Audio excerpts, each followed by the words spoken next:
You can't see me, but you can hear me. Is that correct? All I'm, s- right. I was on mute. Yes, I can hear you. I did not see you when I was about to say something, but That's okay. because I don't have a computer in front of me, but I still can speak the language without a computer. Are you the acting chairman today, sir? I am the acting chair. Okay, great. And I am ready to go whenever you are. All right.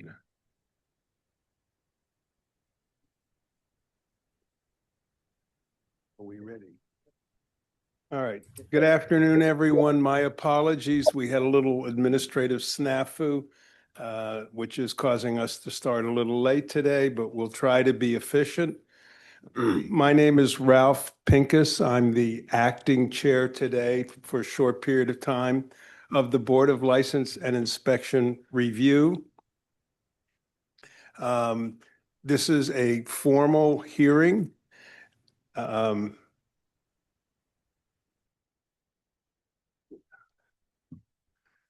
And as a result, we expect everyone to uh, be cooperative, be properly attired, even if you're not in the hearing room and you're at home, we would expect you to be seated in a proper way, clothed, dressed properly, not wearing hats if you're a gentleman, and otherwise observe all the decorum typically that you would do if you were in a court of law. We are having our testimony recorded today. If you're speaking and you're on the Zoom call, please realize that only one person can speak at a time. There is a transcript being made. So if you try to speak out of turn, we'll stop you. I think that's all the important messages. We have a lot of cases. The first series of cases are called nunc-pro-tunc, which are appeals that have been made beyond the beyond the required 30 days that are provided in your notice. And it's your obligation, if you're the appellant, to, oh my good, oops.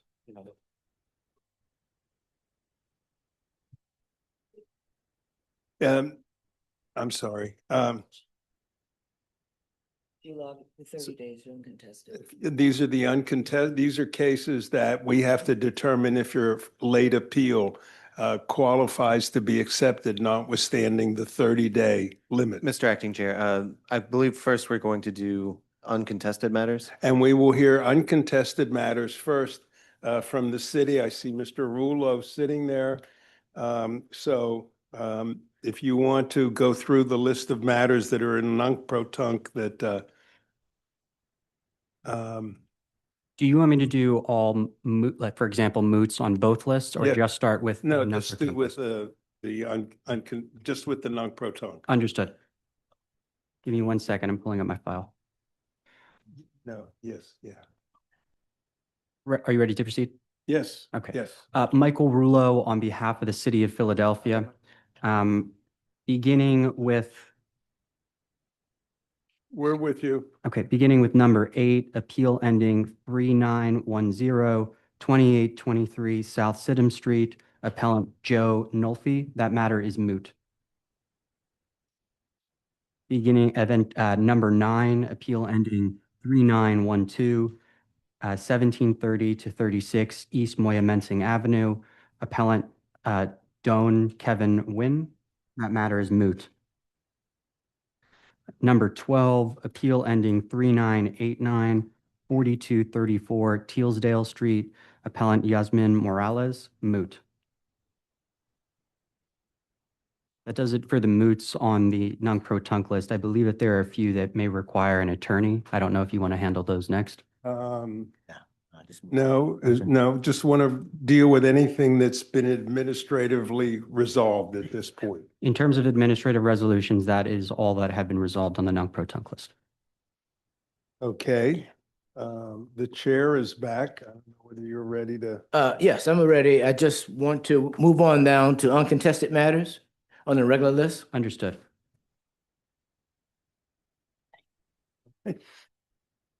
On today's regular list, beginning with number 6, appeal ending 3035, 2239 Fitzwater Street, appellant Marcia Campbell, moot. Number 10, appeal ending 3428, 2014 Devereaux Avenue, appellant Christine Fan, moot. Moot. Number 12, appeal ending 3662, 9 to 17 North 56th Street, 917 56th LLC.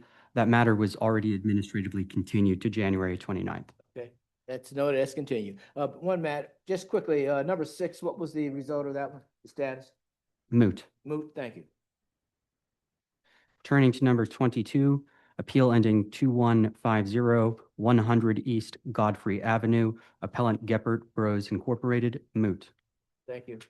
23, appeal ending 2301, 3401 to 99 Spruce Street, Masonry Preservation Group Incorporated. That appeal was withdrawn by the appellant on November 26th. Thank you. Number 24, appeal ending 2326, 3899 Richmond Street, JPC Group Incorporated. That matter is withdrawn by the appellant. Thank you. Number 25, appeal ending 1788, 911 to 13 North Broad Street, appellant Farzad Ahmed, withdrawn by the appellant. Thank you. Number 26, appeal ending 2229, 211 North 63rd Street, Capital Home Buyers LLC, and I'm going to address 27 along with that. 27 being ending 2230, 207 North 63rd Street, also Capital Home Buyers LLC. Both of those matters were withdrawn. Thank you. Number 28, appeal ending 2300, 7034 Tulip Street, appellant Rosa Burgos, moot. Thank you. And that does it for the moots on the regular list. Okay. Anyone present in the room who has a preliminary uncontested matter they'd like to put on the record? Anyone?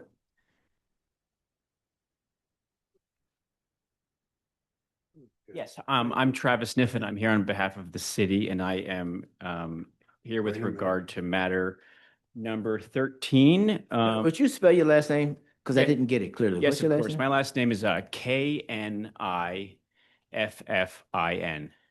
Kiffin. So the K is actually silent, so it's Niffen. Niffen. Okay. All right. Thank you. Yes, so number 13, appeal number ending in 1311, 101 West Johnson Street. Philadelphia Preservation Group is the appellant, and here the appellant is requesting a continuance, and the city has no objection. Okay. Is the appellant present? William Yes, Kerr. William Kerr on behalf of the appellant. Okay, Mr. Kerr, this is the second listing of this matter. So can you give me a reason why we should extend the courtesy again?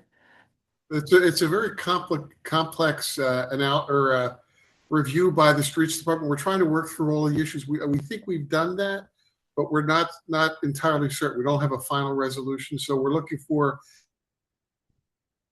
one of the opinions so we can hopefully work through all the issues and then hopefully withdraw the appeal if we can work through everything. Okay, we will list this. We'll extend the continuous request, but we will require it must be heard on the next listing.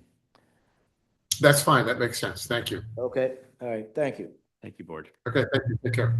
Yes.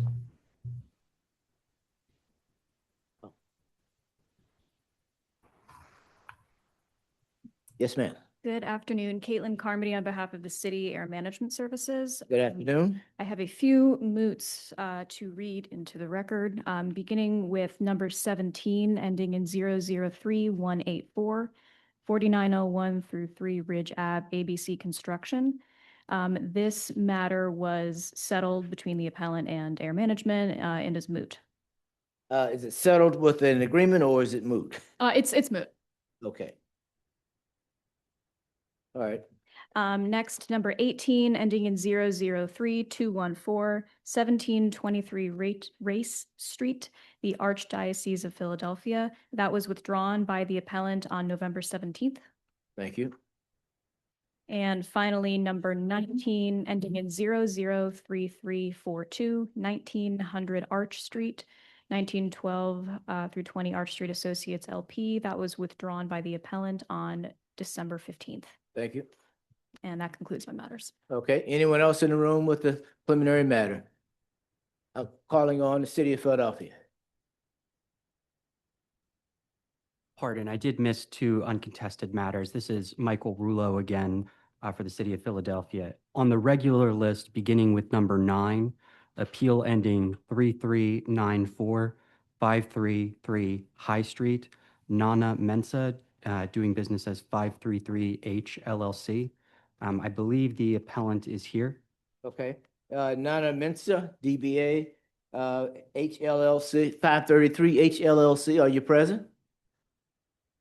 No one's responding, so what is what would you like to put on the record? I did speak with the appellant earlier. This is the one that I contacted the board on. It is a retaining wall case requiring the reissuance of approximately 25 new notices. Yes, So I think it makes sense to continue this perhaps 4 months. sure. And I would just note that given the logistics of these cases, it's very likely that will require a further continuance. Sure. Is Joseph Consul noted as counsel? Is that person present? I did not have a notation of a counsel for number 9. Okay, well, the city's request for continuance is confirmed, so we'll continue the matter. Okay, and then We had one of those properties on Tuesday. Yeah. She withdrew. Yes, please. Okay. And then turning to number 29, appeal ending 2618, 47 Netherwood Drive, appellant Yasin Hima, who is present today. This is an unopposed continuance request due to a request he's considering retaining counsel for the matter, and it is the first listing, so the city won't object to that continuance Okay, request. sir, have a seat, turn on the microphone and raise your right hand, sir. What do you swear or affirm the testimony you give will be the truth so help you God? I do. Thank you, and give us your name, please. My name is, I say Jason Hema or Yasin Hema. The name listed on the appeal is Jasin Hema. Is that you? Yeah. Okay, you place your hand down. Okay. What's your basis for the request for continuance? So basically, I'm not, Move the microphone a little closer, please. I'm just not satisfied with the decision. So I think something, I don't think we've made a decision. sorry, with my presence here is that somehow I was denied.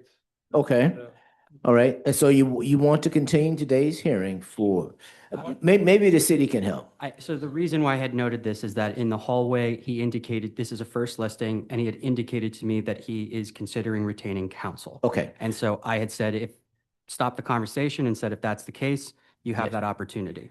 Mr. Hema, are you planning to hire a lawyer to represent you? No, actually, I would like to proceed. Okay. All right. Well, let me ask before we make a decision. Mr. Rulo, are you prepared to go today? I'm prepared to proceed. Okay, we'll call it in regular order. So you can take your seat, sir, and we'll call you in a few minutes. Well, maybe more than a few minutes, but we'll call you when your listing comes up. Anyone else in the room with a preliminary matter who's representing the City of Philadelphia Law Department?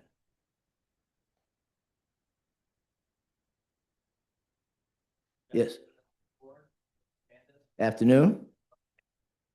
I'm sorry, Chair, this is the reporter. The microphone was not on. My apologies.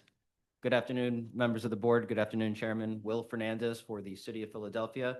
I just have one matter that is that I'd like to bring to your attention right now. It's number 8 on the list, appeal number ending 3121, appellant Bob Kizaroglu, address 2165 East William Street. I was contacted yesterday by an attorney who had just recently been retained by the appellant. They requested a continuance, given that they had, I believe, just been retained yesterday. Since this is a first listing, I indicated that I did not oppose the request. We sent it to board administration, and it was indicated by board administration that this was to be continued administratively. Just wanted to make sure that the board was aware of that. Yes, I'm confirming that it was continued. Thank you. Okay, you're welcome. Anyone else in the room, Philadelphia Law Department, has a preliminary matter? If not, I will go to those who are virtual. I see Ms. Nessich, hand raised. Ms. Nessich, what is your matter? Thank you, Chairman Woodson, members of the board. This is Melanie Nezich for the City of Philadelphia Water Department.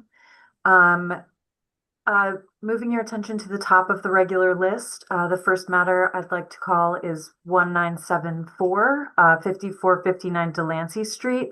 The appellant's name is FBF Estates LLC. This matter is moot complied. Moot complied. Thank you. Next, number 2, hearing appeal ending in 2193 for 3145 Salmon Street, John Nisi Porowitz. This matter is moot complied. Thank you. And number 3, it's 200 Green Lane, hearing appeal ending in 2518 Frank DeFazio. This matter was withdrawn by Thank you the very much. petitioner. Okay. That concludes the Water Department's matters for today. Thank you. Anyone else virtually from the law department with a preliminary matter, preliminary uncontested matter? Okay, not hearing any. Just want to clear up one matter before we go to executive session. Sir, in the blue suit in the front row, you came forward for a reason. If you come, put your name on the record and ask, what is it that you're? Good afternoon, Chairman. I actually just came forward because you had called for anyone who had matters that were uncontested. I didn't realize you were talking just for lawyers representing the city. Which matter do you? First, number 6 on the non-pro-tunc list. Okay, and who's the counsel? So what we should do, the two of you should talk. We did. You've already spoken? Yes. Okay, so we'll call you in regular order. Okay, thank you.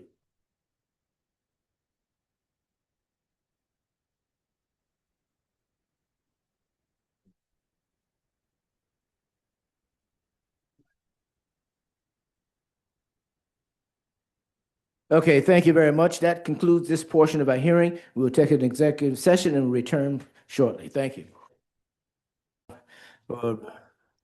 Return to the record. Mr. Kelly, when you're prepared, please give me the thumbs up.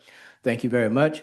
We will now return to the non-pro-tunc list, principally to hear those matters where appellants have requested leave or approval to submit a late appeal.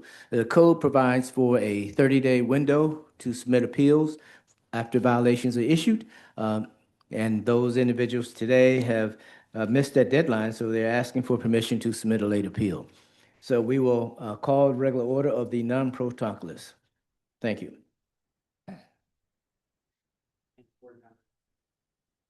Board members, this is Michael Rouleau again on behalf of the City of Philadelphia.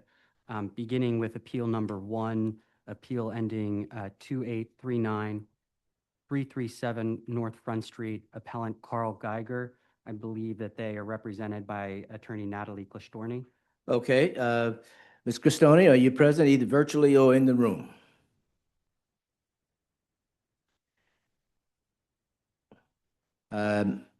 Anyone present representing the interests of 337 North Front Street? Carl Geiger. Anyone present? Okay, no one is responding. Please confirm service.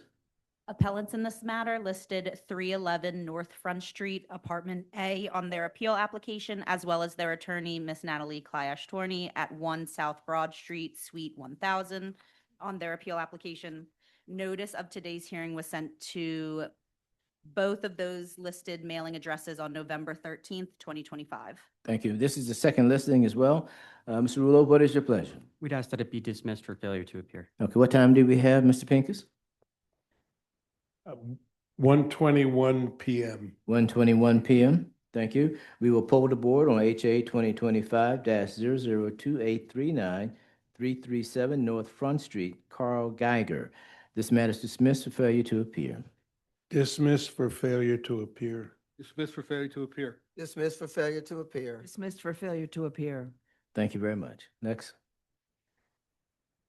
And if we could turn to number 2 on the non-pro-tunc list, appeal ending 2840, 3652 Belgrade Street, appellant D.P. Philly LLC, also represented by Natalie Clistorni.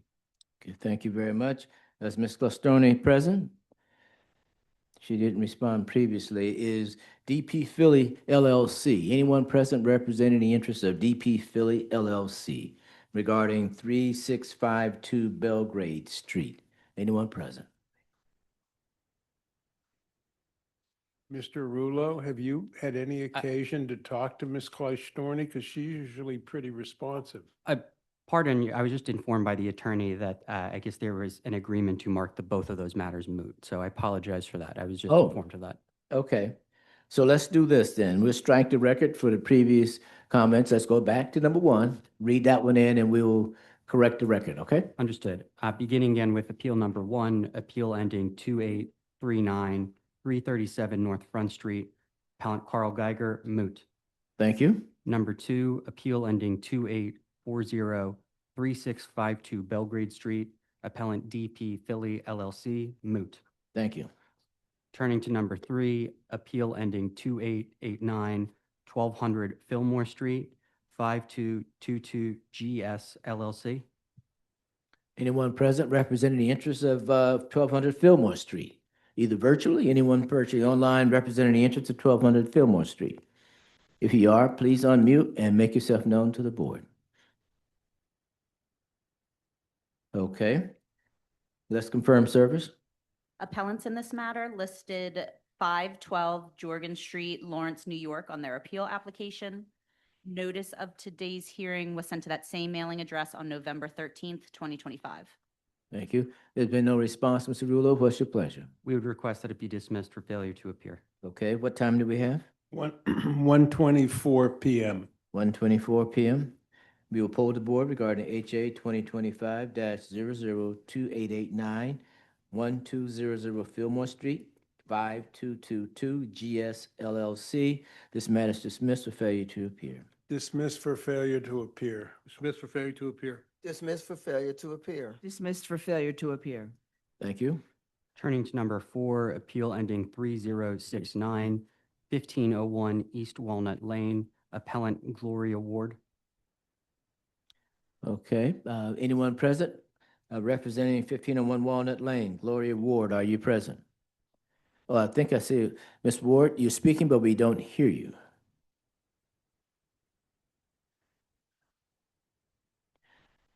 Make sure that your volume is up on your device. Yeah.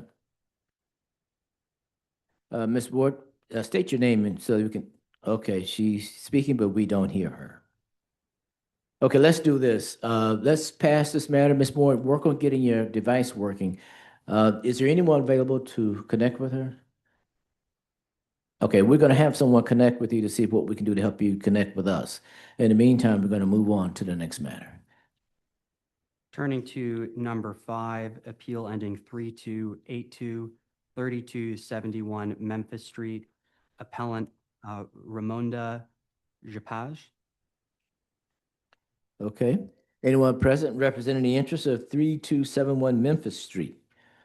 Are you present online? No one's in the room representing the interests of 3271 Memphis Street. Ramonda Japage. Anyone present? Okay, no one's responding. Let's confirm service. Appellants in this matter listed 3143 Longshore Ave on their appeal application. Notice of today's hearing was sent to that same mailing address on November 13th, 2025. Okay, Mr. Rulo, what's your pleasure? The city would request that it be dismissed for failure to appear. Okay, what time do we have? 1:26 p.m. 1:26 p.m. Thank you. Regarding HA 2025. Chair, excuse me, this is the reporter. I apologize for the interruption. My list says that there's a Spanish interpreter for this matter. No, it says Albanian interpreter. Oh, pardon me. That's a very small print. So thank you for bringing that to my attention. Let's go back just for before we rule on this. Do we have an Albanian interpreter in the room?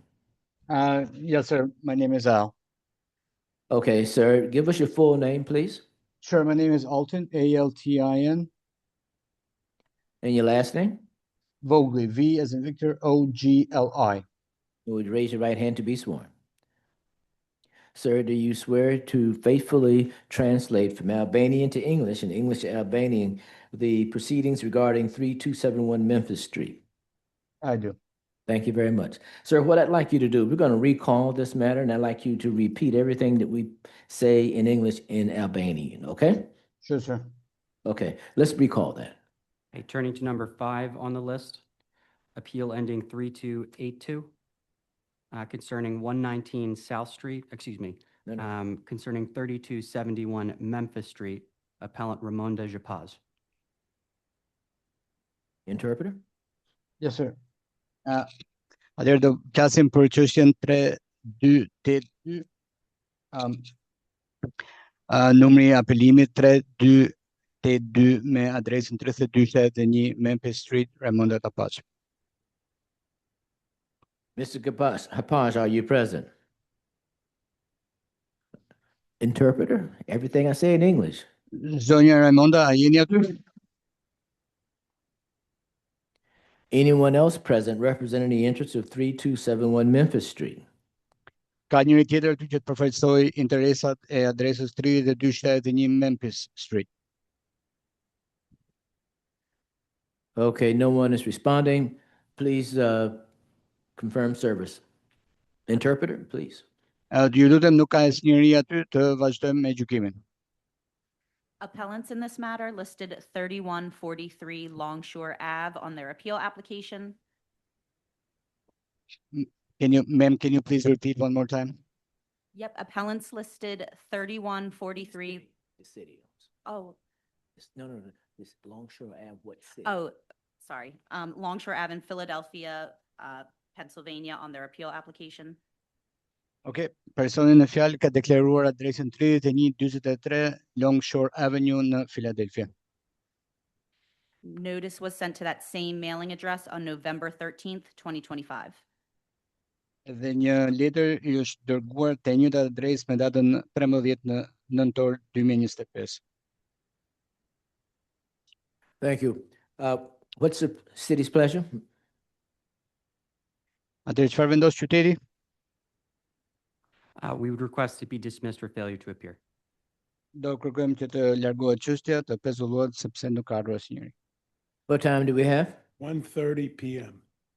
Çfarë ora është? 1:01 mbasdite. We will now poll the board Do kërkojmë të flasin të tjerët regarding HA 2025-003282. për çështjen HAS 2025 viz 003282. 3271 Memphis Street, 3271 Memphis Street. Ramonda Hapaj. Ramonda Hapaj. Dismissed for failure to appear. Iku çështja sepse nuk e deklaruar. Dismissed for failure to appear. Kem e hoqur çështën e tjerë. Dismissed for failure to appear. Iku çështja nuk e paraqitur. Dismissed for failure to appear. Ikën çështja nuk e paraqitur. Dismissed for failure to appear. Ikën çështja nuk e paraqitur.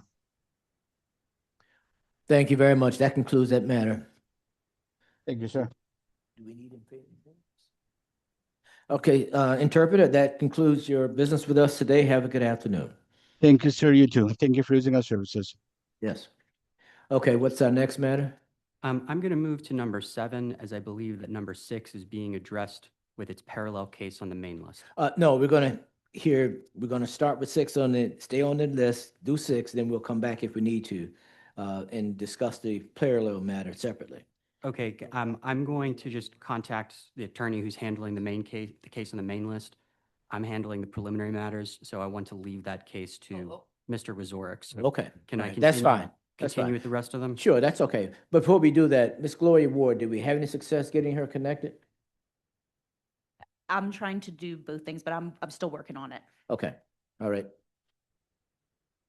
Okay, before we start, Ms. Ward, say something again to see if we've connected you. Just say something.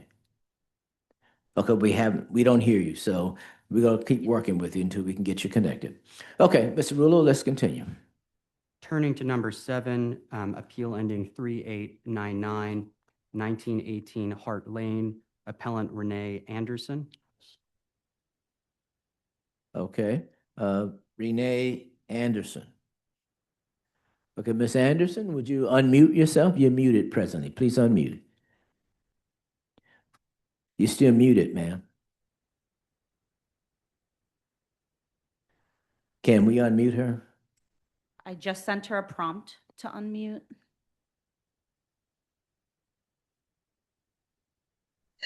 Wait a minute, hang on. Can you Okay, hear Ms. me? Yeah, we can hear you now, Ms. Anderson. Would you raise your right hand to be sworn? Okay, Do you swear or affirm the testimony you give today be the truth so help you God? yes, I do. Okay, thank you. You can place your hand down. Okay, Ms. Thank you. Anderson, the portion of this hearing is to determine whether we should permit you to submit a late appeal. The code provides for 30 days from the date of the violation notice for you to submit any appeal. According to our records, the violation occurred on February 12th, 2025. You didn't submit your appeal until September 26, 2025, considerably after the 30-day window. So if we rule against you, your appeal would be dismissed. If we accept your explanation, we will schedule a hearing for you at a later date. So let's hear from her, then we'll hear from the city. Okay, Ms. Anderson, what is your reasoning for being late? I was an inpatient in the hospital and physical Okay, and what dates were you in the rehabilitation hospital? center. What dates were you in the From hospital? From September of 2024 until April of 2025. Okay. So you were in the hospital from September 24 to April of 25. Correct. Okay. And that overlaps the date of February 12th when the violation was written. Okay. Any response from the city? The city is not going to oppose granting non-proton leave. Okay. Any questions from anyone? Ms. Anderson, you said you were in the hospital till April of 2025, but your appeal was filed 5 months later in September. Yeah, that's correct. I have a horrible time walking, and I walk with a rollator, and I had several doctor's appointments. I have been in contact with the city of Philadelphia from my bedside since January of 2025. When I was taken to the hospital, I was unconscious. Also, all of my identification, my phone, and everything was not with me when I was given my belongings back. I had nothing. All of thank the you. things had been erased. Thank you. Anything else from anyone? Okay, we will poll the board regarding HA 2025-003899, 1918 Hart Lane. Renee Anderson requests for non-proton relief granted. Request granted. Request granted. Request granted. Request granted. Okay, Ms. Anderson, a regular hearing will be scheduled. We've granted your request to submit a late appeal. Have a good afternoon. Thank you very much. Yes. Okay, our next matter. Turning to number 10 on the list, appeal ending 3916 concerning 4532 North 16th Street, S Solutions LLC. Anyone present representing S Solutions LLC or 4532 North 16th Street? Anyone present?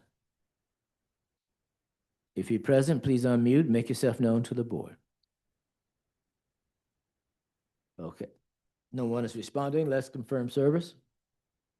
Appellants in this matter listed 4532 North 16th Street on their appeal application. Notice of today's hearing was sent to that same mailing address on November 13th, 2025. Okay, what time do we have? 1:37 p.m. 1:37 p.m. We will poll the board regarding HA 2025-003916, 4532 North 16th Street, S Solutions LLC. This matter is dismissed for failure to appear. Dismissed for failure to appear. Dismissed for failure to appear. Dismissed for failure to appear. Dismissed for failure to appear. Thank you very much. Let's move on. Turning to number 11, appeal ending 3976, 2010 North Randolph Street, appellant Golden Brands Incorporated, represented by attorney Bart Levy. Okay, is Mr. Levy, are you present? I see Yes, your I image, am. please. Okay, sir, put your name on the record and we'll get started. I'm Bart Levy for Golden Brands, the appellant. Okay, thank you. And if I may, this is one where the city, while preserving its nunc-pro-tunc arguments, is not prejudiced by the granting of the relief. So it is one of those cases that we discussed before in that context. Okay, thank you very much. Okay, Mr. Levy, according to our records, the violation occurred August 16th of 2025. However, the appeal was not submitted until October 7th, 2025. No, it's slightly less than 1 month late. Well, actually, if you look at the exhibits that I submitted a U.S. Post Office proof of mailing first class and also a copy of my certified service of the city dated September 4th. That's the date we put CF 2025-085395 into the mail 16 days after the violation, easily 2 weeks within the 30-day limit.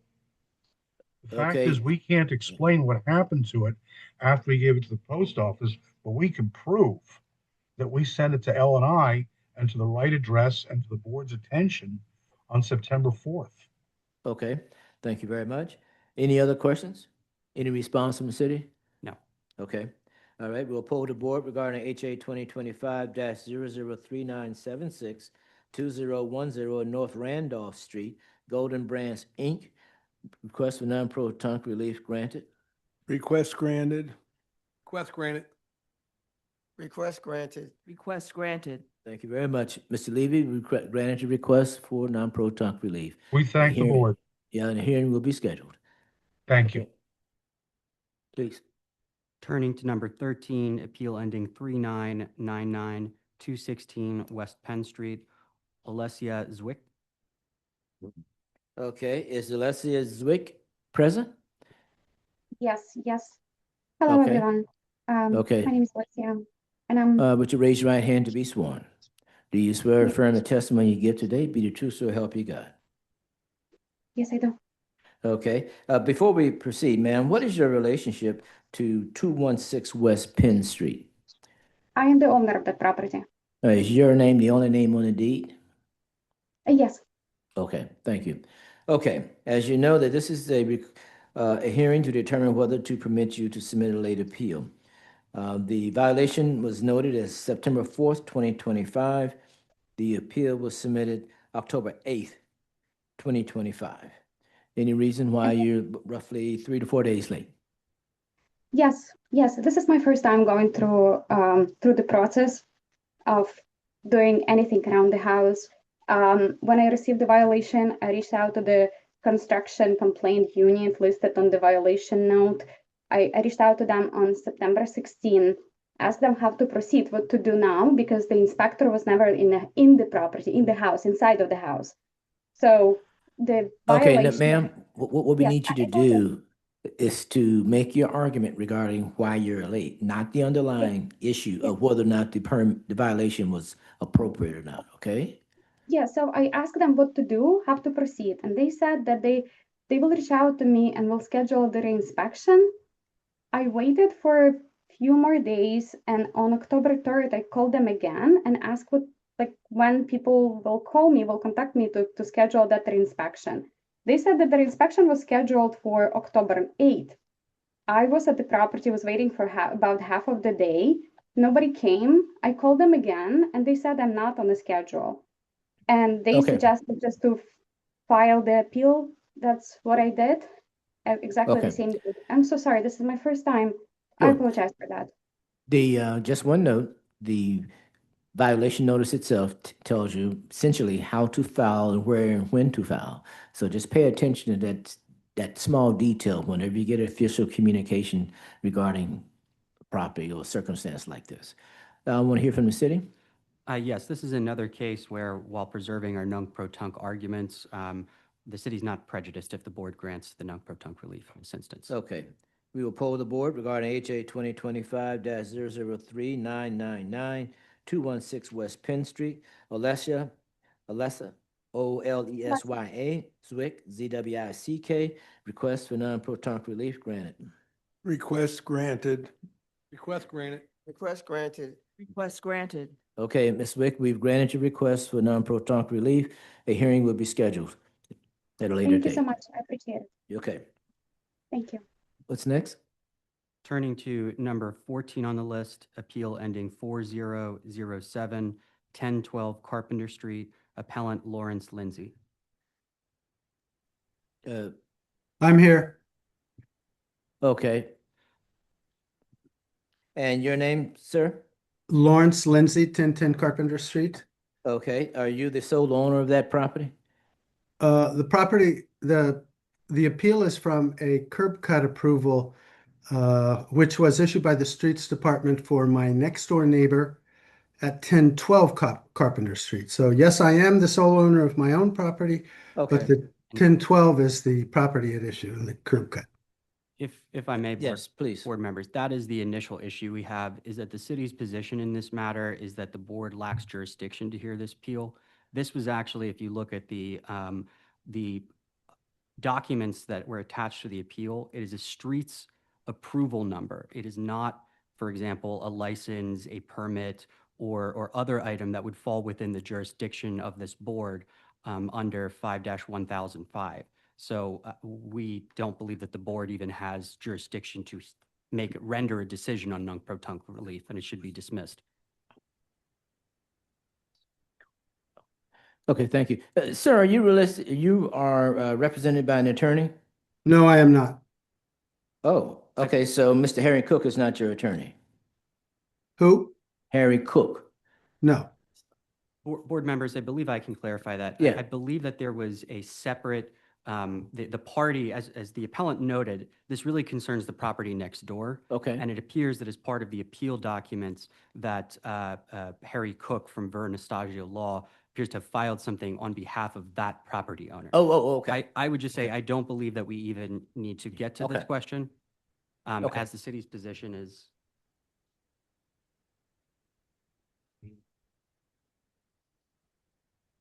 Mr. Chairman, may I ask a question of the city? Just not yet, just, give me a moment. We Go ahead. trying to unravel this. Yeah. We got a new lawyer. We changed lawyers. Good afternoon, members of the board. Will Fernandez for the City of Philadelphia. Briefly, members of the board, on December 5th, about 2 weeks ago, I was copied on an email from board counsel to the appellant in this matter, Mr. Lindsay, I believe it is, wherein board counsel indicated that at today's hearing, there would be brief discussion about the nature of the appeal, but then that the matter would be dismissed as accepted in error because the document that was appealed is not an appealable document. It's a Streets Department prerequisite, not a zoning permit, which is appealable. I would be happy to, of course, this email, there's a number of board counsel also copied on it. I'd be happy to forward it to whoever. Sure, please do that. And so essentially, we're saying we lack jurisdiction to rule on this matter. That is what board counsel determined. Okay. All right, Mr. Lindsay, the issue here, Just a moment.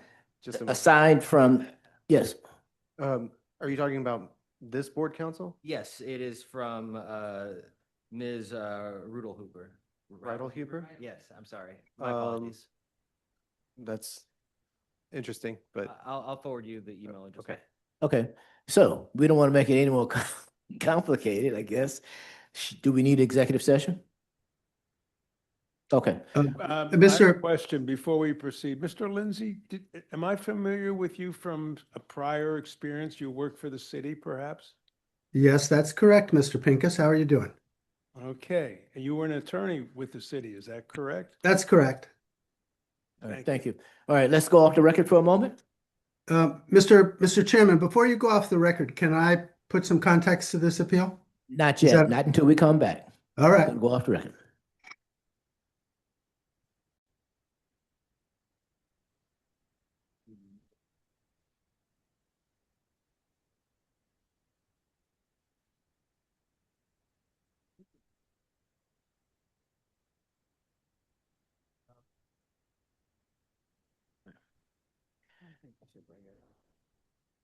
For the sake of clarity, Mr. Lindsay, since you and I have a recollection of knowing each other, It's been some years, am I correct? And you worked for the city and I was in private practice as an attorney at the time? I think that's correct. Yes, you were. All right. So you have no objection if I sit on the board and participate in this matter, do you? I have no objection whatsoever, Mr. Pincus. Thank you. Okay, thank you. Let's move forward. Mr. Lindsay, you wanted to place some information on the record? Yeah, Mr. Chairman, as I understand the city's position, this is that I have no right to appeal this approval of curb cut. And I take it that this is not a permit to allow for a curb cut, given the fact that this curb cut is the subject of a zoning application and there may be no variance for backyard parking provided to the applicant for this approval. If this approval is entirely dependent upon zoning approval of the rear yard parking and not actual permission to cut the curb in the middle of a residential street, then I'm okay with your dismissal, with your decision on that basis. Any response from the city? Sorry about that. No response at this time. I would just reiterate that if a zoning permit is issued regarding this curb cut, that document would be appealable. Okay, thank you very much. Okay, thank you for everyone.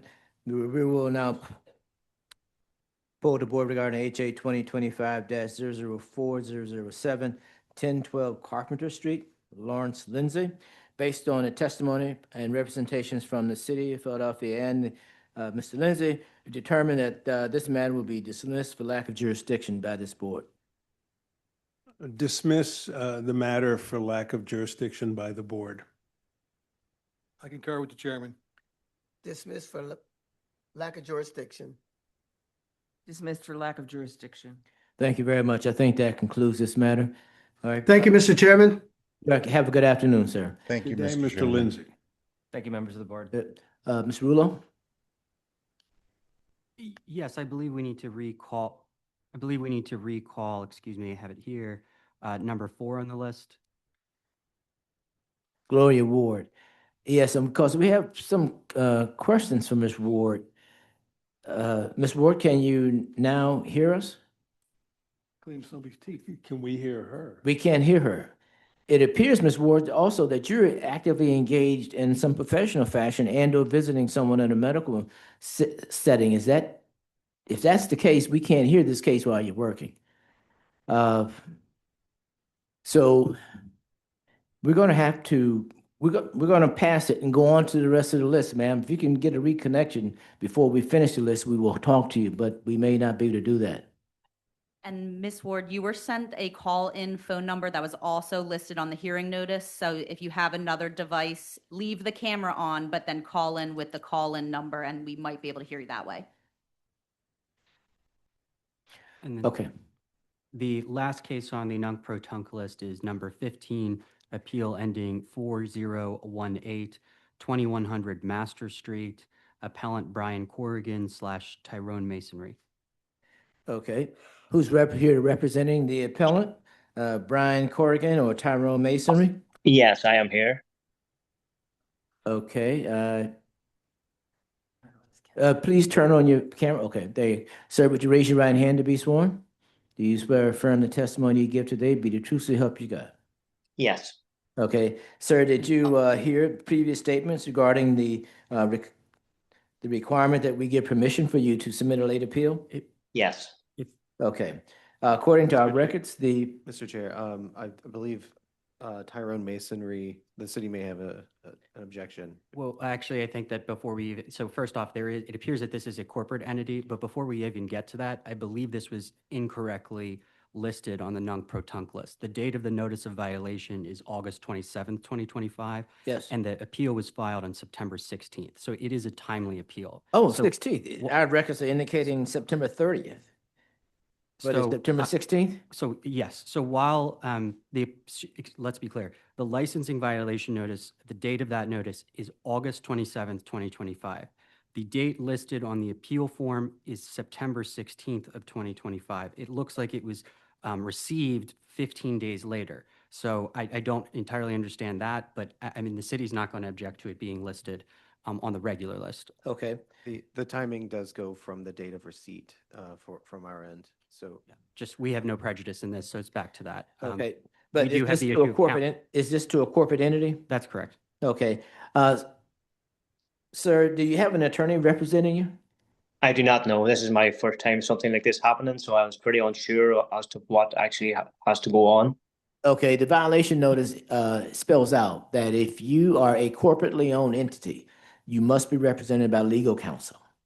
And so you need to hire an attorney to proceed. Let's assume that we follow the advice from the city law department and we schedule a hearing for you. You cannot represent yourself. You must be represented by counsel. Understood? Oh, I understand. I'm sorry, I did not know that. Okay. Just one moment.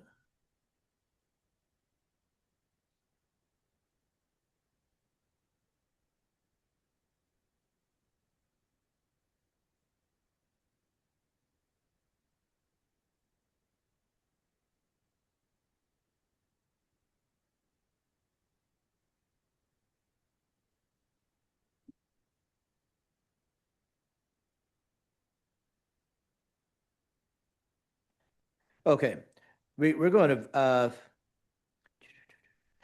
sir, let me ask you, before we vote, we need to understand. we need to continue the case, I believe, for the appellant to Yes. counsel. Yeah. Okay, based on the information that's been provided, we will continue this matter to allow you to secure legal counsel, okay? Okay. Okay, thank you. Thank you, sir. All right, have a good day. You too. Thank you. Bye-bye.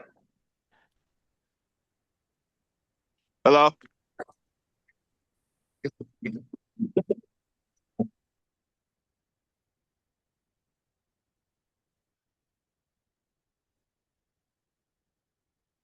Okay, what's our next matter? I believe the only one was the one that was still on hold because the individual was having struggle contacting us. I did just want to note for efficiency Okay, purposes. before you do that though, numbers 8, 9, and 12, did I miss something regarding those? Okay, I've just been advised by my colleagues that they were resolved. That's correct. They were all Okay. moot. Okay, anything else regarding the non-proton list? Just the last one that remained to be called. Okay, Miss Gloria Ward, we'll recall that one.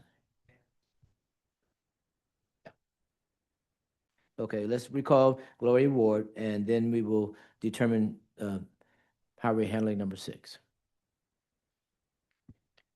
It does appear that she dropped off of this call. I don't see her name anymore, but we can recall the case.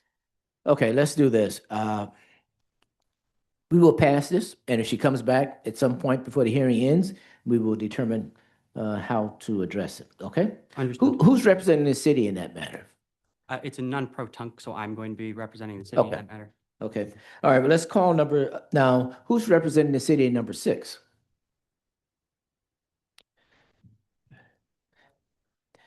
Okay, well, we haven't yet decided, sir. I think you, counsel? Okay, please.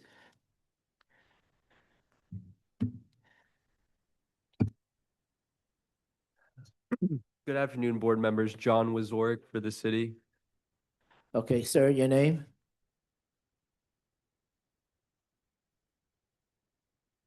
Kevin Mincy on behalf of Shalim Enterprises. Shalim Enterprises?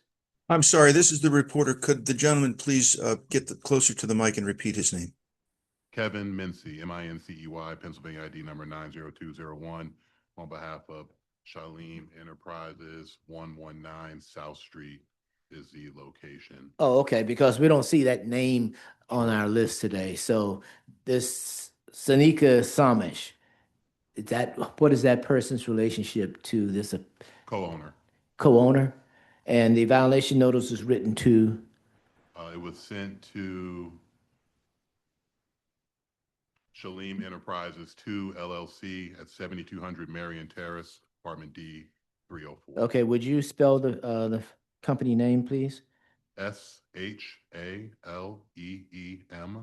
then Enterprises, the number 2 LLC, and Mirage Lounge, care of Shaleem Pervez. It's addressed to both.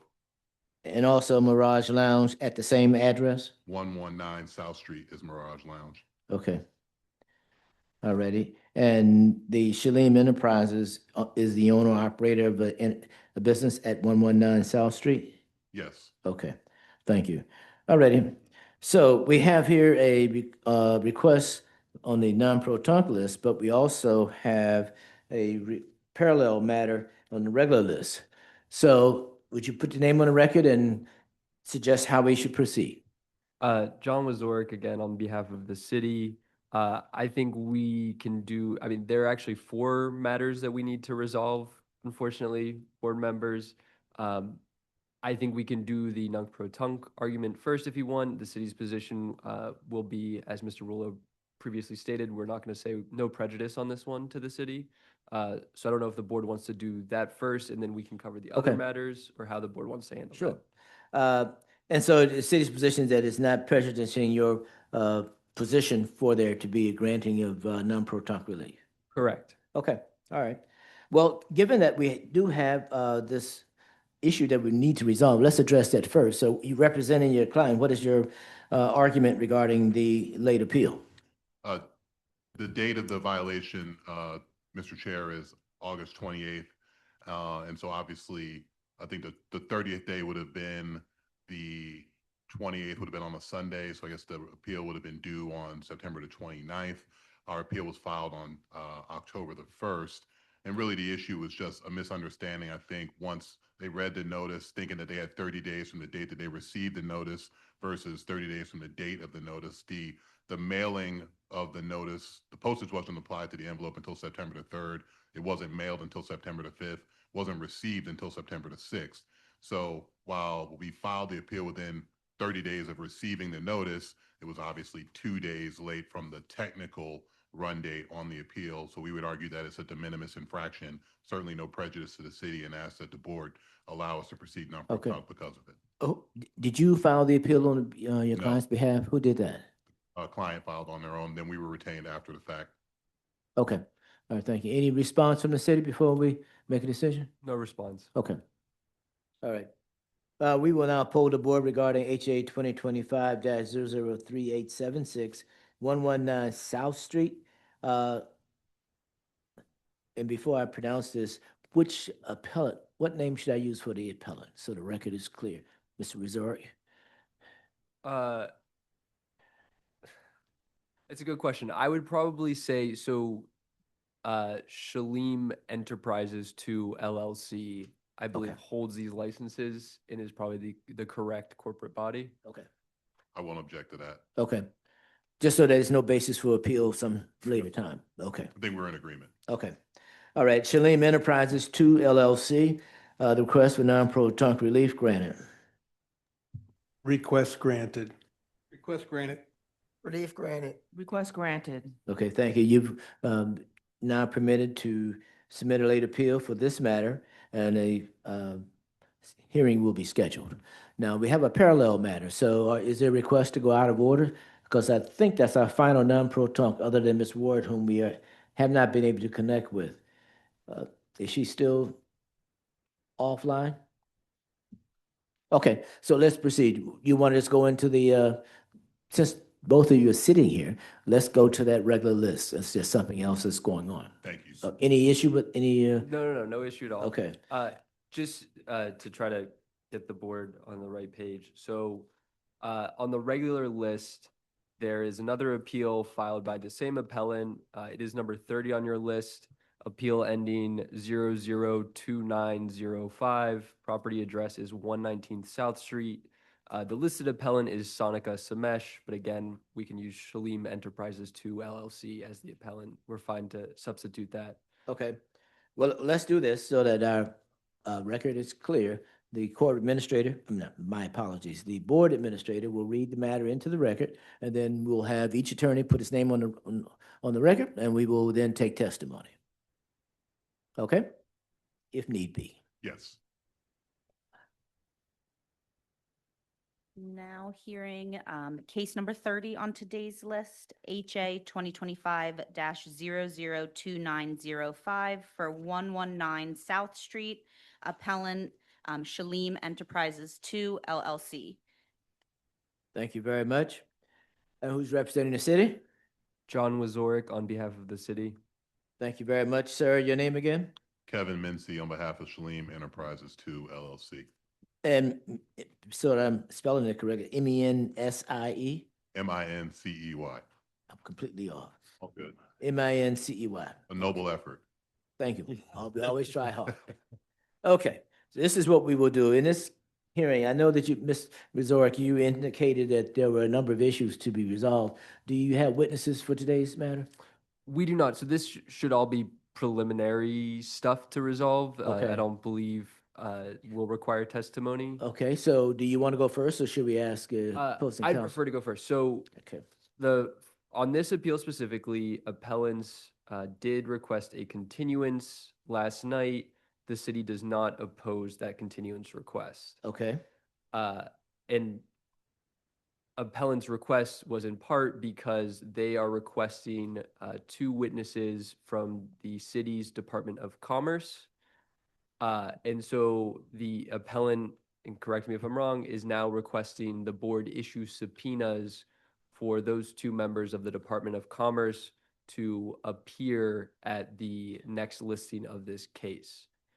They are also requesting that they appear for the other appeal, I believe. And so I believe we should handle those that request for the subpoenas today so we know where we're headed at the next hearing. And so you're asking that before we address the issue of the continuance for today's hearing, that we hear a portion of today's hearing and take up the matter of subpoenas? Yeah, I guess just, yeah, I essentially that's what Okay. I'm asking, I guess. Okay, so essentially, the request of subpoenas is not part of today's hearing? Well, Okay. according Oh, to, yeah, okay. Anything else that you want to say preliminarily? Yes. Okay. There is also, appellants have filed a motion to stay enforcement by the city pursuant to Title IX, Section 7033. They have filed that motion to stay, but that is related to the hearing that the appeal that was on the nunc-pro-tunc list. Okay. We would also probably should resolve that today while we're all here, while the board's hearing these matters. Wait a minute, so we'll hear from you in a moment, but there's been a motion filed to stay enforcement of the matter that was being heard on the non-pro-tunc list Correct. today. And so a regular hearing has not been scheduled for that matter yet. Correct. Okay, so it looks to be a bit premature, but we'll hear from them. Okay, So they want to stay enforcement pending resolution of that appeal. okay, okay, I hear you. All right, anything else? Those are the 3 issues. Wait, if I may, just to be clear, the stay of enforcement is not with respect to appeal listed on the calendar 30, which is the license issue. The request for the stay of enforcement is with respect to enforcement of the nuisance violation that is was the 6th item on the nunc-pro-tunc. We've now granted the nunc-pro-tunc, but in the meantime, the appellants are saying, please don't enforce the nuisance violation notice, which I assume would include a shutdown or That's correct. Okay, so let's do this so that we can keep the record clear. We will hear the arguments regarding those that affect case number 2905 only. And we'll have to come back and recall the other list so that the record is attached, so we know what we're talking about, okay? okay. All right, thank you. So what I'm saying, Mr. Rizzo, the matter that we listed permitted the non-pro-tunc relief, it's its own case. I don't want to commingle them yet. I hear you, Board Chair. The only potential issue I'd raise is that the request for subpoenas, they're asking that one of the members of Commerce come for both hearings. Well, we'll hear specifically that request when we hear the request for subpoenas. Okay. Okay, we're gonna split it out. We're gonna do a Solomon here. We aren't gonna commingle this because otherwise we will never understand. I won't speak for everybody on the board. It'll be difficult to follow this if it goes further. So I want all matters related to each of the file numbers to be heard individually. Okay? Understood. And so for the moment, we're only talking about those matters that affect HA 2025 002905, okay? Yes, sir. And this is the issue of denial of a license. Yes, sir. Okay.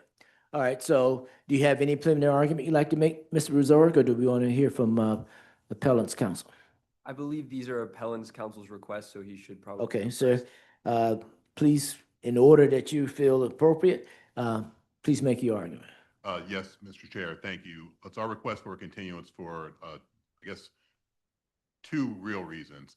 The first reason would be we're asking for subpoenas to be issued to Raheem Manning and Salim Wilson, the members of the Department of Commerce that counsel referred to earlier, in our effort to meet our burden to show that our client has been aggrieved by the decision to deny the application for the I think the special, I'm about to mess up the words, the special assembly license. Their testimony is relevant to show that what our view is that that decision to deny that assembly license, according to the denial, was based on the 3rd District Police Department's not approving or not agreeing to that renewal. And we think that that is biased, and we have witness testimony to support that we would like to present during that hearing. So you're saying you think those witnesses would testify that the decision to deny the license was based partly on police department determination? That's what it said in the letter. Okay, and you're saying that isn't, you don't believe that's true? I think it is true, but I think that police department determination is biased, and I think that their testimony will support that argument. But are you also subpoenaing any of the police witnesses? I wasn't planning on calling them. Okay. I don't think that they wouldn't help me make my case. Okay, and is it outside of the normal procedure well, not just to subpoena the administrative staff, but is it your belief that the police position is biased in this case? It is. And you're gonna, okay. Mr. Resort, any response? Yeah, so I would request an offer of proof regarding what the Director Salim Wilson with the Commerce Department, his relevance to this matter. I am very unclear to me what his relevance is, but to the actual substance, Board Chair, this denial, so the letter, Mr. Minty is correct. It was based, the denial is from L&I, but it was based on the adverse recommendation of the Philadelphia Police Department not to renew this special assembly occupancy license. That's the sole issue before the board, whether PPD, when making that recommendation, what was behind that recommendation, the scene at this property. And so I don't understand how a member of the Department of Commerce can really support that case for the appellants. And additionally, I think there would be better witnesses to do so. I don't know why we would need a member of the Department of Commerce to come out and say that this business has been biased, PPD was biased. I believe that there would be better witnesses to do so, and I think it'd be a little inappropriate to have a member of the Department of Commerce come essentially testify against the police department. Mr. Mincy, are you suggesting that Mr. Wilson and or the other individual will be able to testify on the record that, in fact, police department was not following their normal procedure and made a biased decision in this regard? They will know that? I think that they're going to testify based on their observations during community meetings with these police officers, the particular lieutenant in particular. Let me back up just to give some context. Back in June of 2024, my client made a complaint to Mr. Manning that the enforcement or Who is Mr. Manning? Raheem Manning, one of the witnesses we want to call, Okay. that code violation notices were being issued in a discriminatory fashion. And Mr. Manning is the Commerce Department? Yes. Okay. And so he forwarded that to Mr. Manning. Mr. Manning forwarded it to Mr. Wilson. They convened a number of meetings with the police department and community members. They have They then subsequently, Mr. Manning subsequently testified at a liquor control board hearing, where he also testified that he thought that the selective denial and enforcement or attempted to deny of the liquor license of Shalim Enterprises was being done in an improper way. He's provided that testimony before based on his interactions of observations with police officers and members of the community.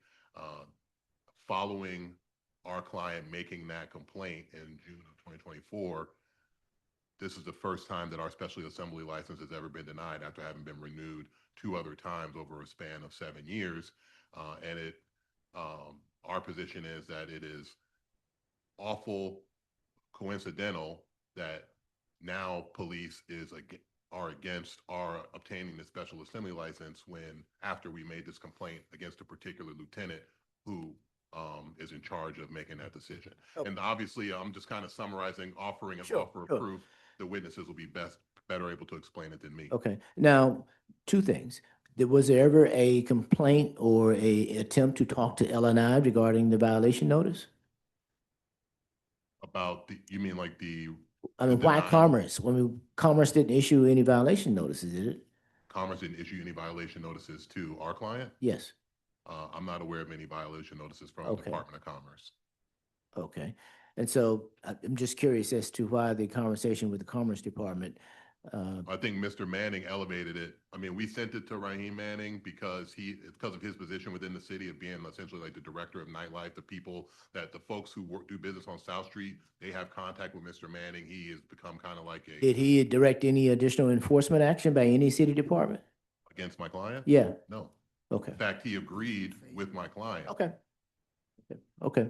And so I guess the other question here would be that the police will, I assume, if they were to be called, would be able to make their case in terms of arrests or other police incidents in a particular period of time.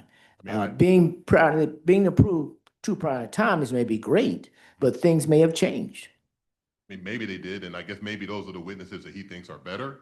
But the second reason I'm asking for the continuance is that in the exhibit list that council provided last night, he listed a number of police body camera videos that have not been provided to us. Okay. And so we need an opportunity to review those so that we can also address them in our case in chief if need be, and be prepared to cross-examine any police witnesses who are called by the city to support their video evidence. Okay. All right. Any other reason for the continuance other than those 2 main reasons? No, no, sir. Okay. Anyone else have any questions? If not, the board's position will be to grant the continuance. Okay? And I just need to hear from, just off the record, I need to hear from my counsel, just. Can we take an executive session? Oh, yeah. Subpoenas. Can we take an executive session in there? Okay. Give us a moment. Yes.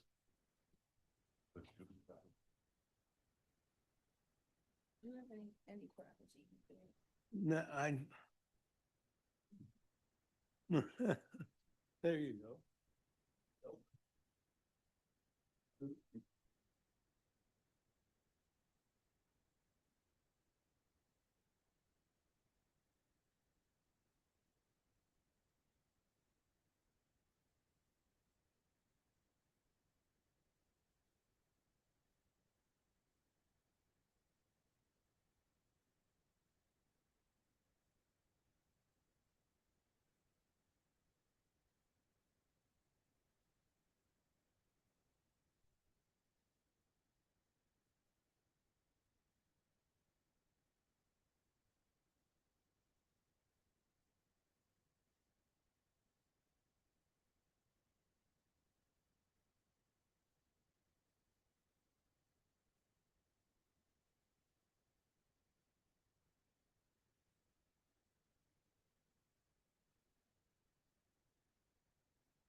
Are we back on the record? Okay, we'll take, as we have been attempting to do, we'll take these matters in order. The request for continuance is granted, and we will in fact favorably review your request for subpoena. Okay? If I could just add a little bit more context to Mr. Manning's position, just because I'm looking at it on his LinkedIn page. She is the Senior Director of Nighttime Economy for the City of Philadelphia. Okay, all right, thank you. All right, now, the next matter is, I believe there's a motion to stay enforcement. Yes. We will grant the continuance, which will include the subpoenas for the two individuals that have been named. Okay? All right, let's move on then to the issue of the stay. What's the request for the stay based on? We're asking for the motion to stay enforcement until this, because we believe that the code violations that this nuisance behavior is based on are not valid.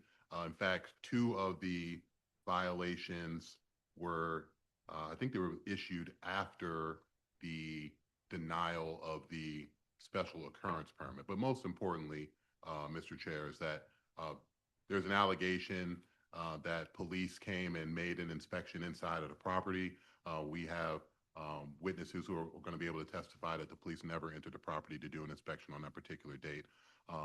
They were there present at the time, and they also reviewed video footage to confirm that. That was on the, I think it's the August, it might be the August violation. And then there was another violation that we believe is invalid, and we have witness testimony that we can present to support that we think will lead to us being successful on the merits of our appeal. So now that the nunc-pro-tunc has been granted, there is a provision that's in place that requires Shalim Enterprises and specifically Mirage Lounge to not allow patrons to enter the premises past 12:30 a.m. Even though they're allowed to stay open until 2 a.m. And so there's no allegations that are staying open past the time that they're allowed to do so. It is this prohibition of allowing people to enter the property at 12:30 that we're asking to be stayed. Most of my clients' clientele enter the building after 12 o'clock. They service a lot of folks who work in the service industries who are working until 11:30, 12 o'clock at night. They're coming to Mirage so that they can be there until, I guess, 2 o'clock when Mirage closes. If they can't leave their jobs and get to Mirage in time to come in there, it affects my client. That really prevents them from being able to run any type of a successful business. And it's a restriction and prohibition that's really not warranted and not really based on anything. Just a moment. Is this a motion to stay attached to the nunc-pro-tunc, the number 6 case? Yes. Okay, so did we call that case? I thought he. No, I well, thought he did. we I guess he were didn't under, read it into the record. we were under the case ending 2905, Yeah, that's what we're dealing with now, 2905. the special occupancy. assembly Yeah, license. so essentially, and this is where I allowed you to get off track, we need to go back to the non-pro-tunc matter and call that number again. Okay. If that's, because the stay is related to that. Yes. Okay, all right, okay. But so essentially, we've done two things. We've granted the continuance, and we've we indicated that we will issue the subpoenas that have been requested. But we still now need to recall the previous case and talk about the issue of the stay. Yes, sir. Thank you. Let's recall the previous matter on the non-pro-tunc list. Recalling number 6 on the nunc-pro-tunc list, HA 2025-003876 for 119 South Street, Shalim Enterprises 2 LLC. Okay, just one moment. Okay, your previous testimony regarding the stay will be incorporated within a hearing for this matter. Mr. Rizoric, what is your response to this request for a stay? I don't oppose to something, but I also think it's important for the board. I'm sorry, Mr. Wazorek, could you please turn on your mic? Understood, Mr. Kelly. I think there's some confusion on the appellant's end here. So the city was attempting to take enforcement action There is a associated Court of Common Pleas case.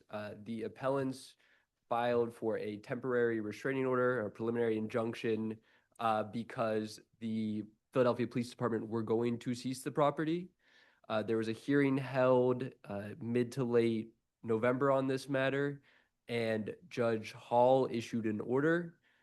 In Judge Hall's order, he put a footnote in place saying that provisions of a nuisance abatement plan that the city and appellant had been discussing about entering into was never entered into, but Judge Hall essentially adopted certain provisions of that, which would be restrictions placed on the business as part of a stay order he put in. His stay order stayed city enforcement subject to those terms pending resolution of these blur matters. And so to the extent appellant is saying that the city's enforcing it, the city's doing this, we aren't doing anything at this time. It's stayed, and the restrictions that they're talking about is from Judge Hall's order. What's the length of that stay? Wait.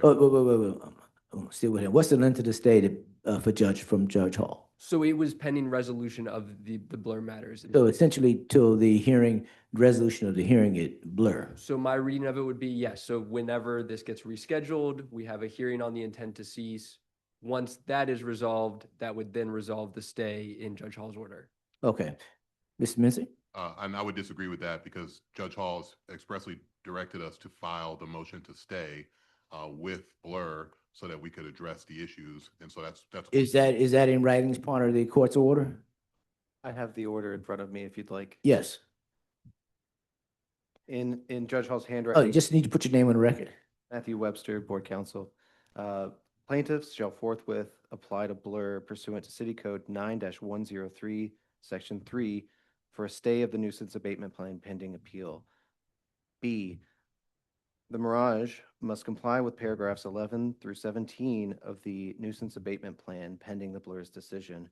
And C, the city shall not close down the Mirage pending Blur's decision of the Mirage complies. I believe that is how it's written. Mirage compliance, I'm not sure. Okay. If you'd like to discuss the order, we can, But I just wanted to hear that portion of it because in effect, it says that you guys must comply with the nuisance abatement plan. That's part of the judge's order.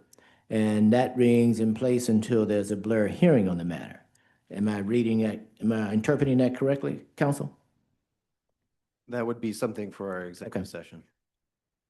Can I ask I'm going to say your name incorrectly. Wizoric. Wizoric. Mr. Wizoric, didn't you say that the nuisance abatement plan hadn't actually gone into effect?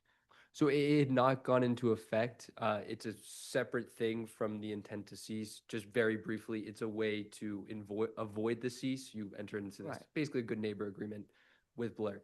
Is there an existing nuisance abatement plan signed by both parties? No, but what happened was they attached it as an exhibit to their preliminary injunction hearing. And so it was part of the record in that preliminary injunction hearing. And so Judge Hall just adopted certain provisions of that as part of his stay, is my understanding of the order. And what was the date of the judge's order?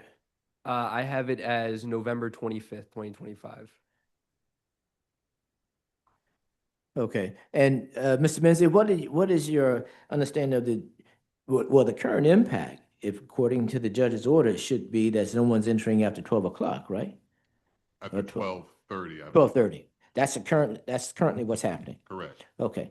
And in terms of what the city is proposing is not to take any additional enforcement action until pending the Blair hearing. Is that correct or not? Correct. We would comply from our reading of Judge Hall's decision. What he decided is what is the current status enforcement of this pending resolution of the full appeal on the merits. So what's the effect of a stay, Mr. Menzie? It would allow them to continue to allow people to come in the property between 12:30 and 1:15, which Not based on what just said in terms of Judge Hall's ruling. You're asking me if you grant my motion for stay. Yeah. What I'm asking you, what would the effect would be? Yeah. The effect would be, what I'm asking you to do is to remove any restrictions of people entering after 12:30. And that would overrule the judge's order? the judge put that in the order in order for us to get here. Like he, Oh, well, this is not the hearing necessarily because the hearing has to be scheduled. correct. And what I'm trying to explain to you is that Judge Hall said, I'm gonna put this in the order so that you guys can file an appeal and a motion to stay. And so he directed us to file the motion to stay, which we did. And I don't think that Judge Hall would have told us, directed us to file a motion to stay if he wanted you to say, I can't do anything about this because Judge Hall Okay. has an order. Okay. I'll ask another quick question, please. Sit down. Mr. Menzie, can you just tell us what type of business this is? This is it's a lounge. It doesn't have a DJ. They have hookah service. They do some food and some drinks. And there might be music playing in the background, but no DJ. Thank you. Okay. And the current plan for the city is to, two things. If there is a stay, of course, that would have its own impact. If there is not a stay issued by this board, is the city moving forward in any particular fashion? No, the city was willing to consent to stay enforcement pending resolution of this appeal. I think there's just disagreement on whose enforcement essentially, because it depends on, I believe Mr. Mincy, and that's what I wanted to correct earlier, was indicating the city's putting these restrictions in place in terms of the 12:30 close down, not letting new patrons in at 12:30, excuse me. We have been following that, and we're not going to enforce anything beyond what has already been stated by the Court of Common Pleas and Judge Hall. Is there a provision of the non-pro-tunc provision that will suggest that the operating hours should be affected? So the nuisance abatement plan, I believe it was what you were referring to. Well, I'm referencing Mr. Menzies' previous testimony, saying the non-pro-tunc provision included a restriction on admission to the club after 12:30. No. The city, in negotiations with my client prior to us getting involved, when they were talking about whether or not there was going to be a nuisance abatement plan, they were proposing these restrictions. We were against those restrictions, which led us to filing. And I guess the issue was they were requiring a decision or a signature on the nuisance abatement plan by a particular time. And so that led us to file in Common Pleas Court a TRO and an injunction petition because we did not want to sign that. And Judge Hall, seeing, because we attached as reason for our need for the injunction, we attached the proposed nuisance abatement plan as an exhibit. And so Judge Hall said, now it may not have effectively made it to what he wrote in the order. What Judge Hall said was, I'm going to leave these things in place, this 12:30 restriction, until you can file your motion to stay enforcement in order to have your appeal heard. And Mr. Resort, did I hear you correctly that the city is not opposed to the request for a stay? Did I hear that? That is correct. Oh. And essentially what we are asking for is that they just be allowed to allow patrons to enter up until 1:15, which is what every other business in that corridor is allowed. Okay, so you're asking for something in addition to just Well, stay I'm not asking to stay open. Let's take an executive session, please. Just for the record, before we do because that. I indicated this via email, because board's administration sent along the motion to stay to the city. The city's position is that we're okay to consent to the motion to stay. We just want it to be confined to the four corners of the intent to cease that they are appealing. The board knows its powers is regarding this intent to cease, and I believe some of the terms in their motion to stay went a little bit beyond that. So we just wanted to make sure it was a very particular stay order just on the specific issue on appeal. Okay, just before we proceed, the four corners of the intent to cease, is that something that you are not in agreement with? I think I would have to look at it again before I told you if I was completely in agreement. Well, you're going to look at it quickly because we'll make a decision based on that, partly. Can you tell us what the four corners are? So the appeal is of PPD issued a intent to cease. They designated the business as a chronic nuisance business. Okay.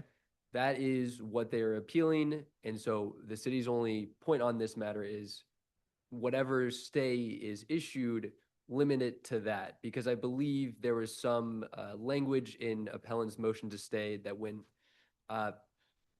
possibly a certain interpretation beyond that and talking about staying all related police enforcement, that sort of thing. I just wanted whatever the board orders to be very clear that we're staying enforcement related to this letter on this appeal. Okay, and so that's what the city's argument is, and so you need to look at it. I'm fine. I guess if the issue about the time entry is not within that four corners, then no, I'm not. I don't know what the four corners says, so, Well, what I'm trying to convey to you is that I'm not just limiting it to the four. but I'm corners. saying to you that our decision will be based partly on the city's request to whether the issue is limited to the four corners. And I'm suggesting to you, not requiring, that you read it, that so you'll know what the city is asking for, that's all. I now know what the city's asking for. When I'm asking you, I guess, is to go beyond the four corners of that document and Okay, also. we hear that request, we Okay. will make a decision. We're just gonna take off the record one more time. Prepared to go back on the record. Mr. Resort, we're, as you can imagine. Excuse me, Chair, I'm sorry. Are we back on the record? Yes, sir, we're back on the record.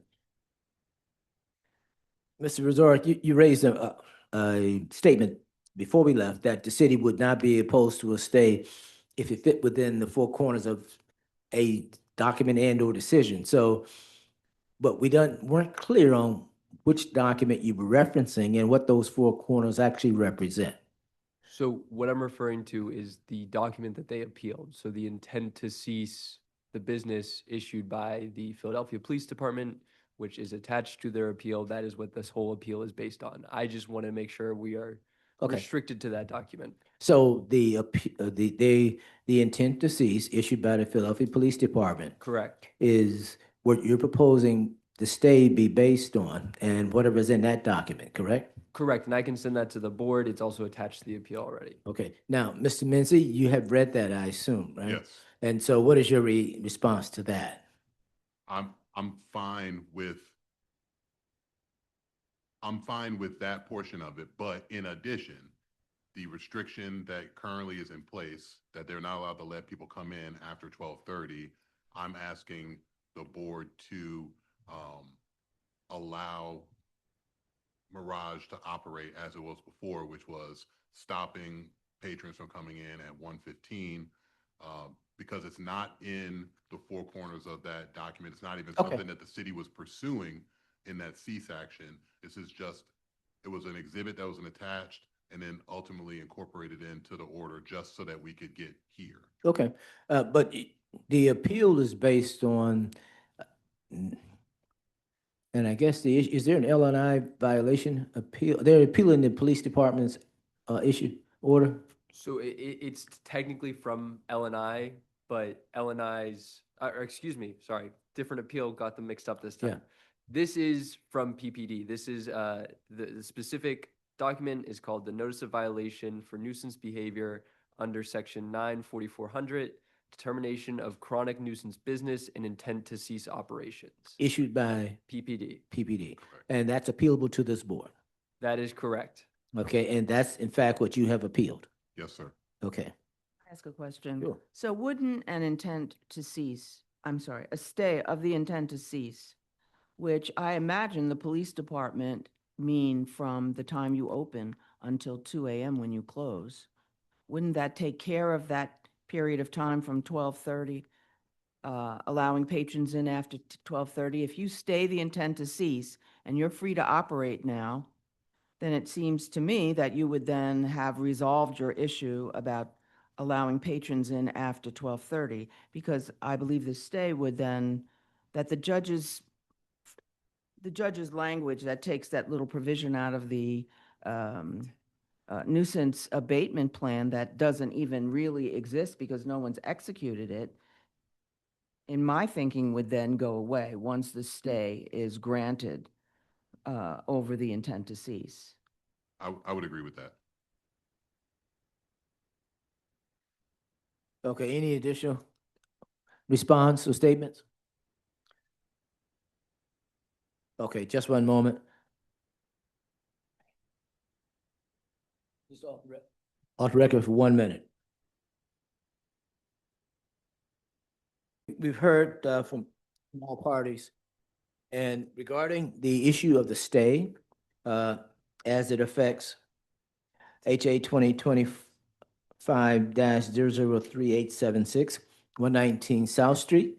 It is the position of the board to grant the number 6, yeah. And I'd ask my colleague, Ms. Penn, to start the vote. The request for a stay of enforcement shall be granted within the four corners of the intent to cease. Grant the intent to stay based on the four corners of the intent to cease. Granted within the four corners of the intent to cease. Granted within the four corners of the intent to cease. I concur with the board. Okay, thank you very much. Now, are there any additional open items for these, either 7-6 or That was granted. 05? I do not believe so. I would just make a request that the board schedule this sooner rather than. Yes, Yes. we will schedule as quickly as we can. We would agree with that. Thank Okay, you. thank you. Have a good afternoon. Thank you, board members. Sorry for all the exercise. Yeah. So there's no vote sheet for that. So we've got to figure out. That's number 6? Yeah. Yeah. Turn them back.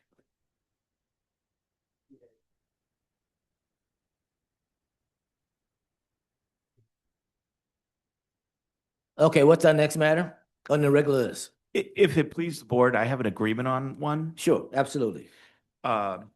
Regarding number 5, this is Christopher Johnson for the city of Philadelphia. Number 5 on the list, the appeal of Bonita Gray, who's appeared. She's appeared here today. It's HA 2025-002686 regarding the property at 1726 Alter Street. We had a chance to discuss the matter here. We've agreed to ask the board to mark it as city affirm with an 8-month stay of enforcement. Ms. Gray, if you raise your right hand, do you swear or affirm the testimony you give today be the truth so help you God? Thank you very much. Do you, excuse me, ma'am, do you agree with the settlement that has been proposed by the law department? Okay, and so we will adopt a settlement that has been presented. That's, what was the, repeat that again, please? City affirm 8-month stay of enforcement. City affirm 8-month stay. Okay, thank you very much, ma'am. Have a good afternoon. Thank you.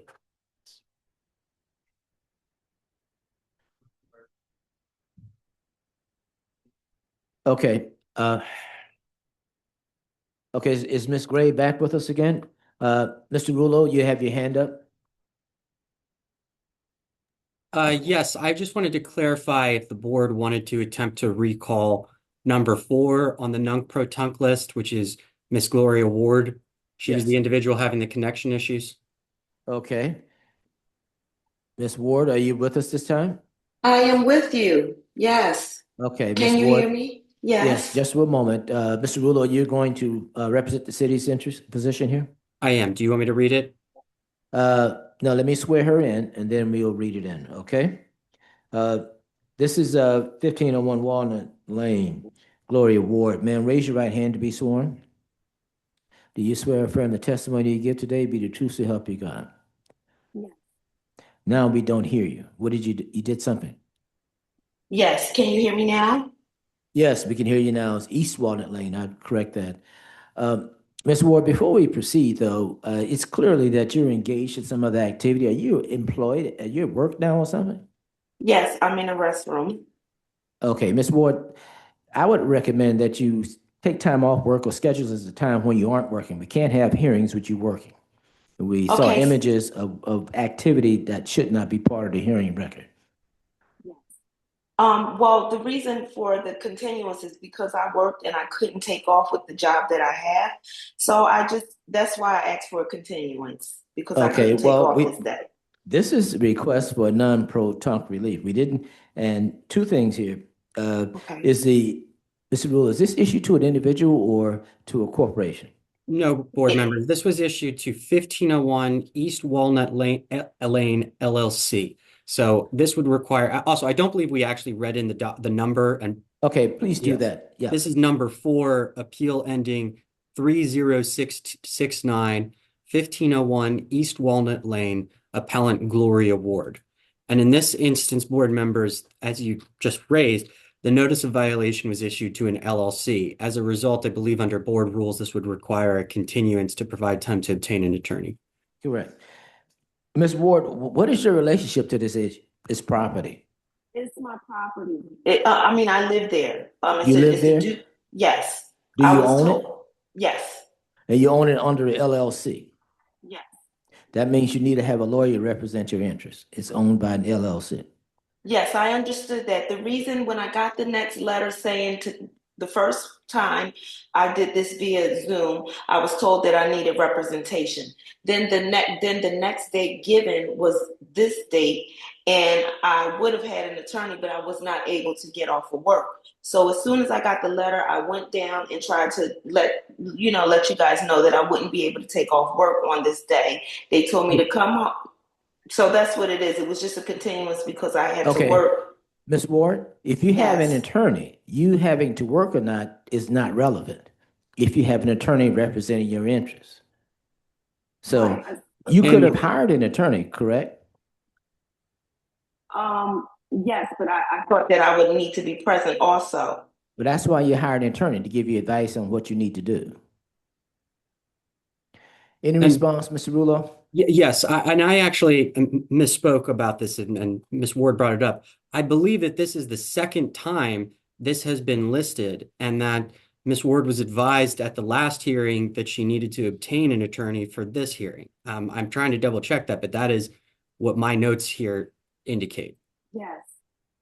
So I would just say that if we are at the second hearing at this stage, and there's already been the notation that a counsel is needed, the city would be asked that it be dismissed for essentially failure to appear, failure to prosecute. What was the date of the last hearing? 30 days ago, I believe. I'm sorry, Mr. Rulo, Mr. Rulo, do you have that? If would- not, I'll ask the administrator to give it to me. If the administrator could confirm that, I'd Yes, appreciate what's the that. date of the last hearing? October 23rd, 2025. So essentially, month and a half? 2 months? Yeah. So, Ms. Ward, why couldn't you have hired a lawyer within a month and a half to 2 months? I could have hired a lawyer. Well, I need the money, obviously, to pay the lawyer, but I thought that I needed to be present. When I came down and I asked for a continuance, I thought that I would be granted one and then get the attorney after I know the next date, the hearing Okay. date. No. This is the next date. We continue it once already, and that was a month and a half ago to allow you to hire an attorney to represent your interests. So nothing's changed other than you didn't hire a lawyer. I was not able to take off on this day, so I No, didn't know ma'am. that. Taking Yes. off is not relevant. It's not a good argument, Okay. because if you hire an attorney, they can represent you. You don't have to be present. I didn't know that. I didn't know Ms. that. Ward, Ms. Ward, have you Yes. taken any steps at all to obtain counsel? Yes, I did contact an attorney. They haven't gotten back to me yet. That was about 2 weeks ago. It was someone that I saw when I came down to a hearing before. And once you contacted that person, did you try to reach out to any other counsel? No, I didn't. I traveled for work and I didn't. I did not. All right, thank you. Okay. Any other questions?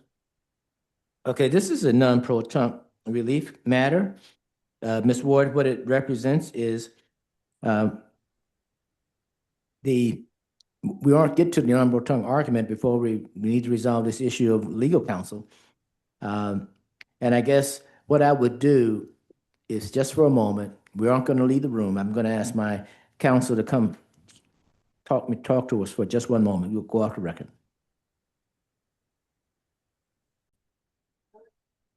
Back on the record. Ms. Rulo, Ms. Ward, this is what we're going to do. We're going to permit one additional continuance. Noted as must be tried. Ms. Ward, if you do not appear with an attorney, the next hearing, we will make a different kind of decision. Understood? Yes.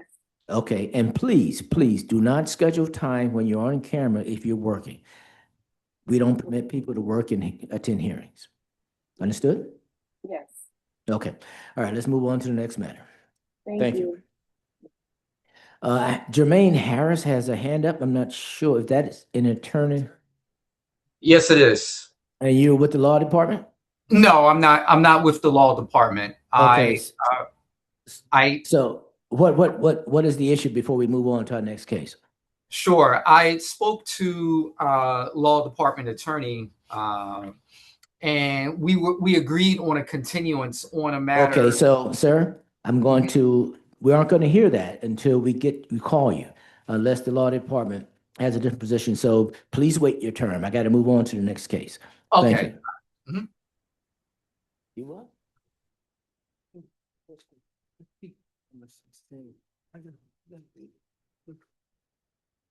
I don't have this. Oh, yeah. All right, what's our next matter? Bringing us to the top of our regular list, case number 4, HA 2025-001002 for 2621 East Lehigh Ave. Appellant, I'm going to spell the name, SHKELQIM, last name HAJDINAJ. Okay, thank you very much. Who's representing the city? That is me, Lee Bagelman, on behalf of the city. Mr. Bagelman, is the appellant present or anyone I'm present? here. Okay, sir, would you pronounce your name for us, please? Sure. I go by James. Correct name is Shkelkim Haydin, I pronounced. SHKELQIM HAJDINAJ. I go by James. Okay, and how do you pronounce your last name? Haydinai, silent J. Haydinai. Okay, Haydinai. Okay, thank you, Mr. Haydinai. Okay, Mr. Begelman, do you have any witnesses? I do. Inspector James Trainer from the Department of License and Inspections. Okay, Mr. Trainer would unmute himself. Okay, Mr. Haydinai, we're going to swear you in as well as Mr. Trainer at the same time. Please raise your right hands. Do you swear or affirm the testimony given today be the truth to help you God? Mr. Haydinai? I do. Okay, Mr. Trainer? Yes, I do. Okay, thank you. You can place your hands down. Okay, Mr. Begelman? Yes, good afternoon, members of the board. This appeal concerns an unsafe violation concerning the property located at 2621 East Lehigh Avenue. The appellant is the current record owner of the property.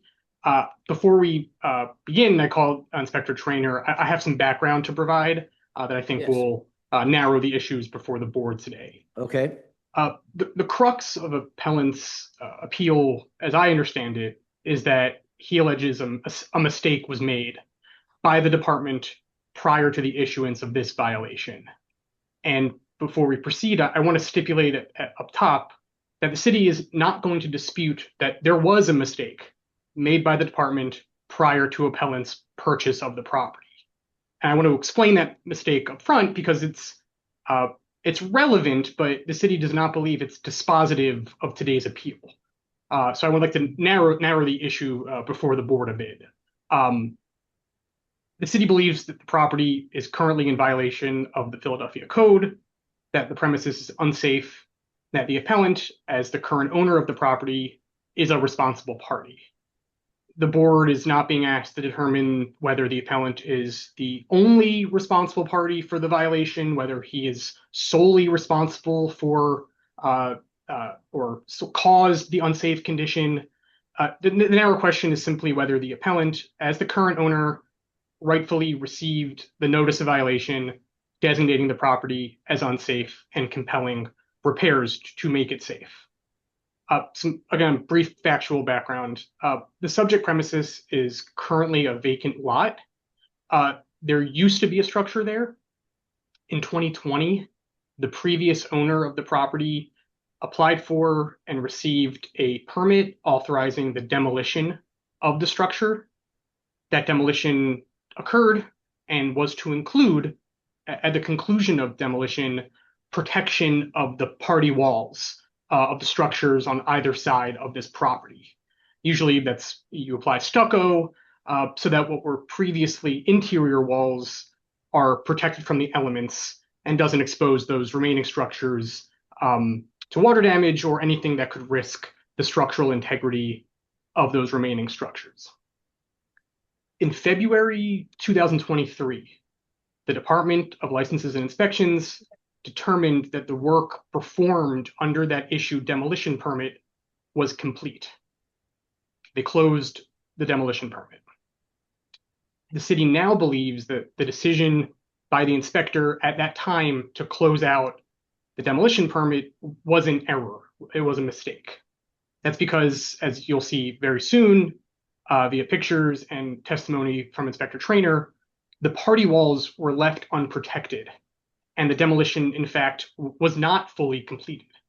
The city wants to stipulate, again, up top, that the demolition permit should not have been closed in February 2023. The appellant purchased the property a few months after that, in May 2023. And again, the city will stipulate that at the time he purchased the property, there was no open unsafe violation. There was no open or uncompleted make safe permit.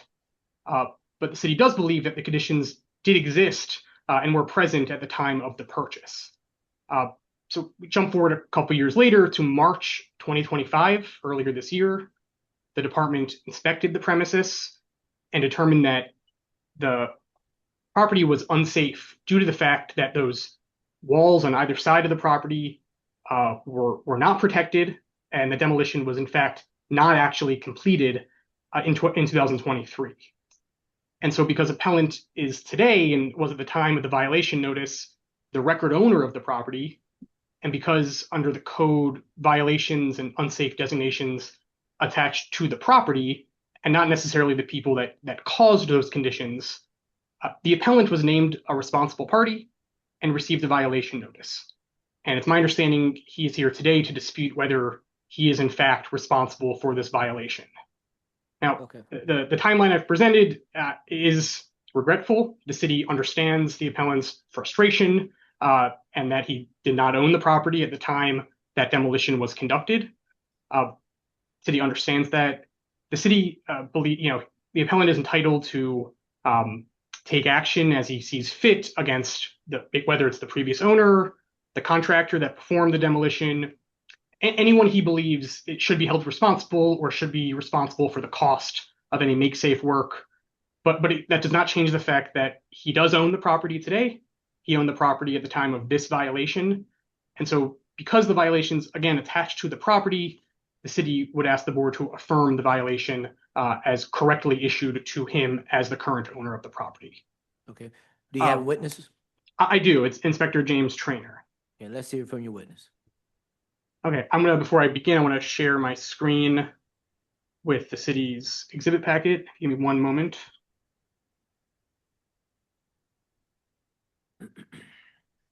If I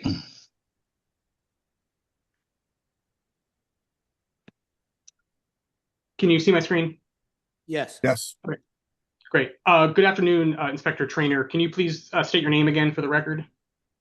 Good afternoon, Inspector James Traynor, Traynor. Where are you currently employed? I'm employed by the City of Philadelphia, Department of Licenses and Inspections, CSU Division.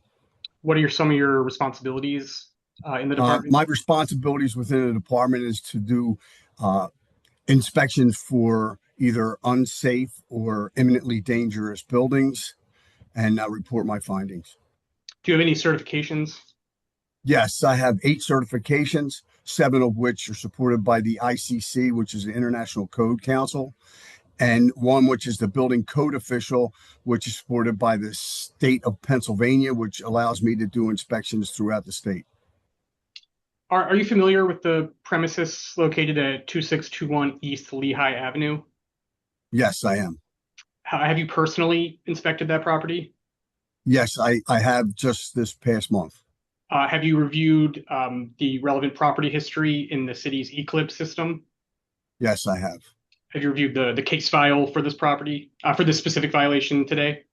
Yes. Mm-hmm. Are those records, the property history, the case file, those are stored on the city's Eclipse system? That is correct. To the best of your knowledge, are those records kept and maintained in the ordinary course of the department's business? That is correct.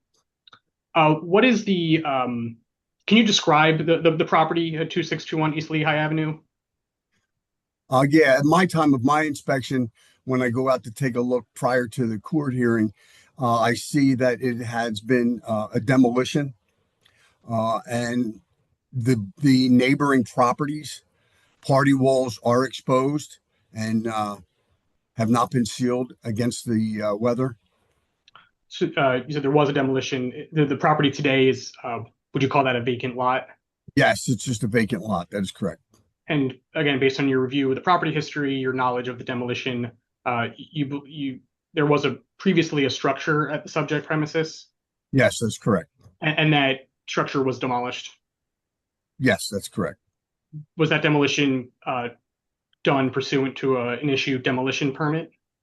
Yes, it was a private demolition. Do you know approximately when that demolition occurred? No, I don't know the exact date off the top of my head. The department did mark that the work under that demolition permit as complete. Is that correct? That is correct. Was that in around February 2023, to the best of your knowledge?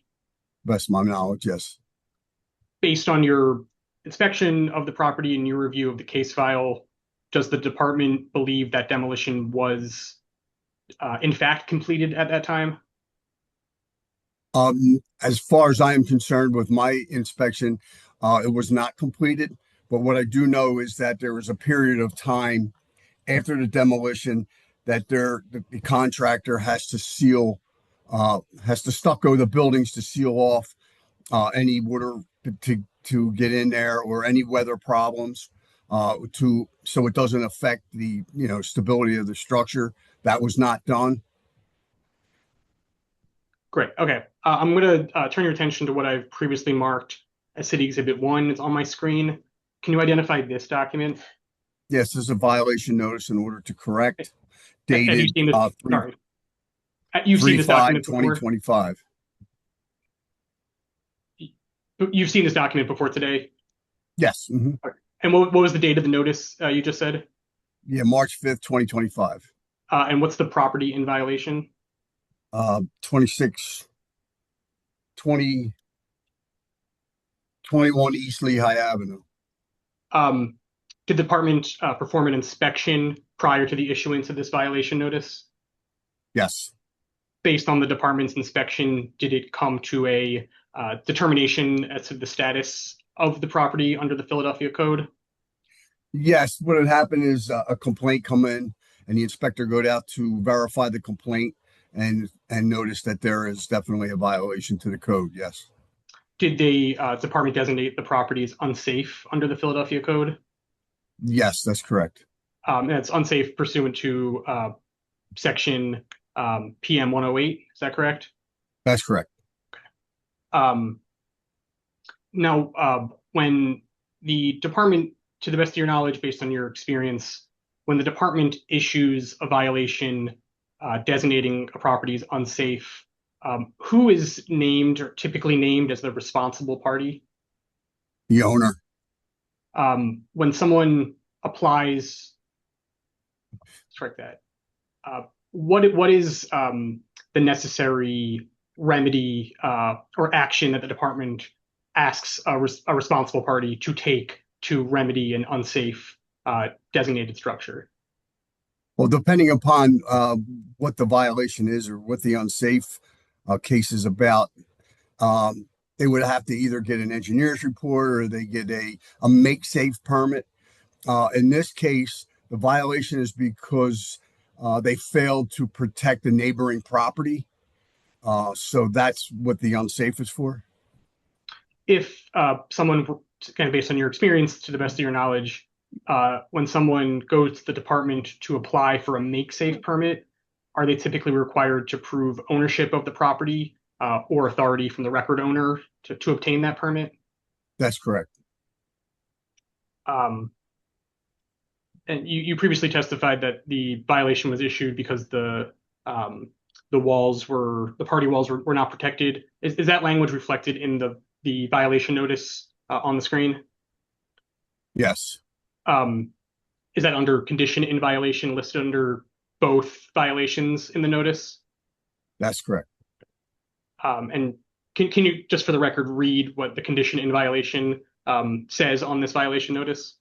It says demo without newly exposed walls untreated.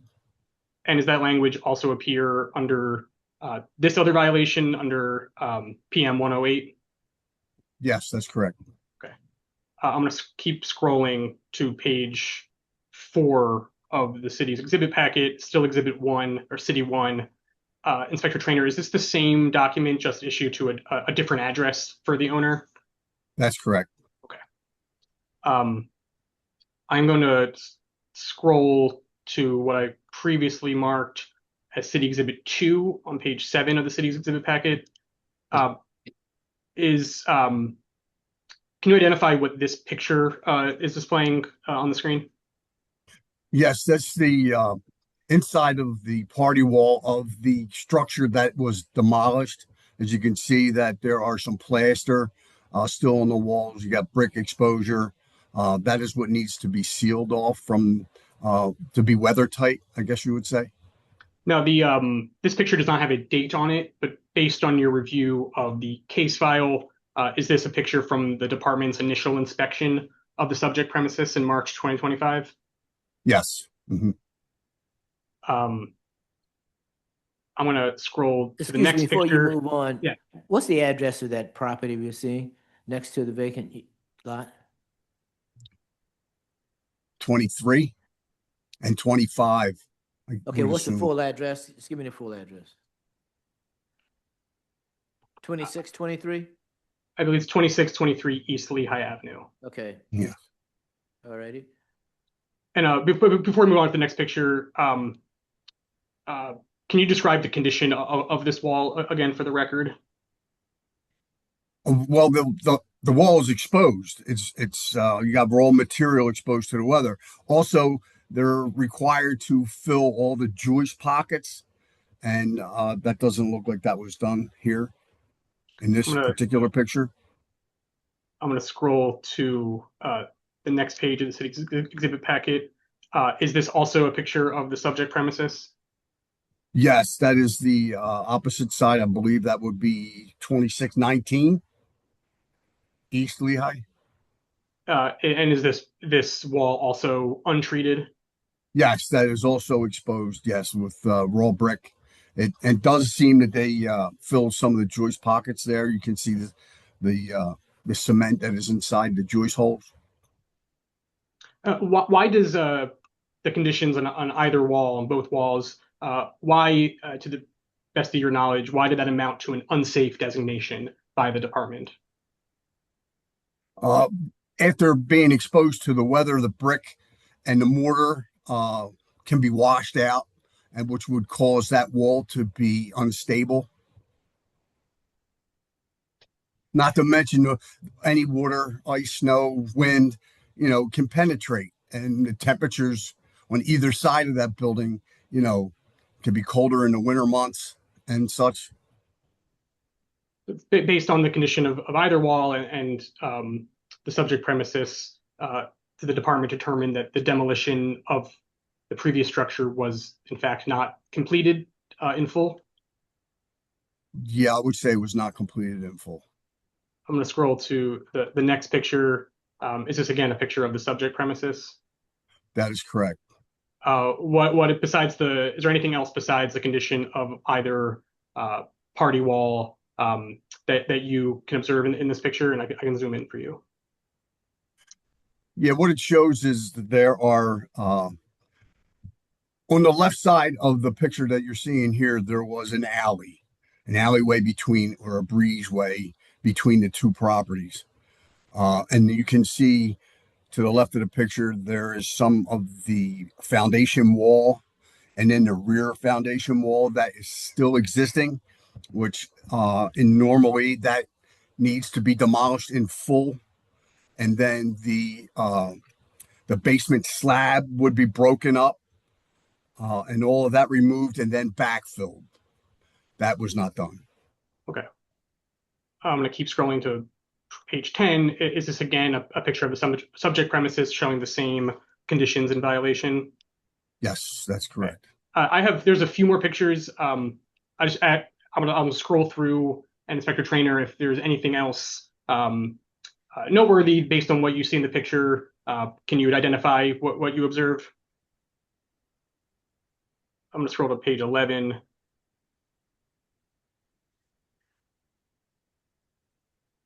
I'm gonna keep scrolling, Yeah, and again, that's the subject premises in the same condition. That's correct. Yes. Mhm. Mr. Begelman, can you Yes. correct the view? Can you correct the view of the photos by rotating them? Sure. It'll take me a second to find the button. It's the lime green button on the right-hand toolbar. Yep.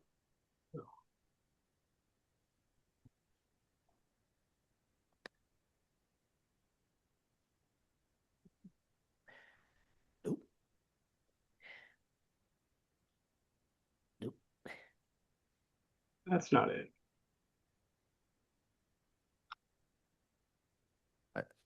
This is Matthew Webster, Board Counsel. If you use that lime green button, you can select a page and rotate that page.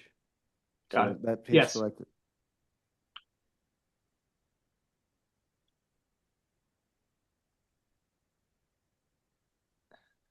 And again, Inspector Trainer, this is again the subject premises in the same condition. Yes, that's correct. I'm gonna scroll to page 12. I will flip it again. And is this another view of that party wall? Yes, they're duplicate pictures. Yes. I have nothing further for Inspector Trainer. Mr. Begelman, before we Yeah. invite the appellant to cross-examine the witness, will there be any testimony regarding the interior condition of 2023 or 2619? No, this violation was issued to 2621 East Lehigh Avenue. It does not concern the interior condition of either property on the side of the property. All right, thank you. Okay, then we will ask Mr. Shelquim, James. Okay, James. My apologies, sir. It's fine. Had Dinesh. Hi, denied. Had That is Dinesh. fine. Okay, my apologies. Do you have any questions for Mr. Trainer, the inspector? Nope. Okay. Wasn't Then any. You can, we'll give you a moment in a Okay. moment to present your case, but just want to make sure if you had any questions for him. If you don't, we'll move on. Mr. Begelman, any additional witnesses? No additional witnesses. The city will just move for admission of the city's exhibit packet, which I emailed to the board yesterday. Okay. All right, but those, so moved. Okay, Mr. Hadnai, this is your opportunity to present your case. Tell us what we need to know about this. Okay.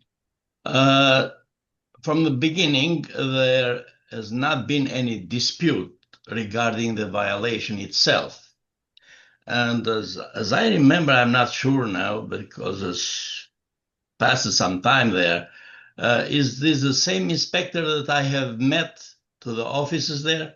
James, do you remember me that I came to the office? If it was you that I came and I saw on the north, whatever. Okay, Mr. Hadnai, no. Okay. You have to present your case. Okay. Whatever facts you believe are important. Okay, it's so fine. you can't engage in a conversation with the other witnesses. Okay.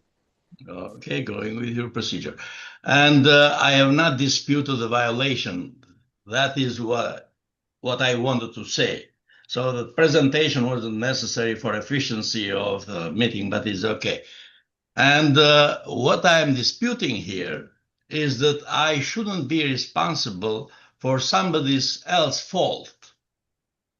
So that violation wasn't caused by me. That was caused by the contractor that did the work there, that wasn't hired by me, and from the LNI inspector that closed the case when I shouldn't. And I have to thank Lee about the very proper presentation of all the history here and the issue here. But I don't agree with Lee regarding the conclusion that I should be responsible. The theory of the violation or responsibility goes with the property is same as to say that you catch somebody in the front of the bank that was robbed when the robbers left and keeping him responsible now because he was caught, or same for a crime. If you are present there to the victim, you might be responsible because the killers already have left the place.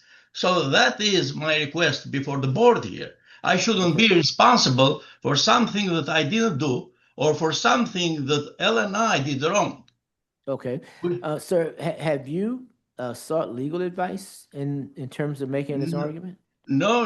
Legal advice costs money. And as I said here, the suggestion that Lee is bringing up is his point of view that I could go after this decision, whatever decision you take here, against the contractor or the inspector is not a logical or a moral decision. If you go the same route that he is requesting, okay, don't blame him. It's his position representing the city here. Okay. So this is what I'm requesting here, not to be responsible for something that I didn't do. When I bought the property, I didn't have there any violation, any lien, anything on the property. Otherwise, I would have disputed that on that time, if that was the case, or I would have gotten responsibility on the time. After so many years now, I have to be responsible for something that I didn't cause. Okay. Mr. Begemon, any cross-examination? No Okay. cross-examination. Yeah, please. Yeah. Please. Mr. Hadinaj, do you own other properties in the city of Philadelphia? Yes. Have you built homes in the city of Philadelphia? Was that built? Have you constructed? No. No. When you bought this lot, was it your intention to construct a house on the lot? That was the intention. I see. Did you hire an engineer when you bought the property to look at the property? To No. Okay. Thank you. Mm-hmm. Mr. Hajinat, did you know the owner that you brought it off of? What was the question? Did you know the previous owner who you purchased the property from? I don't remember his name now. I didn't see the owner in reality because it was represented by the title company, a lawyer, whatever. He was somewhere in Florida, far away there. Okay. Did you know the contractor that did the demolition work? Yes. But the LNI knows it also. Because it happened that contractor called me. Okay. All right. Thank you. Mm-hmm. Any additional questions for the appellant? I do have for Mr. Begemon, I'd like to recall Mr. Trainer for a moment. Mr. Trainer, if you're on mute, sir. I'm curious in this instance, if the contractor is known to LNI, why not issue a violation to the contractor as well? I believe there was a violation issued to the contractor. Okay. And do you know if that person has appealed the violation notice? No, I am not aware. Okay. Is there any reason why we didn't also, so we issue it to the owner of record at the time of the violation, and if we know other parties are responsible, issue for those parties as well? Is that how it works? I believe so. Okay. All right, thank you. Anything else, Mr. Hadjinaj, before we vote? I have No, Yes. for as much as I know, that is the story. Ms. Penn? Yes, I'd like to ask a question of Inspector Trainer. An initial inspection of the party walls that were left open would indicate to an experienced inspector that the walls had not been parged. Is that not correct?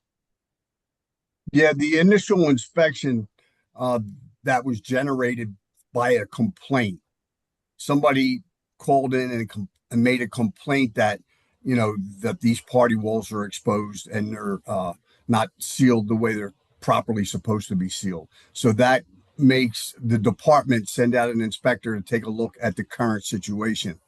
And when he went out there, that's what he saw, that it was not completed. Well, I wasn't asking about the current situation. I was asking about the inspection that prompted the case to be marked as complete, so that when an L&I inspector went out, once the demolition was finished, wouldn't a competent inspector have identified that those walls had not been parged? Absolutely. But see, at the time, yeah, absolutely. You're right. That's correct.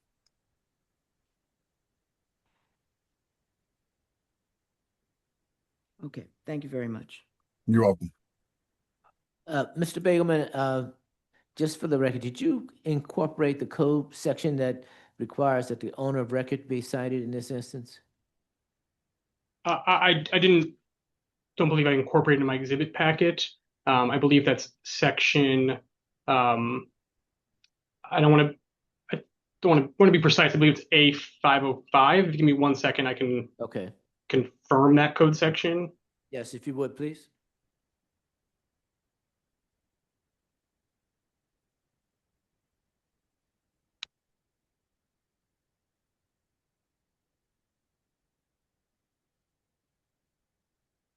It's section A502.3, service of notice. 1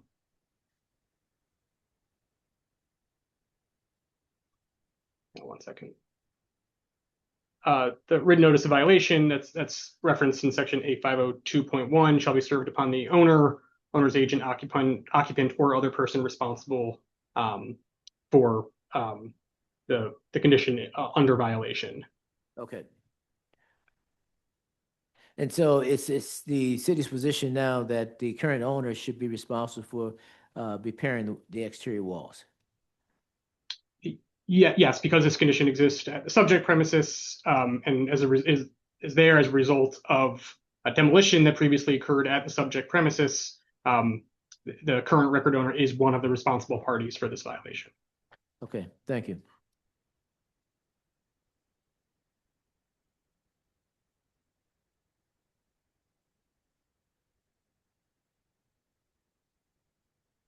He cited a different provision. Yeah, he didn't read the violation. He read the section of the code that says the party who owns the. Okay, just one moment. Yeah, but this is. Mr. Bagelman, any final argument before we vote? Just very briefly, I believe that the appellant has already stated that he's not disputing the violation.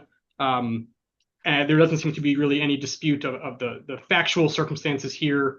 The board has some experience, I believe, with other violations, other appeals presented before the board where the condition in violation perhaps was not caused solely by the record owner or recipient of the notice of violation, but still under the code and based on the circumstances, still leaving that current owner responsible for the notice of violation. And this is what's occurred here. Again, the city fully understands appellant's frustration and fully acknowledges he was not the owner at the time of the demolition, but because the appellant is the current record owner, the only one who can obtain a permit to conduct the make-safe work and make this premises safe, the violations as issued to the appellant should be affirmed.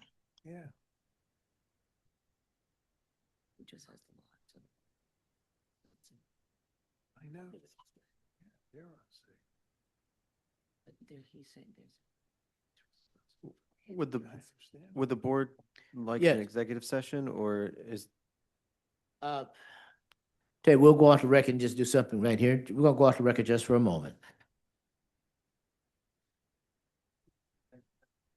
Sure.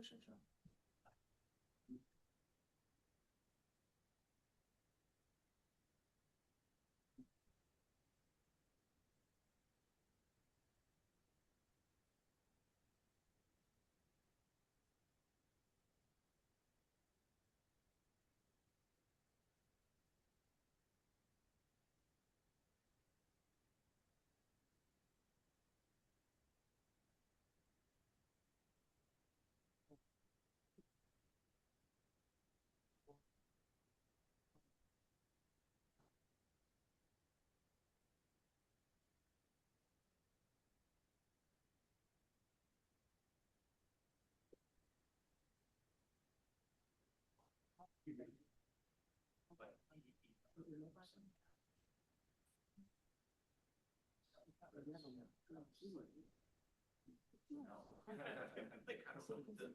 no, you know. Wait 2 years, play again.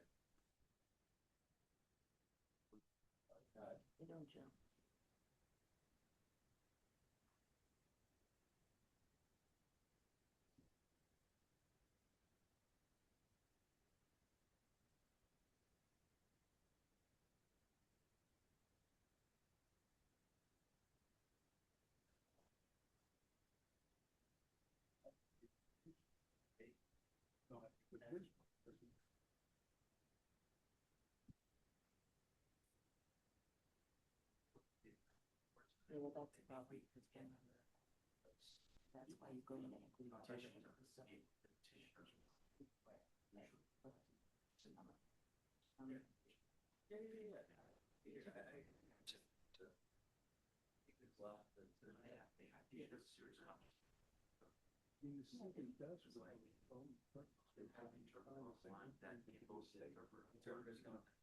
yeah, but that's different. That's Tom's side. And we've been having issues with you all, third witness will help. Yeah, I gotta ask. You talked about all taking liability. No.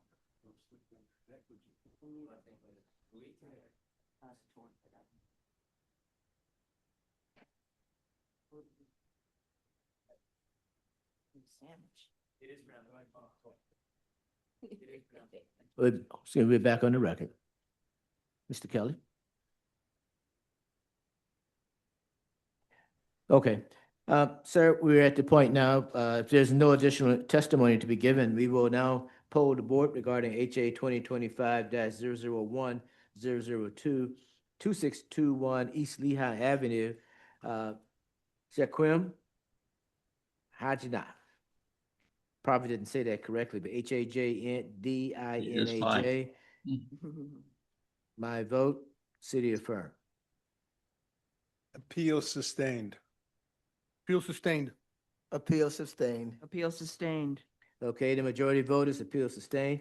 Mr. Hajinah, you won your appeal. Have a good afternoon. The witnesses are excused. Thank you. Thank you. Thank you.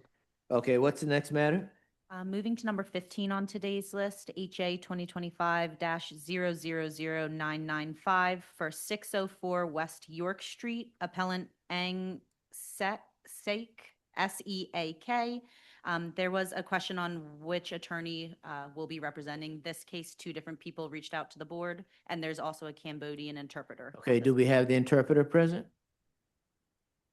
Is the Cambodian interpreter present? The Cambodian command interpreter is here present. Okay, your name, please? Danny Koy, K-O-Y. First name Okay. D is in David, A-N-Y. It's also on the screen. Okay, please raise your right hand to be sworn. Do you swear or affirm that you will faithfully translate the proceedings regarding 604 West York Street from English to Cambodian and Cambodian to English? Yes, I do. All right, thank you. From this point forward, please interpret everything that's said in English. And if there's any responses in Cambodian, please relay that in English to us. Okay? Yes, sir. All right, thank you very much. Let's Thank do you. this. Because we have an interpreter, let's read the matter into the record. Number 15 on today's list, ending in 000995 for 604 West York Street, appellant Ang Seak, S-E-A-K. Before we proceed, this is Jermaine Harris. So no. There's an interpreter, sir. The interpreter has to interpret everything that's said. So please be patient. Okay. ចាសម្រាប់ក្តីគឺលេខ15000995នៅអាស័យដ្ឋាន604នៅលើផ្លូវ West York Street លោកដែលឈ្មោះ Seak. Okay. Did you finish? Okay. Yes, Is sir. the appellant present, Ang Seak? ចាលោកអ្នកដាក់បណ្ដឹងចាលោកមាននៅស្ដាប់ជាមួយយើងដែរ Okay. Which attorneys okay, I don't see anyone responding. Who's representing the city in this matter?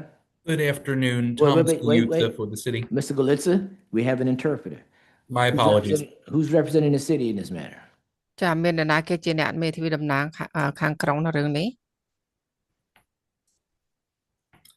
Thank you. Good afternoon, Thomas Galiutza representing the city of Philadelphia.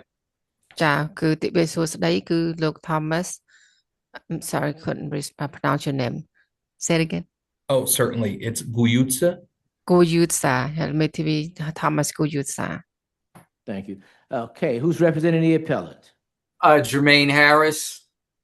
ចាអញ្ចឹងអ្នកណាគេអ្នកមេធាវីតំណាងលោកដាក់ប្តឹងឈ្มោះ Jermaine Harris Mr. Harris, is your client available today?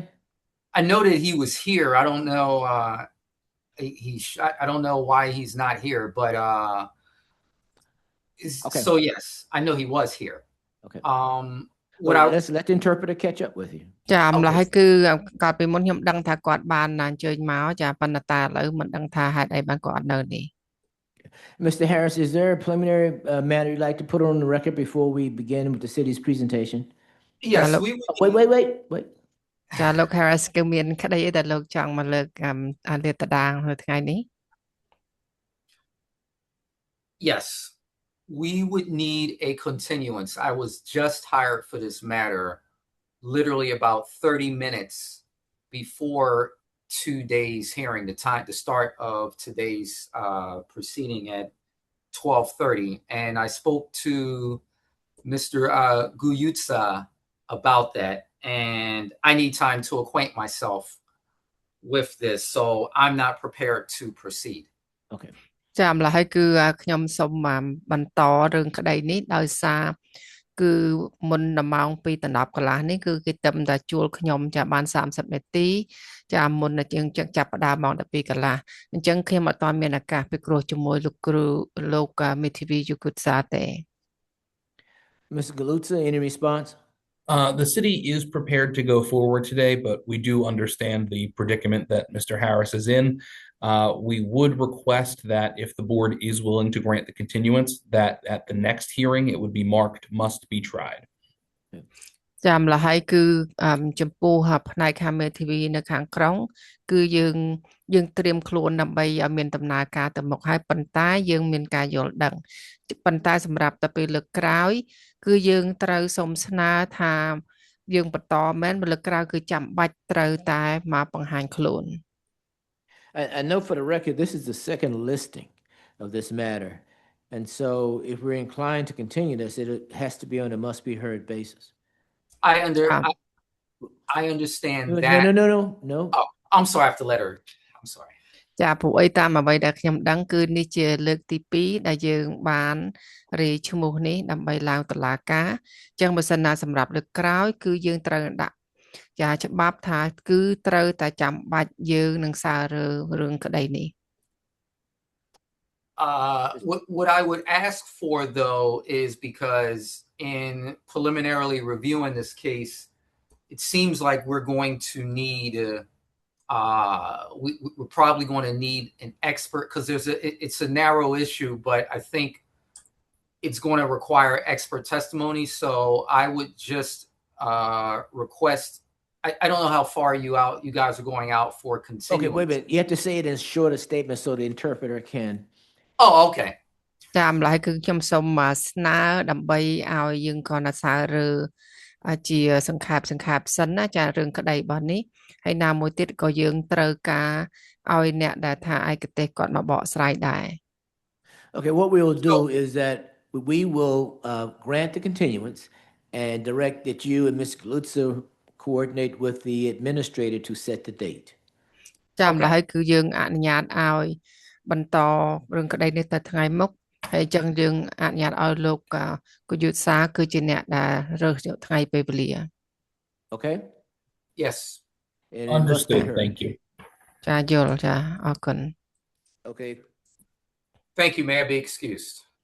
Just one moment. Interpreter, did you hear that we said that it's continued but must be heard next time? Yes sir. Okay. ចាម្ល៉េះហើយគឺយើងត្រូវបន្តក្តីនេះប៉ុន្តែគឺចាំបាច់ត្រូវតាមមកណែនាំខ្លួនសម្រាប់លើកក្រោយ Okay, thank you very much. That concludes this matter. Potential witnesses are excused. Thank you. ចា ចឹងអរគុណច្រើនជាងយើងនឹងបិទក្តីនេះចា Okay, interpreter, thank you for your service. You're very welcome. Thank you for your service. And interpreter can be excused. Yes, ma'am, you may Thank be you so excused. much. Thank you. Interpreter disconnected. Okay. Okay, what's our next matter? We're going to move to number 29 on today's list, ending in 002618 for 47 Netherwood Drive, Jason Hema. Who's representing the city? That would be me. I thought this was going to be called in a little bit, so I can actually come upstairs if the board would like. I believe the appellant is in the room. Yes, the appellant is present. So you headed up. Let's do this then. Mr. Hema, is that you? Yeah, if you could just wait a moment, he's on his way up. Yes, Okay, my we'll do- apologies. I thought this was at the end of the list and there were other matters Okay. remaining. Let's go to the next matter. Moving to number 7 on today's list, HA 2025-003089 for 2526 South 64th Street, appellant David Coletta. Okay, who's representing the city? It's Christopher Johnson for the city of Philadelphia. Good afternoon, Mr. Johnson. Mr. David Coletta, are you present? David Coletta. Anyone present representing Mr. Coletta or the interests of 2526 South 64th Street? Anyone present? No one is responding. Let's confirm service. Appellants in this matter listed 6241 through 45 Dix Avenue, Philadelphia, PA on the appeal application. Notice of today's hearing was sent to that same mailing address on November 13th, 2025. Okay, no one is responding. What is your pleasure, Mr. Johnson? The city requests that it be marked as dismissed for failure to appear. Okay, what time do we have, Mr. Pincus? 4:00 p.m. 4:00 p.m. Thank you very much. Regarding HA 2025-003089, 2526 South 64th Street, David Coletta. This matter is dismissed for failure to appear. Dismissed for failure to appear. Dismissed for failure to appear. Dismissed for failure to appear. Dismissed for failure to appear. Thank you very much. That concludes that matter. What's our next matter? That would be number 11 on today's list, HA 2025-003497 for 2027 South Beechwood Street, Ahmed Mohammedi. Mr. Hamadi, that's you? Okay. All righty. This is regarding HA 2025-003662. Mr. Hamadi, if you raise your right hand to be served, do you swear or affirm the testimony you give today be the truth so help you God? Thank you very much. You need to pull that closer to you. No, pull it closer to you. Then make sure it's the green light is lit. Okay, so that the court reporter can hear you. Okay, who's representing the city? Good afternoon, members of the board. Good afternoon, Mr. Chairman. Will Fernandez on behalf of the city of Philadelphia. Okay, already. So what is it that you have a witness? I do, Mr. Chairman. It would be Inspector Jim Trainer. However, before I call him, I would just first call attention to the actual appeal that was filed. What Mr. Mohammedi wrote in his grounds for appeal is, I bought the house in 2021 and I have no experience. This is my first time buying, and the previous owner should take care of this before they can sell it. The city will, of course, present evidence regarding the unsafe violation for a bulged front wall. However, I would suggest to the board that the actual condition isn't really directly challenged in the appeal. Mr. Mohammedi also showed me that he has documentation showing that he has been approved by the PHDC for Basic Systems Repair Program. And so I don't know if he means to, if his aim is to request a stay of enforcement or anything like that, but I just wanted to bring that to the board's attention before I proceeded with the witness. Okay, all right. Mr. Hamadi, any preliminary statement you'd like to make before we get into hearing the witness? No, actually, I got approved for the Basic PhD, system. and they sent their Okay, so what would, inspector. yeah, let me ask you then, what would you want this board to do? I don't know, like my Okay. house, it looked brand new. I Sure. don't know why they give me this. Yeah, let me explain When to the you. inspector checked Sure. it from the inside, he said, "This Okay, is let me explain a what we brand do. new house." Yeah, like, let me Yeah. explain what we do. Yeah. Our job is to Yeah. determine if the city, license and inspections, properly issued a violation Yeah, notice. that's not. That's what we do. Okay. And if you believe that the violation was not done properly, No, yeah. and then that would be what you would appeal. You would say to us, this is a wrong violation notice. Yeah. It doesn't sound to me that's what you are saying. Okay. You're saying that violation was proper. It's just that you didn't understand what you were buying, but you now have assistance to make Before I repair. didn't know, and Yeah. when I Okay. get approved, the inspector explained to me. Okay, This is all right. yeah. Okay. Like this It's just that I'm just asking it's- so that we okay. can make a decision in this. But before we can make a decision, we need to hear testimony. Okay. Given the nature of the appeal, I'll keep the testimony as Short as possible. Yeah. Yes, thank you. I am going to share my screen. Good afternoon, Inspector Trainer. Can you hear me? I'm not sure he's Yeah, still with us. I can hear you. You gave me a scare there, Mr. Chairman. Hello, Inspector Trainer. Can you please state your name, position of employment, and your employer? Yes, my name is Inspector James Traynor, Traynor. I am employed by the City of Philadelphia, the Department of Licenses and Inspections. I've been working for license and inspections for 8 years. Okay, Inspector Trainer, can you see my screen right now? Yes, I can. Okay, what document is currently displayed on the screen? It's a violation notice and an order to correct for 2027 South Beechwood Street. And what does it designate the property in any manner? Yes, it designates it as unsafe. Date of the notice was 9/11/2025. Okay, I'm going to scroll down now. What are the conditions which resulted in the unsafe designation? There's a front wall bulge. Okay, I'm going to just briefly scroll through photographs. After I do so, can you confirm if they are photographs that are contained in the business records related to the violation notice you just identified? Sure. Okay, starting with City Exhibits page 5, scrolling down to City Exhibits page 6, going down to City Exhibits page 7, Yes. going down to City Exhibits page 8. And that Yes, concludes the that's photographs. correct. Are all those photographs of the subject premises that's at issue today? That's correct. Okay, and do those photographs support the unsafe designation due to a bulged front wall that you described earlier? Yes. Okay, the violation notice, who was it issued to?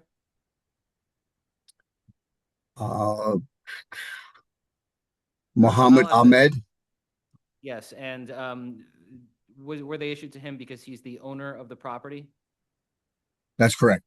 Okay, I have no further questions for the inspector. Okay, before he leaves, so which address was in those photos? I didn't know which property you were referencing. Oh, I'll start. Inspector Trainer, what's the address that these violations were cited for? It's 2027 South Beechwood Street. And the photographs that you looked at earlier that I showed you, are those photographs of 2027 South Beechwood Street? Yes, it's the one to the left. If you could scroll up to the actual images of the Oh, property. Yes. No, not might that one. be. The other image where your face on. It looks like the one where you can see where there's a plate. Yes, left. Which property is 2027? To the left. Okay. Where is the wall bulging, Inspector? If you could go down, scroll down, and there's one picture that I can show where you can see right here, that one. As you can see in the doorway, okay, right here, you can see how the bulge is out further than down a little bit in the door jamb. That's pretty much what shows how the brick is starting to move away from the structure itself. You can see that there are some star bolts in place. Is the property adjacent to it to the right? Is that property also having issues? I believe it does as well, Okay, that. because they have there's star bolts all the way across the front of them. Okay, so both properties have issues. That's correct. Okay, all right. Mr. Hamani, do you have any questions for the inspector? Why he didn't check it from? No, I'm asking, do you have any questions Yes, for the inspector? Right, yes, yeah. yes. What's your question? Why you didn't inspect it from the inside? Did you understand, I'm Mr. sorry, I didn't Trainer? hear him. The Can you question repeat was, that? yeah, the question was why you did not inspect the interior of the property? I had no reason to see the inside of the property. I can tell by what's going on by the front facade from the exterior. Okay. Any questions? Any more questions? Okay, thank you. Well, Anything else for Mr. Trainer from anyone? Okay. Nothing. Mr. Hamani, is the inside of the house been redone? yes, Is it in good shape? very good shape. Okay, Brand so new. if you only look at the inside, you would not know that the front wall is bulging out. Yeah. Okay, one question for you. How soon will PHDC authorize the repair to the front wall? I don't know. They sent me this. Okay, letter but do with you the know, approval? did the letter And tell you how soon? when the inspector came, he said the house. I don't see like nothing wrong with this house. Okay, I'm asking you a different question. Yeah. The approval I letter. didn't get You any get- touch. you Any gotta- touch No, with no, them. you have to listen to my question. Okay. The letter that you received from PHDC that approved the grant. I Okay. have the letter. Yes. What does it say in terms of how long will it take to make the repair? Mr. Fernandez, would you mind taking Yes, a look at the letter? I read the letter earlier. It is dated October 2nd, 2025. And my recollection is that it says that the contractor who's named on here will reach out to make contact to set up the repairs. And then Mr. Mohammedi represented to me that he had not been contacted by the contractor since the time this approval was issued on October 2nd. Okay, so have you called that contractor? No. Call him. They said we're gonna call you. Yeah. I'm suggesting that you call the contractor. But the thing, sir, I believe my house doesn't need anything. But unless you have, Like, if you listen can to me. see it on a picture, Listen it to me. look- Listen to me. It's not a big like. Okay, listen to me. Yeah. If you can secure the services of an engineer and/or experienced masonry contractor to say to you that it is not unsafe, that may void the violation. But you have to do that. We're relying no on. experience. This is my first. But that's why I'm time telling you, buying. you Yeah. hire. And I get Listen this to one. me. You Yeah. can't talk over me.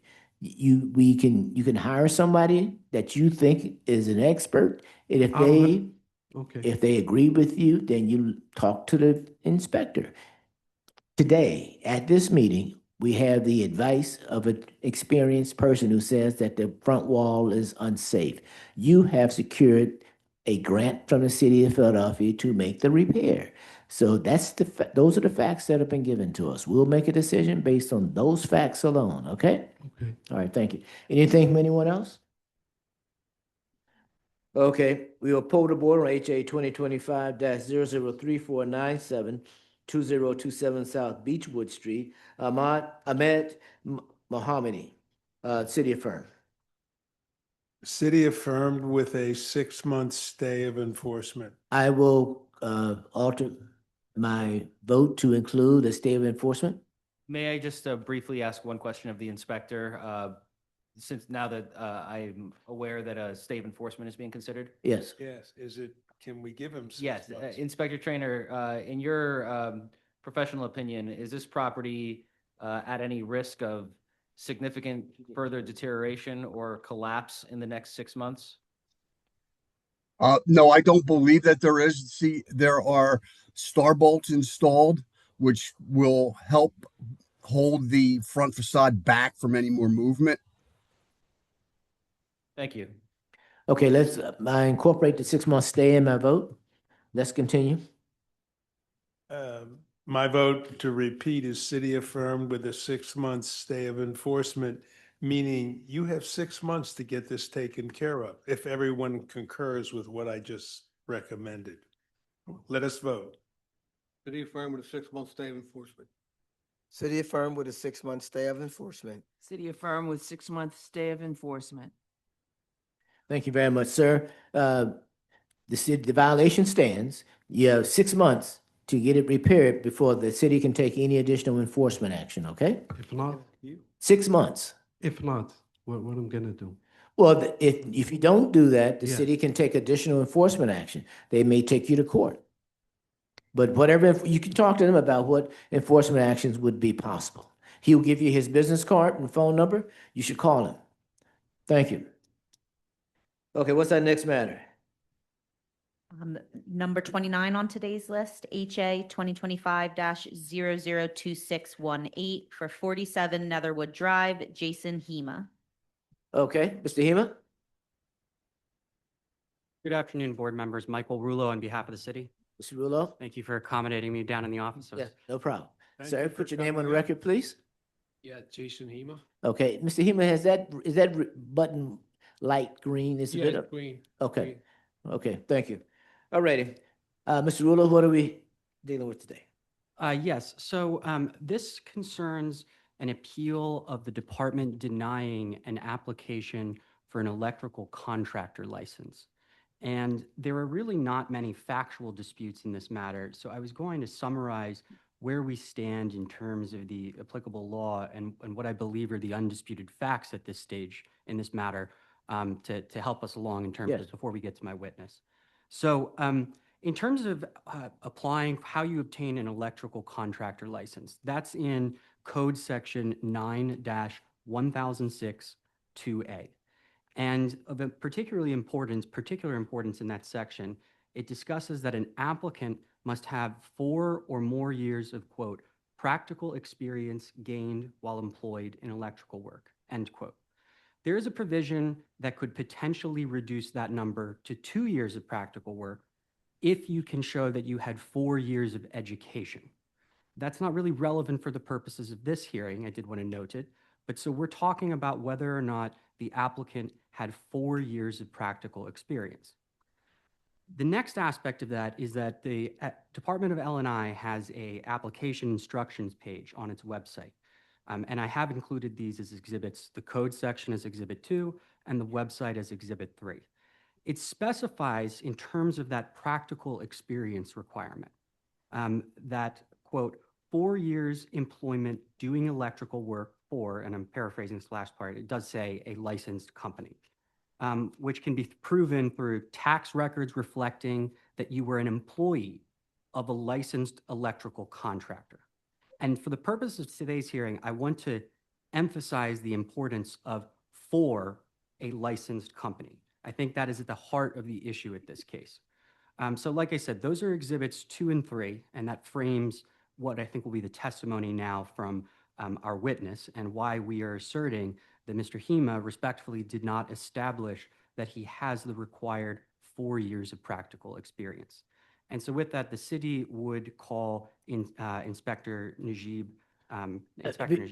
Before you go forward, is this also for to be a licensed contractor and or a master electrician? It is solely an application for an electrical contractor license. Not to be an electrician, licensed electrician? Yes. Perhaps we they're can in have, the same. Okay. Perhaps we can have Inspector Edens. Okay. Inspector, I'm sorry, what is your specific position? I'm actually a code administrator Let me swear supervisor. him in. Yes. Let me swear him in. Inspector, raise your right hand to be sworn. Do you swear? I'm not affirm an the test- inspector no more. I'm a code administrator supervisor. I apologize. Okay. All right, Mr. Hick, Mr. Eden, is correct? Yes. Do you swear or affirm the testimony you give today be the truth so help you God? Yes. All right, thank you very much. Place your hand down. Okay. Mr. Rulo? Yes, and Code Administrator, I apologize for designating you inspector, so I sincerely apologize for that. And luckily, we'll begin with, what is your position with the Department of License and Inspections? I'm a code administrator supervisor for license issuance unit.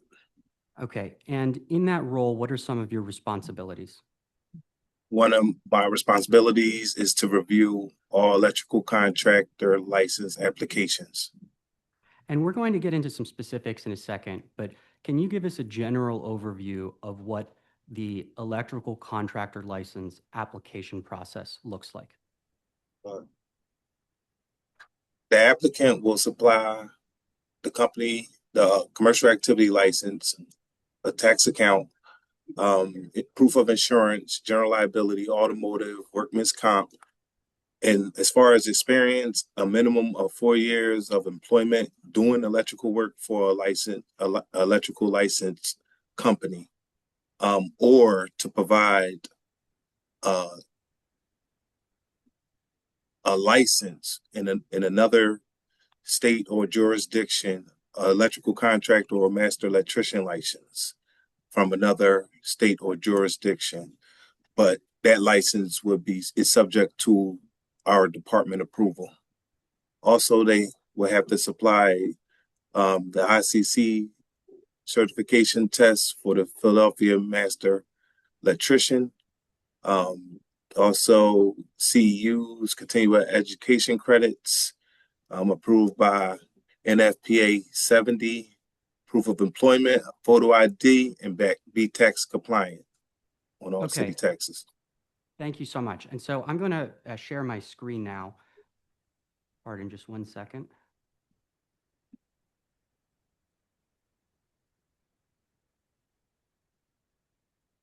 I'm showing what's been preliminarily marked as City Exhibit 3, and I'll zoom in here.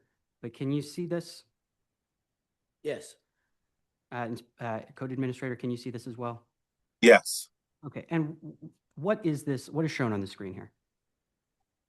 That is the requirements to obtain the electrical contractor license. And so is this basically the application instructions that L&I uses for how you apply for the license?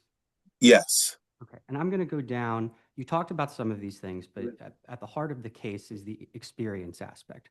So what are samples, just so we can be clear, of some of the items you can submit to show that 4 years of practical experience?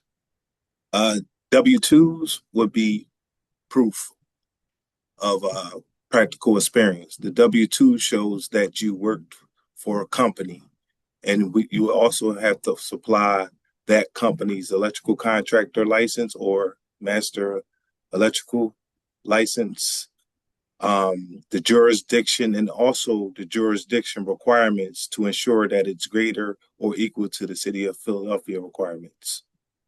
Okay, and just for the record, before we get to this next question, I'm about to discuss the tax documents that Mr. Hema submitted as part of his application process. Given the extent of sensitive information that is in those, I did not want to put those on the screen today.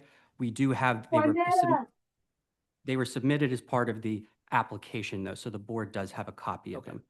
So Code Administrator, in terms of tax records, what did Mr. Hema submit? He submitted 1099 forms from the IRS, or IRS 1099 forms. Okay, so, and those 1099 forms, and this is just a matter of public record, so I'm not testifying here, but 1099 forms are considered non-employee compensation. And so based on those documents, what did the department conclude in terms of how Mr. Hema's work experience reflected in those documents? So the tax records indicated that he's either operating a company or as a private contractor. And even for the IRS, on the IRS website, it states that the 1099 form reports payment of at least $600 in the course of business to a person who is not an employee. Okay, and so to put another way, the department concluded based on these that, based on the application that was submitted, that Mr. Hema was operating as an independent contractor without an electrical license. Is that correct? Correct. Okay. So therefore, for our requirements, if you have another electrical contractor or master electrical license in another state or jurisdiction, you provide us that license so we can compare the requirements to see if it's equal or greater to ours before we make our decision. And so to hammer home this distinction, if we were talking about a situation where Mr. Hema had submitted W-2s showing that he was working for a licensed contractor for those 4-year period. That would change the calculus, correct? Yes, but it still would be reviewed. We would need we will take and consider, look at the W-2s and what master electrician or electrical contractor he worked for under, and where's the license, where the jurisdiction of the license and the license requirements. We still would look at those license requirements before we make our decision as well. Okay, so this practical experience component, again, I don't want to be repetitive, but this is where the hangup was with this application. Yes. And you have not received any records that would change that conclusion at this time? No. That does it for my questions for this witness. Okay. Based on direct. Mr. Hema, do you have any questions for the witness? Question? No, actually. No, I do not. Okay, thank you. Any additional witnesses, Mr. Rulo? I do not. I would just reserve the opportunity to potentially recall depending on what the testimony of Mr. Hema is. Okay. All right, Mr. Hema, this is your opportunity to share with us what you view as the relevant facts. So eventually, what I brought also all my documentations. I'll say most of them, so you guys can review them. And Well, and what would also- be helpful? Wait a minute. Did you submit any of that information? Because see, I didn't know because Wait. Only one of us at a time. I'm sorry. Did you submit any of those documents as part of your appeal when you submitted the appeal application? After the appeal, I didn't submit nothing. Because Okay. I didn't know I was allowed to. But the instructions for the appeal tell you to submit whatever information that you have. Now, eventually, on the appeal, I thought that's when I appeal it, that would be basically to this court to Okay. decide, not to add more documents. I wasn't aware of it. Okay. I didn't pay attention or read more. Well, let me ask Mr. Rulo, any concerns with him sharing documents he has with him? I mean, I would obviously preserve the ability to potentially object to their introduction, and it's not the greatest position having no idea what documents are in the exhibit packet, but. Well, let's do this. I think that we can. Let's do this. Let's work it this way. Sir, one of the requirements that you are well aware of is whether or not you have the relevant experience. What documents do you have with you today that proves you have the relevant experience? Before you pass, don't give us anything yet. Tell us what they are. So basically, the W-2s, I mean, the 1099s. Okay, you have 1099s. I'm sorry, Chair, this is the court reporter. I apologize. Could I ask the witness to move the microphone closer? Yeah, you're gonna have to, Yeah, I'm sorry. yeah. So So you have 1099s for how many years? this will be the fifth, so Fifth fourth year, year. okay. 4th year. Do you have any W-2 forms? I do not have a W-2 form. I do have document from the company itself, from the vice president. And also Okay. I have listed time when signature when I started, the first day that I started with them. Okay, now, the requirement is that you prove that you were an employee. And if you are an employee, you get a W-2. If you have 1099s, that means you're an independent contractor that the company has hired to work for them. So you have 1099s. Okay. Let me ask you another question. Mr. Chairman, I believe, and I just want to confirm, are the documents that you're referring to the same documents that you submitted as part of your application for approval by the city? Right, but some of the additional ones, the documents that eventually the company has provided me, they didn't probably didn't somehow they're not in the computer or they're not even mention it, but they are basic from the companies. Well, wait, but let me go back. Yeah. Mr. Rulo has said that he forwarded to us a copy of all the documents that were part of your application.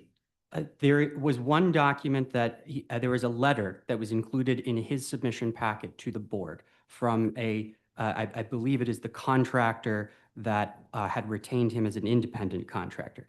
I did not include that in my exhibit packet because I intended to object to the extent it was introduced, to object to its admission because in my view it's clearly hearsay at this stage. So there is that additional document that I'm aware of in the exhibit packet. So the two things that are not in my exhibit packet that were in the appellant's exhibit packet are the the 1099s and that letter from the other contractor. If there are other documents apart from that are in his packet, I can quickly scan through to see if I have an objection to them. But I would like to just return this to, unless he has evidence of practical experience of 4 years via W-2, or, as we heard testimony of, proof of licensure through a local or state jurisdiction, which would be subject to L&I approval, then anything else that he would be introducing at this stage would be irrelevant to the questions before the board, respectfully. All right. So so that goes back to the question, other than what Mr. Rulo has just referred to, everything that you have is part of the application you made to the Department of Licenses and Inspections. Yeah, but Except for the 1099s and a correct. letter from From someone, the company, from a company company. itself, stating that I've been working for like 5 years with them as a master electrician, doing my work myself, applying the rules of the code, and also, I just have to object. We're getting into the substance of the document that I intend to Yeah, object to on the basis of hearsay. So I want to add to this that I have a license in Allentown now. Okay, I even let's- talked to Mike about that. Okay, Okay. sorry, go ahead. Did you have the license where? Master electrician license. right From here, where? From Allentown. Okay, and whose name? JASIN HEMA. My And name. is that a company? No, this is the master electrician. Okay, now had you submitted that to the city for review? I had not. Oh, okay. I was told that I even told him. a short while ago. Do it one at a Sorry, time, please. sorry, I'm just a little Yeah. nervous. Yeah, it's okay. but Okay, just- let's finish here, then we'll let you respond. Okay, Mr. Hema, the work that you've done for the contract that you identified, was that in Philadelphia? So basically, I was stationed out of Philly, so. Okay, so I'm asking a question, very specific. Yeah. Were you working in Philadelphia? Once in a while. Okay, so you don't have 5 years of experience, 4 years of experience working in Philadelphia? Yeah, I don't have an answer to that. I can assess it or. Well, you know whether or not the jobs that you would don't, listen to, wait. I'm sorry, yeah, no. Wait. I'm sorry, yeah, I'll say no. No, okay, so you don't have that experience. What kind of academic training do you have? Did you go to school? So I have classes with, at school now. Did you get any certifications from any institution? Yeah, I got them from the electrical, schools. I mean. Which ones? No, actually, they are just basic classics from, classes. Okay, just basic classes. And where did you take those classes? A school in Bethlehem, it's a Reach One word, it's Do you know the name? yeah, Reach One, the school itself, 1 second. Looks like you submitted that. No, I don't think he did. I don't think he did.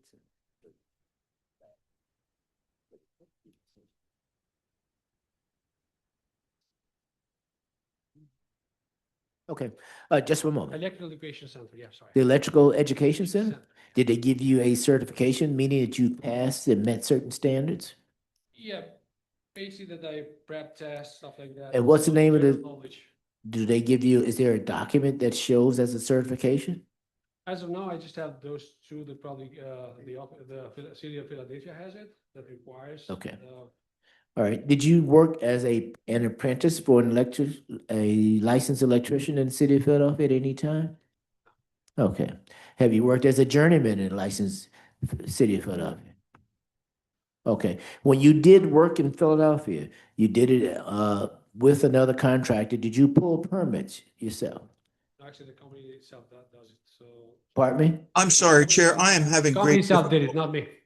The company pulled the permits Yeah, I about was you? just simply an employee. Okay. Based in, New Presence. Kelly wasn't here. Yeah, that's what Yeah. Yeah, I'm sorry, I'm just gonna, yeah. I have a couple of questions, Chair. Yes. When did you receive that license from Allentown? This month. This month? Yeah. So the first 5 years you were working with, as an electrician without a license? So basically, I was working for another company as a subcontractor. You testified you were the electrician on the job Yeah. by yourself. I was You were basically- working as an electrician without a license for the last 5 years. Basically, I'm a subcontractor, so basically, I present a different company, not myself. That's how they usually, they hired it. I mean, so usually a lot of electric companies or trades, companies, they hire subcontract companies without even having because basically we are presenting their name. So that's how we work.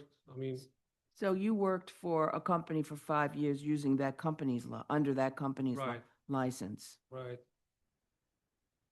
And most of that work was done outside of Philadelphia, Yeah, correct? because basically, yeah. Okay. So what did you have to do to get the master license in Allentown? What requirements did you have to meet to obtain a master electrician license So there? basically, kind of the same, what you guys, I only had to do another test, which was, I had to spend another 5-6 months doing that. Another test, they required different tests, as of Philly, which is, I just want to respectfully lodge an objection to this line of questioning, because I think that even if respectfully, Mr. Hema has all of the materials that prove that actually he does now qualify for a contractor license, it doesn't matter because we're limited to what was presented when the license application was on file. And so for me, the inquiry is rather narrow of did the specific materials that were submitted with that license application demonstrate that he qualified. Mr. Hema may qualify today. I don't know the answer to that question, but he's welcome to submit an additional application. Okay, understood. More questions? Anything? Yeah. What was the contractor you were working for? Thomas Edison Electric. Thomas Edison? Edison Electric. Did you work on any federal projects or any state projects? No, actually, but mostly residential, lightly commercial. Is light Thomas commercial? Edison Light Electric, commercial. are they a licensed electrical? Yeah, they have company? the city of Philly, electrical license. And you worked in the city of Philadelphia?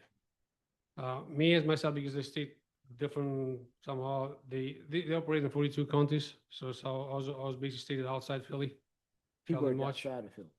So Because he didn't, we travel a lot. So, I mean, once in a while I was Philly too. Okay. I have a question. Yeah. That license from Allentown, is that a master electrical license? Master electrical license.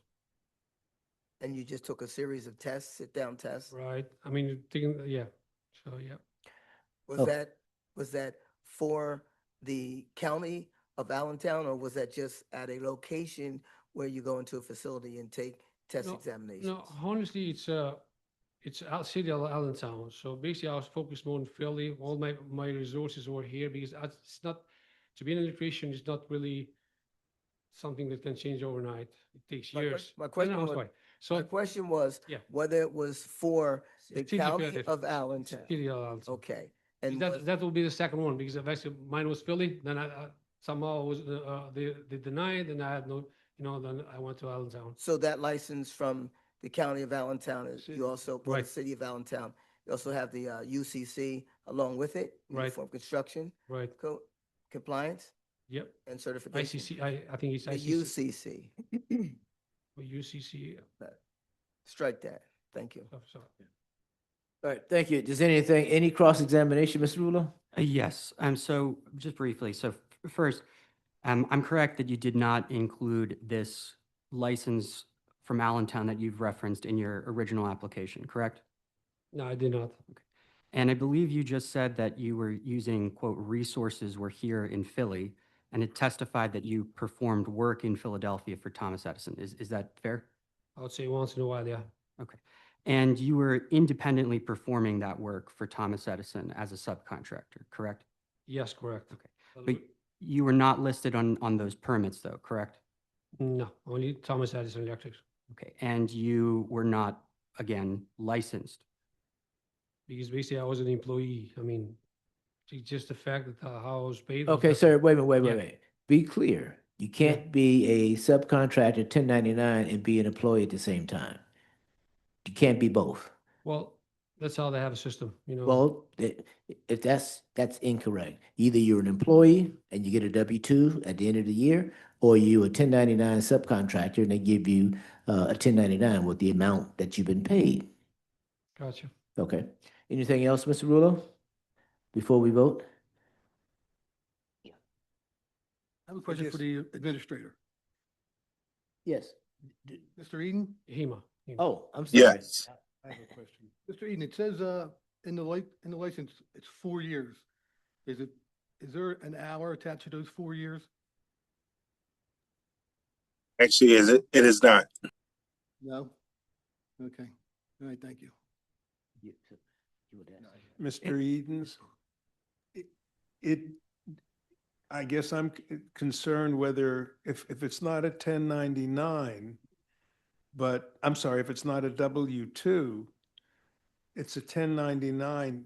He was an independent contractor, and that would not be acceptable because he would have had to have a license as an independent contractor. Is that an issue? I mean, He would have had to provide us a license from another state or jurisdiction of the master electrician or electrical contractor that requirements is equal or greater to the city of Philadelphia, and we will review it and then make our decision from there. so if he had a license from the city of Allentown and that has been in effect for 4 years, that might qualify and satisfy the city requirements. But May, first I would have yes. to look at the city of Allentown's requirements, etc. Because some jurisdictions don't have the qualifications that we have, the requirements. The requirements is you just fill out an application, pay a fee, take a test, and you have the license. I understand. Yes. I have one more question for Mr. Edens. I just want to verify, you said under the master license, you would review to make sure that it was equal to the city of Philadelphia's requirements, that master license from Allentown, correct? Right. Yes. Thank you. Okay, thank you very much. Any closing, final argument? I would just like to ask a couple of questions Yeah. on redirect of Inspector Edens. Inspector Edens, excuse me, I apologize again. Administrator Edens, Supervisor. when a licensed contractor pulls an electrical permit, do they have to designate subcontractors for that permit? I could check, but I'm pretty sure they do. If you're using a subcontractor, whenever you pull a permit, you got to list your subcontractors. Well, let me ask this a different way.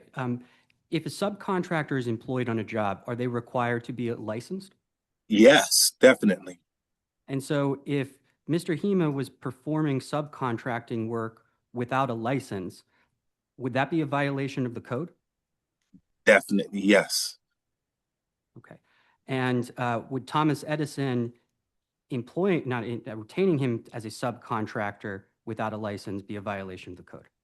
Yes, definitely. I just wanted to get that clear for the record. In terms of closing? Yes. So in this instance, I think that when we're confining ourselves to the application that was before the Board of License issuance, it's clear respectfully that the qualifications were not met. Mr. Hema may meet those today as Administrator Edens, I got it right that time, thank you, as indicated that they can review that. But like on the larger issue here, I mean, attorneys love distinctions without difference. I don't think that that is the case here. There's an important distinction between when someone is an employee and has supervisors, people checking on their work, reviewing their work, doing performance evaluations, things that come with the nature of an employment, and someone who is operating independently.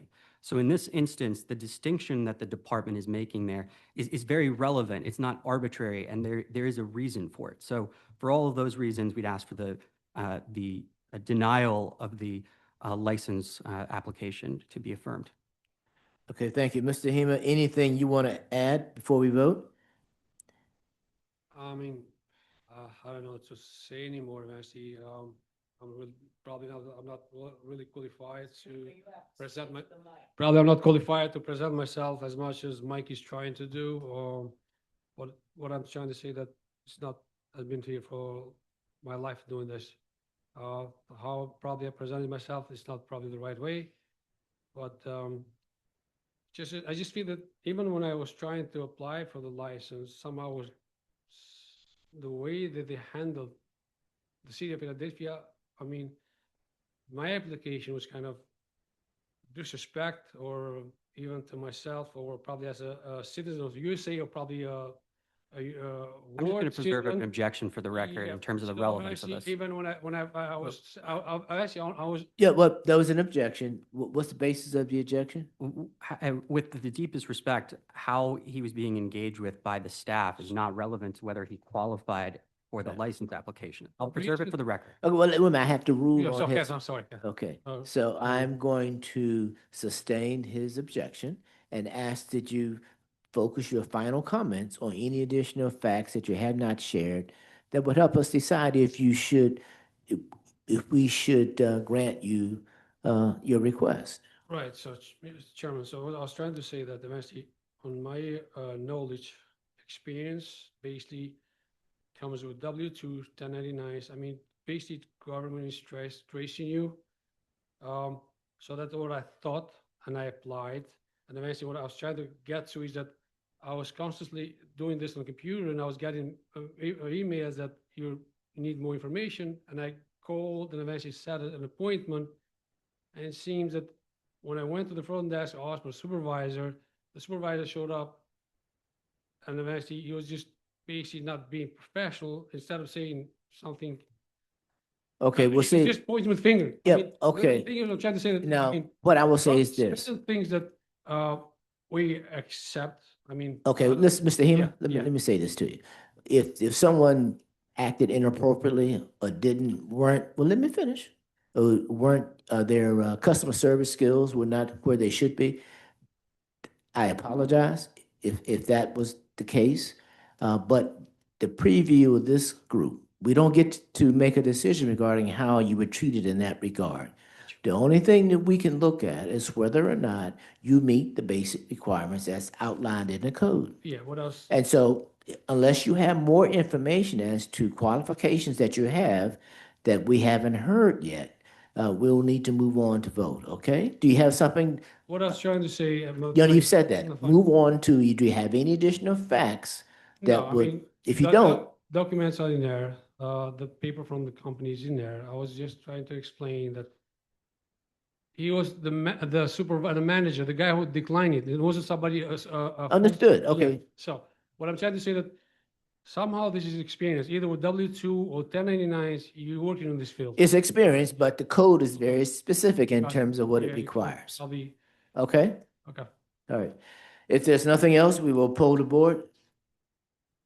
At any time, I have a question. Did you consult with an attorney over trying to make sure you were meeting all of these requirements? And if you haven't, maybe you should be. Yeah, at some point, I did not. I was thinking probably it's not gonna be, I'm not gonna need one, but somehow, yeah, I mean. You may need one. Might need one. Yep. And Okay. I just, 2 seconds, I just wanted to reiterate to the board that it was my understanding when we presented this earlier today that there was a request for an attorney, and it was very Yes, Mike specific. was telling me that. It was very specific that the appellant wished to proceed. So I Okay. just want to make that clear. Okay. All right, thank you. Let's move on. Poll the board regarding number 29, HA 2025-002618, 47 Netherwood Drive, Jason Hema. City affirmed. City affirmed. City affirmed. City affirmed. City affirmed. Mr. Hema, the unanimous vote is city affirmed, which means you lost your appeal in this instance. You may appeal our decision to the Court of Common Pleas. If you need information as to how to do that, check with the administrator, and they will tell you what you need to do to appeal a decision of this board. Okay? Thank you very much, sir. Thank you, board. Okay, let's move on to the next matter. And board, that completes my business. If I may please be excused. Have a good afternoon. Thank you, board members. Okay. Thank you, board moving members. to- You're welcome. Witnesses are excused. My apologies. Moving to number 14 on today's list, HA 2025-000968 for 7111 Stenton Ave, Sung Ji Lee, represented by Donald Bermudez. Okay, do we have the city's Council present? Good afternoon, members of the board. Good afternoon, Mr. Chairman. And your name on the record, please? I'm sorry, Will Fernandez for the City of Philadelphia. Okay, is Donald Bermudez available or present?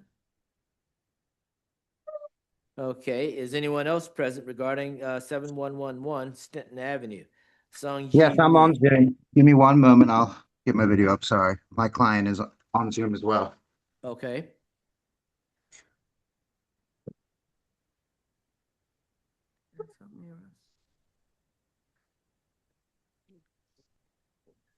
Yeah.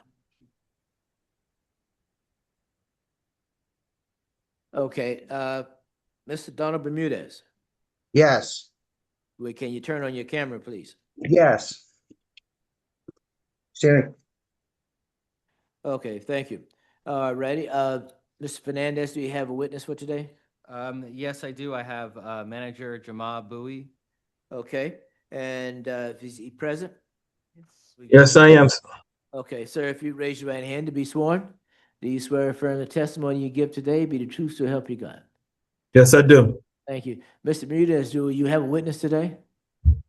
If I just possibly the owner of the property that my client, we might be calling him dependent upon what the city's case is. He's on Zoom now.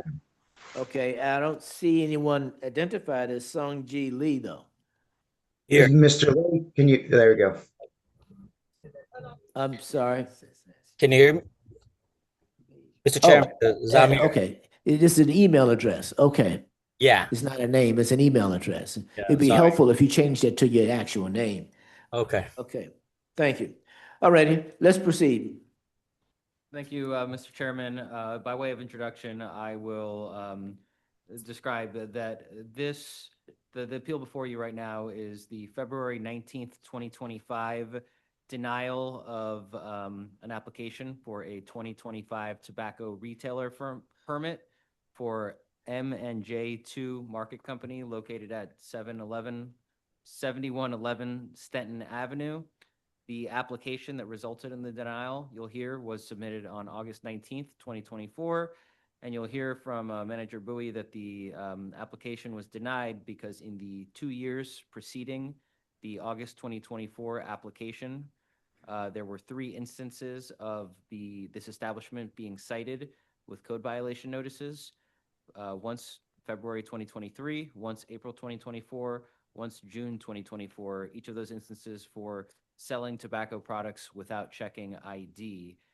Further, you'll hear from Manager Bowie that each of those 3 CVNs was paid within the 30 days of their issuance, and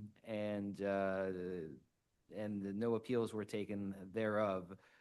So as the board knows, and as is included in the city's evidence packet, a 2016 regulation promulgated by the Department of Public Health made it so that if any tobacco retailer has 3 instances of 3 instances of citation of Title IX, Section 622, the 24 months prior to their renewal application for their tobacco retailer permit, that application is to be denied. Here, the citations were issued, they weren't appealed, they were paid, and so the city's position is going to be that the board should uphold the city's denial of the tobacco retailer permit application. Thank you very much. You call your witness? Yes, the city calls Manager Jamal Bowie. Okay. Yes, here. Thank you, Manager. Can you please, I'm going to start sharing my screen. While I do that, can you please state your name, your position of employment, and your employer? My name is Jamal Bowie. I'm the program manager for the Philadelphia Health Department, Environmental Health Services Unit. Thank you, Manager The Bowie. City of Philadelphia. I think the board knows that it's usually Ms. Wilkins who testifies, so thank you for filling in for her today. Can you see my shared screen? Yes, I can. Okay, are you familiar with the City of Philadelphia's tobacco retailer permit program? Yes, I am. Are you familiar with the laws and regulations that control how that program is administered? Yes. Okay, can you identify the document that is currently on my shared screen? Yes, that's the denial of application for the 2025 tobacco retailer permit dated February 19th, 2025. To whom was it issued? It was issued to the current owner was M&J the Second Market Company, address 7111 Stanton Avenue. Okay, what was the date of the application that resulted in this denial? The application was actual, but the letter of denial was mailed on February 19th, 2025. Here, I'll zoom in a little bit and I'll represent that the date of the renewal application is printed on the letter. Oh, I'm sorry. Renewal application is I'm looking at right now. Is yes, August 19th, 2024. The date of renewal application, yes. Okay. Can you explain why the department denied the August 19th, 2024 renewal application for the tobacco retailer permit for 7111 Stanton Avenue? Yes, a ticket was issued on it was a violation on February the 27th, 2023, in which a tobacco sale was sold without an ID. On April 25th, 2024, a tobacco sale without an ID to an individual that was 18 years old. Then and on June 6th, 2024, another tobacco sale was made without ID. Okay, I'm going to scroll down now. I'm going to scroll down now to city exhibit page. Hold on. Exhibit 2, excuse me, on page 3. Is this a true and correct copy of the code violation notice that was issued in February 2023 for this establishment? Yes. Okay, I'm going to scroll down now to city exhibit page 4, exhibit 3.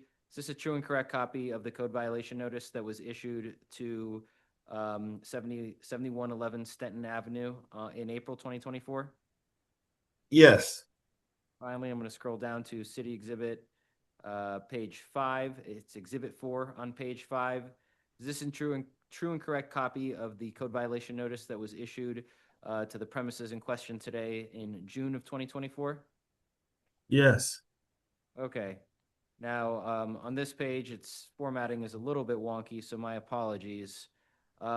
Is this an accurate summary of the payment status for the 3 CVNs that you just identified and testified regarding? Yes, they were paid. Yes, those are the paid invoices. Okay. Paid and CVNs. Yeah. The February 2023 CVN, on what date was it paid? It was paid on March 10th. The April 25th of 2024 CVN, on what date was that paid? That was paid on May 31st, 2024. And the June 6th, 2024 CVN, on what date was that paid? It was paid July 23rd, 2024. Yeah, I'd like to take a moment to correct my earlier representation that they were paid within 30 days. As Manager Bowie's testimony shows, it was actually more like 6 weeks, 45 days or so in which they were paid. So my apologies for the misrepresentation. Okay, Manager Bowie, do you know if any of these CVNs were appealed to OAR or otherwise challenged? No, none of it. No. Okay, I have no further questions for Manager Bowie. I will say the city's evidence packet goes on to have a copy of the appeal and then the relevant law. Because it's law, I won't have Manager Bowie speak to it. Okay, thank you. Does that conclude?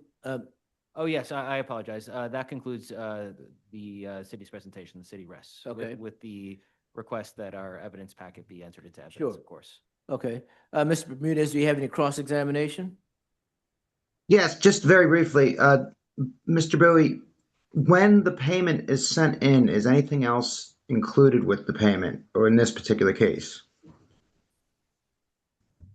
Not that I'm aware of. No, not that I'm aware of. So the no admission of guilt or anything was sent along with the payment, right?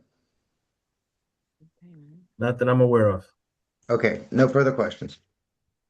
Good, thank you. Any additional witnesses, Mr. Fernandez? No, Mr. Chairman. Okay, Mr. Bermudez, your opportunity. I would just call Mr. Sung Lee as a witness Okay. briefly. Sure.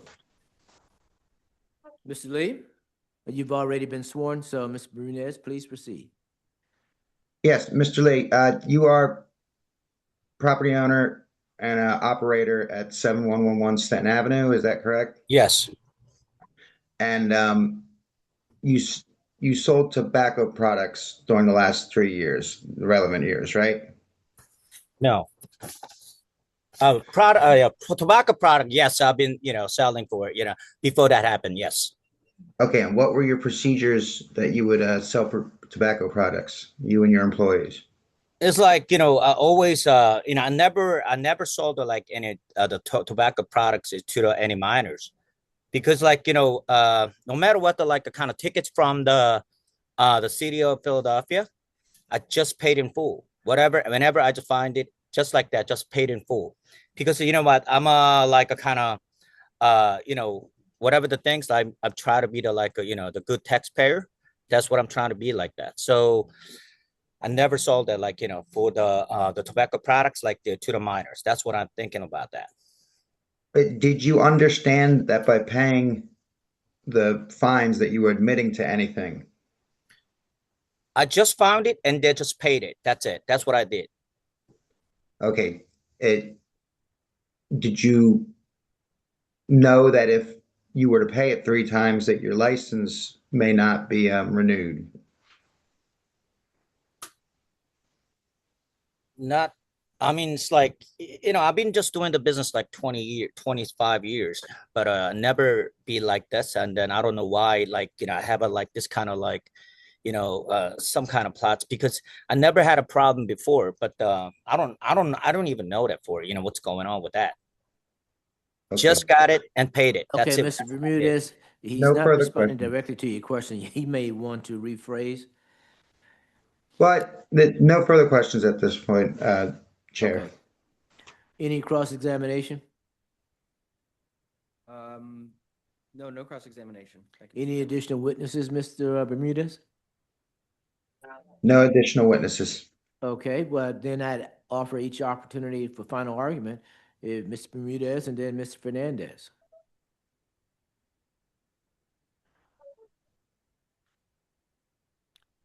Mr. Bermudez, any final argument you'd like to make? Just merely to not draconianly apply the law in a way that this man paid these fines not knowing that he was making an admission. There is no admission made when you pay these fines. He merely paid the fines. There was no actual hearings or any factual findings that he sold to minors. As he explained, he gets a bill from the city, he pays the bill. Should he have appealed these and asked for hearings? Perhaps. But to use that as a grounds to then deny his renewal of an application he's had, permission to sell tobacco for quite some time, I'd ask the city to reconsider that, especially because in those hearings, we don't know whether or not that is the city actually sending out minors, and are these violations even happening? So I'd ask the board to overrule the decision to deny the application based just facially off 3 violations of him paying when there was no hearings, there was no admission of fact, there was no finding of fact. Thank you. Mr. Fernandez? Yes, thank you, Mr. Chairman. The law here is crystal clear. You're cited with more than 2 instances of violating 9/6/22 in the 24 months prior to applying for a license. You don't qualify for the license. Here, there was no real evidence or testimony put forth to the board that the citations, as they were written, didn't occur. Mr. Lee did testify he didn't sell to minors, and the 3 citations are for sales without checking ID. You heard testimony from Manager Bowie that one of the individuals that bought the tobacco at Mr. Lee's establishment without providing ID was 18 years old. And so, pretty close, easily. It was not a minor, but certainly someone who, by law, should have been checked for ID. Again, the law is clear. There's been no evidence put forth to the board that the process here hasn't been in full compliance with the law. And so the city only requests that the board uphold the law as written and as executed by the Department of Public Health and affirm the city's correct and lawful denial of the tobacco retailer permit application submitted for 7111 Stenton Avenue. Before we move to a vote, have you submitted your documents to the board's administration? I took over this case just an hour ago from Mr. Johnson, who had taken it over from Ms. Reinhardt, who's out sick today. So I don't know, but I will happily email it to board administration now. I know this is out of the ordinary. Could you show those documents one more time?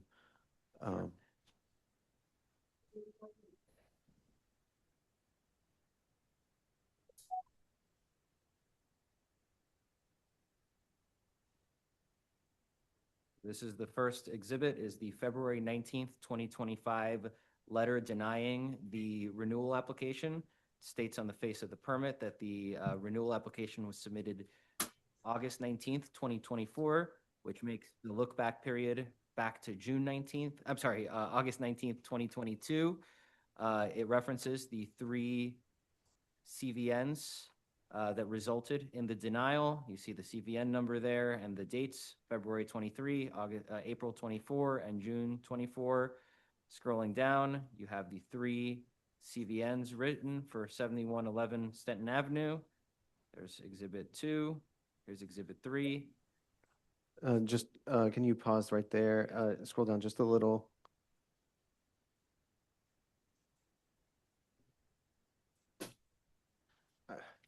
I'll be honest, I'm looking for a signature of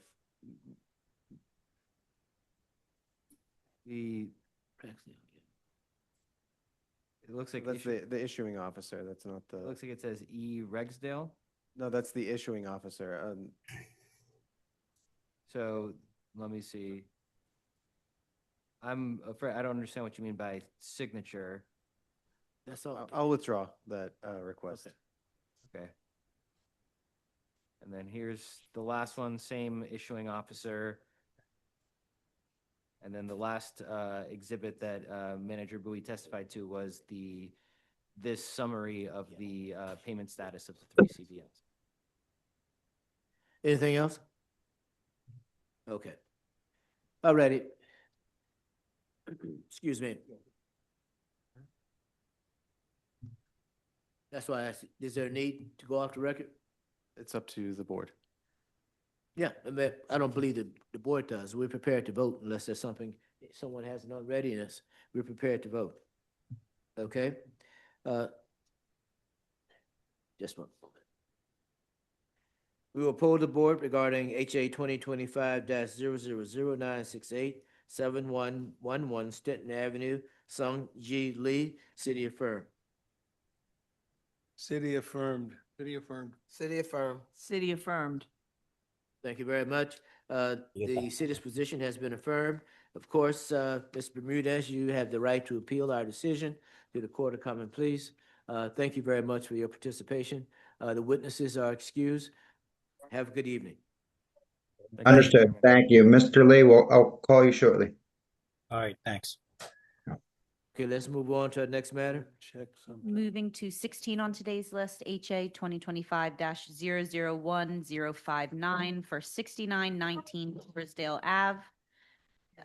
Bahadar Khan, represented by Bart Levy. Okay, and representing the city? Will Fernandez for the City of Philadelphia. Mr. Fernandez, okay. Bart Levy, are you present? Good evening. Good evening, sir. How are you? Very well, thank you. Good, good. Will your client be testifying today, sir? He will. Okay, is he present so I can swear him in? Yes, hold on one second. Okay, sir, Can you see give him? us your name. Bahadur Khan. Okay, just before we do this, just one moment. Okay, Bahadur Khan, okay. Will raise your right hand, sir, so that you may be sworn. Do you swear or affirm the testimony you give today be the truth to help you God? Yes, I do. Thank you. You can place your hand down. Okay, Mr. Fernandez, do you have a witness? I do. This is similar to the last case. It's a tobacco permit application denial based on 3 instances of citation. with code violation notices for violations of 9/6/22. City's witness will again be Manager Jamal Bowie. Mr. Bowie, would you raise your hand to be sworn? Do you swear affirm the testimony you give today be the truth so help you God? Yes, I do. Thank you very much. You can place your hand down. Okay, Mr. Fernandez, let's proceed. Thank you. Good afternoon, good evening, Manager Bowie. Can you please once again state your name, position of employment, and employer? Jamal Bowie. I'm the program manager for environmental health services for the city of Philadelphia. And I will ask you once again, are you familiar with the city's tobacco retailer permit program? Yes, I am. Are you familiar with the laws and regulation that govern that program? Yes. Okay, I'm going to turn your attention now to a document I've labeled City Exhibits, page 1. I'm going to zoom in a little bit. Do you recognize this document? Yes. Okay, what is it? It is the denial of application for the 2025 tobacco retail permit dated February 26, 2025 for the owner, Bahadar Ali Khan, address 6919 Torresdale Avenue. Is this a 7-Eleven location? Yes, it is. And what was the date of the renewal application that resulted in this denial? It was on November 18th, 2024. So that would make, would that make the look back period of 24 months back to November 18th, 2022? Yes. Okay, why was this establishment's application for tobacco retailer permit denied? Sales, 3 CVNs within 24 months. One was on March 14th, 2023, sale to a minor. Next one was March 20th, 2024, which is a tobacco sale without an ID to an individual that was 19 years old. Then there was another one on June 18th, 2024, tobacco sale without an ID to an individual who was 20 years old. Okay, I'm going to scroll down now to city exhibits, page 3. Is this a true and correct copy of the code violation notice that was issued to this establishment? This establishment, when I say that, I'm referencing 6919 Torresdale Avenue. March 14th, 2023? Yes. And this one, was this for a tobacco sale to a minor? Yes, that was a tobacco sale to a minor, yes. Okay. Do you know whether this CVN was appealed? No, it was not appealed. Okay. Do you know if it was paid? Yes, it was paid. Okay. Scrolling down now to City Exhibits, page 4. Is this a true and correct copy of the March 20th, 2024 CVN issued to what's here identified as 6921 Torresdale Avenue? Is that the same establishment? Yes. Okay. And what was the citation here? Tobacco sale without an ID. Do you know if this was appealed? Yes, this was appealed. Was there an in-person hearing for this one? I'm not sure if it was in person or not, but it was found liable. Okay, so the appeal was denied essentially, is that correct? Yes. Okay, and then was it subsequently paid? Yes, it was paid. Okay, turning your attention now to City Exhibits, page 5. Here, unfortunately, I think the CVN, when it got scanned, the date, the month on the date got blurred out, but otherwise, can you establish if this is the June 18th, 2024 CVN issued to this establishment we've been discussing today? Yes. Okay, and does the is that because the CVN number matches department records? Yes. Yes. Okay, and the rest of the CVN matches department records consistent with the June 18th, 2024 CVN? Yes. Okay, and what was this citation for? Tobacco sales without an ID, individuals 20 years old. Okay, and was this CVN appealed? Yes, it was appealed and denied. Okay, and then was this CVN subsequently paid? No, it's still owed. Okay, so 2 of the 3 CVNs are paid and one is the most recent one is outstanding. Is that correct? Yes. And 2 of the 3 CVNs, the 2 most recent ones, were appealed, and then the appellant lost their appeal and were found liable for the citation. Is that correct? Yes, correct. Okay.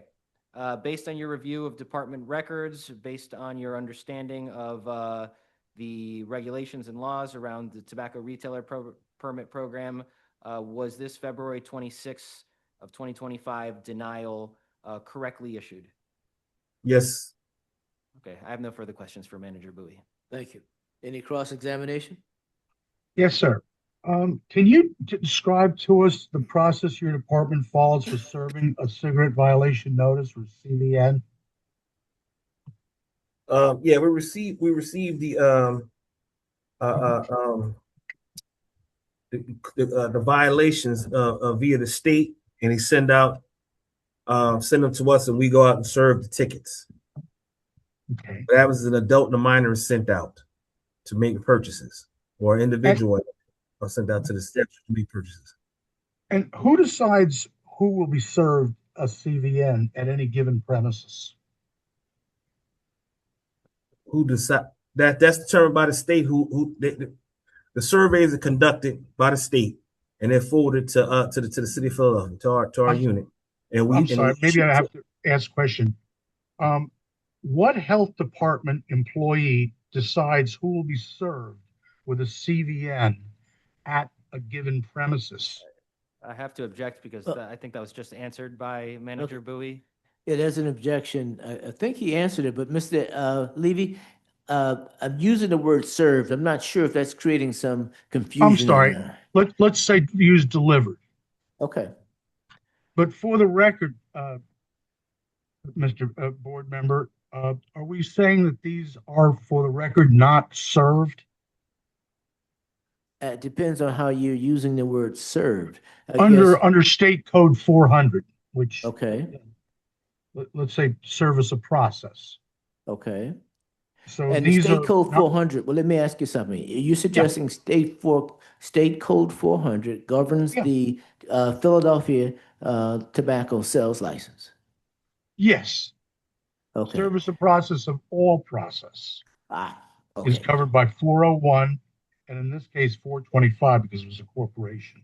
Okay, I'll ask for a response from Mr. Fernandez. I would ask for clarification. I don't know if Mr. Levy is referring to Pennsylvania Rule of Civil Procedure 401, which governs service with respect to court actions.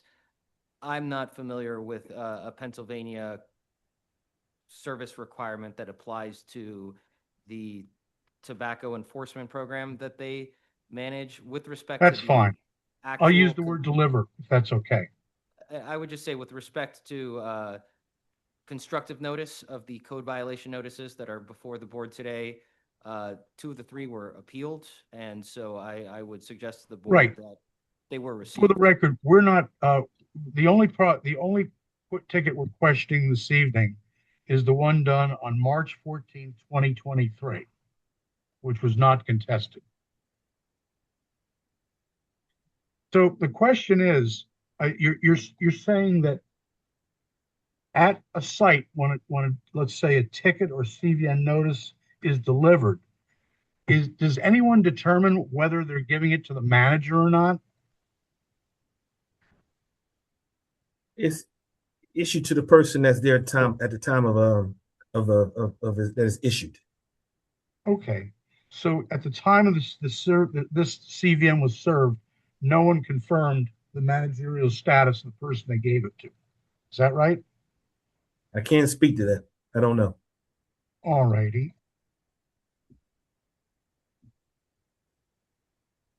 When serving a cigarette violation notice, does your department routinely inform the recipient that the owner's license could be affected if the issue is not resolved? Yes. Yes. And how do you tell them that they're going to lose their license? We have well, I know normally when they issue the tickets, the person usually issues the ticket usually lets them know that if you continue this activity, you will lose your permit to sell with the city of Philadelphia. And do you know that that was done this time? I was not the issue. I did not issue it. So that's no? No, I cannot. testify to that.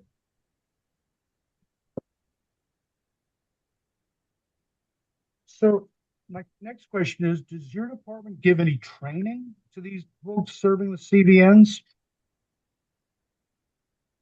Yes.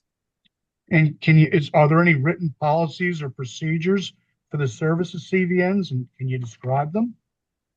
Yes. Please do.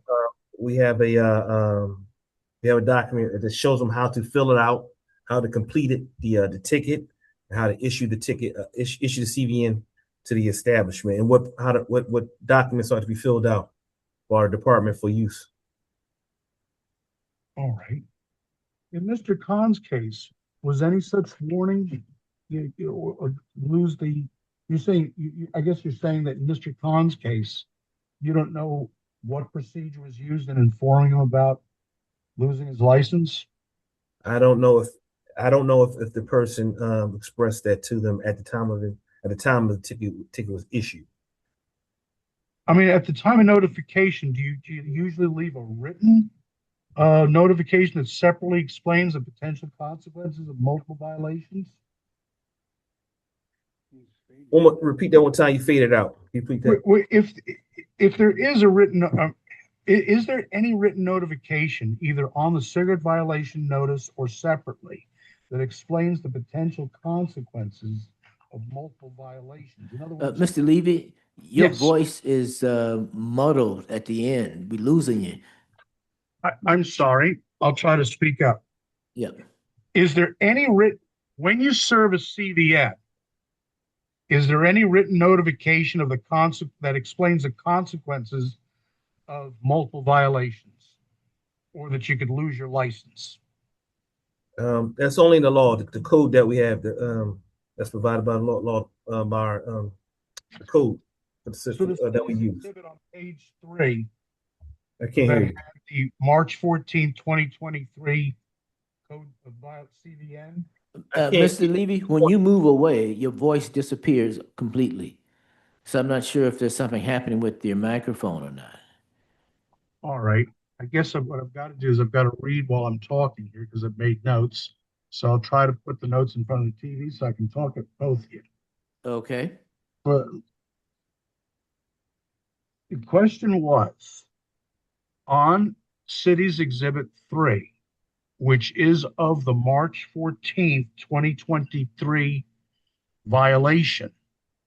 Is there any writing on there that says the consequence of paying this ticket might be that you lose your license?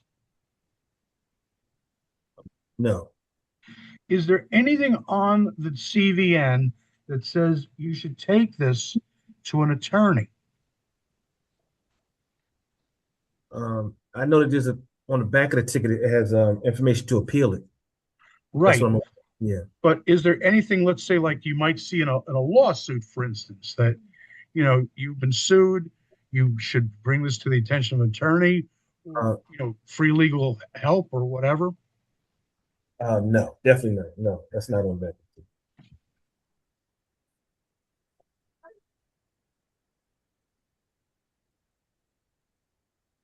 After the cigarette violation notice is served, is any other notification sent having to do either with that ticket, the license, or the total number of tickets the dealer has at that point?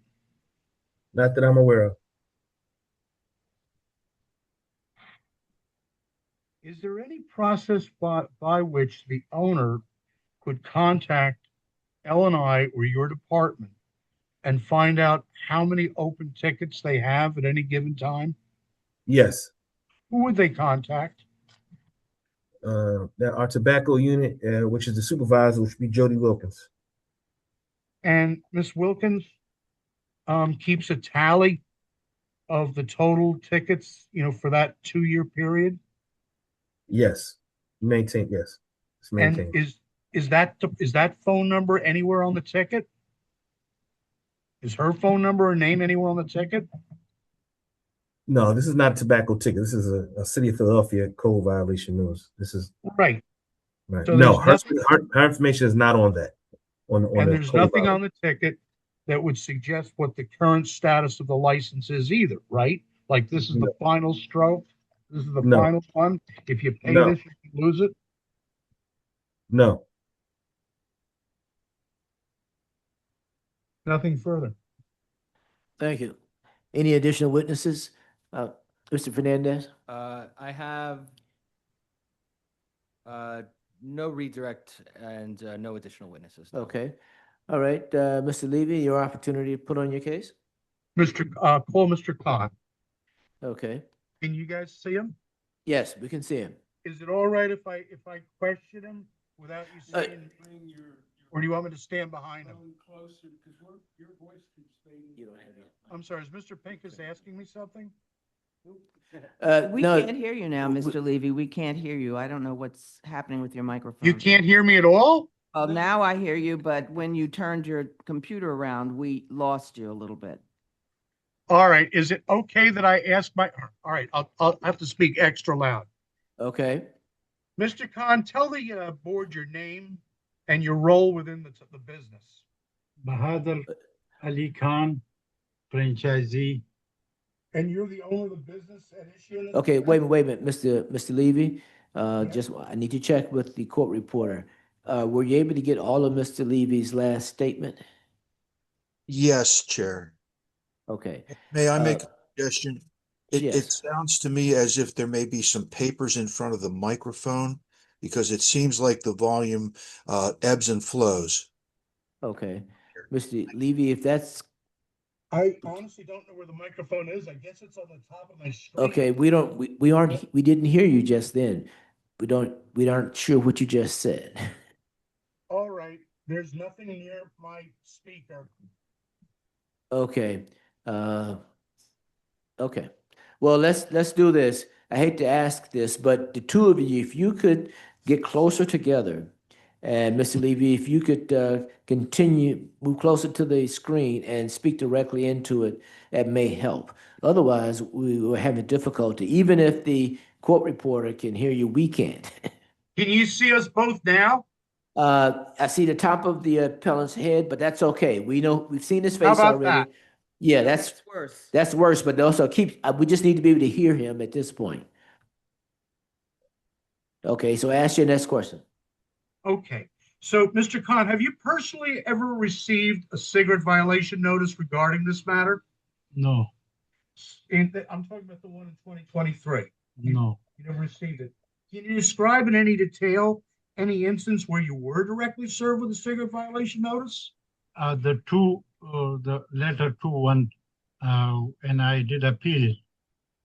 Do you recall anyone, have you ever seen a copy of the 2023 cigarette violation notice? No, And did anyone other than yourself, such as an employee or an agent, ever tell you they received the cigarette violation notice from 2023? no.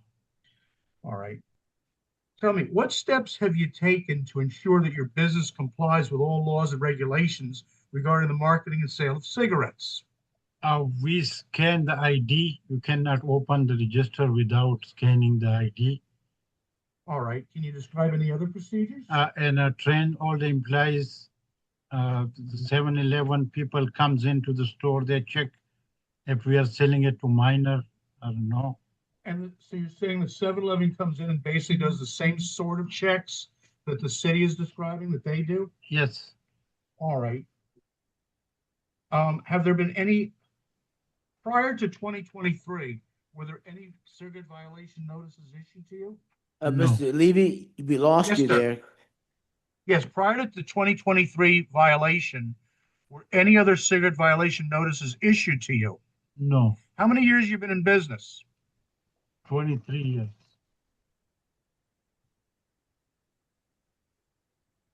So what do you understand as to your responsibilities as the owner of a business concerning cigarette marketing?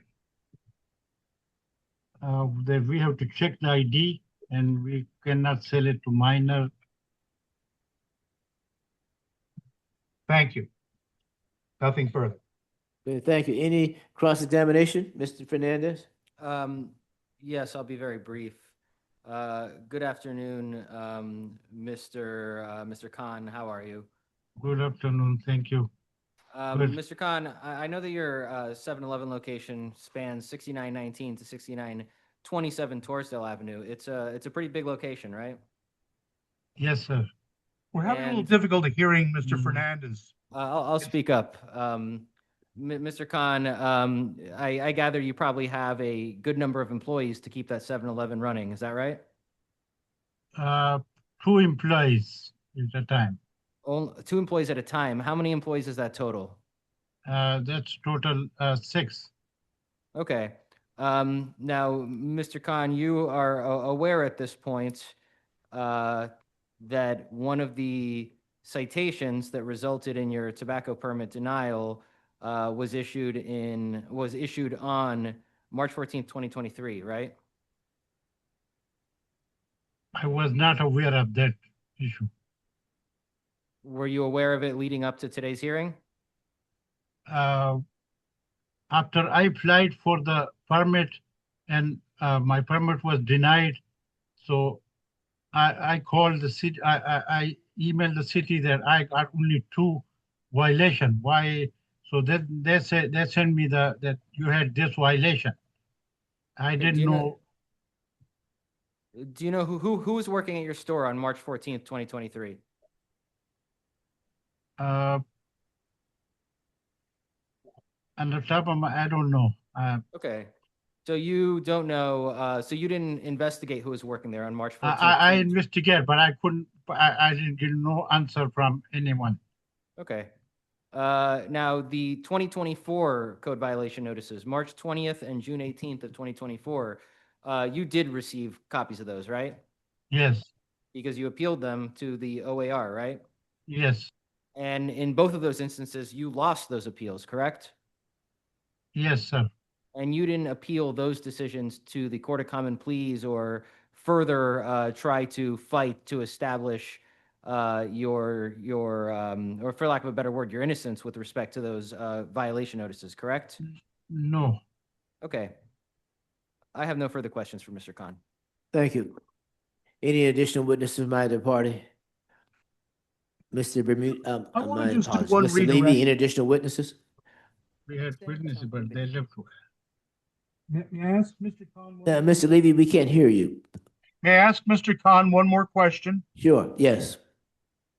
Can you describe the payout method that your employees use to pay bills? By money order, let's say. I object to the relevance of the question. Well, the relevance is that essentially there's an automatic push button way that bills are simply fed into a slot and a money order is printed out. This is part of 7-Eleven's basic operating procedure.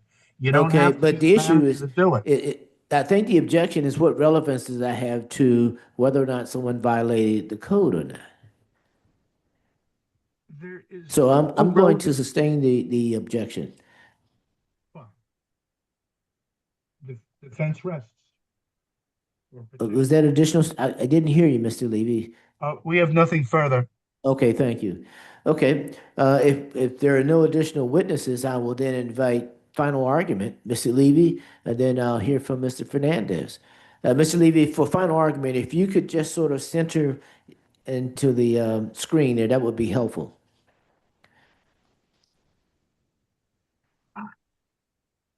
Can you see me and hear me now? Yep, perfect. All right. The cigarette license is essentially a piece of property. It can be a piece of property that's worth hundreds of thousands, even millions of dollars.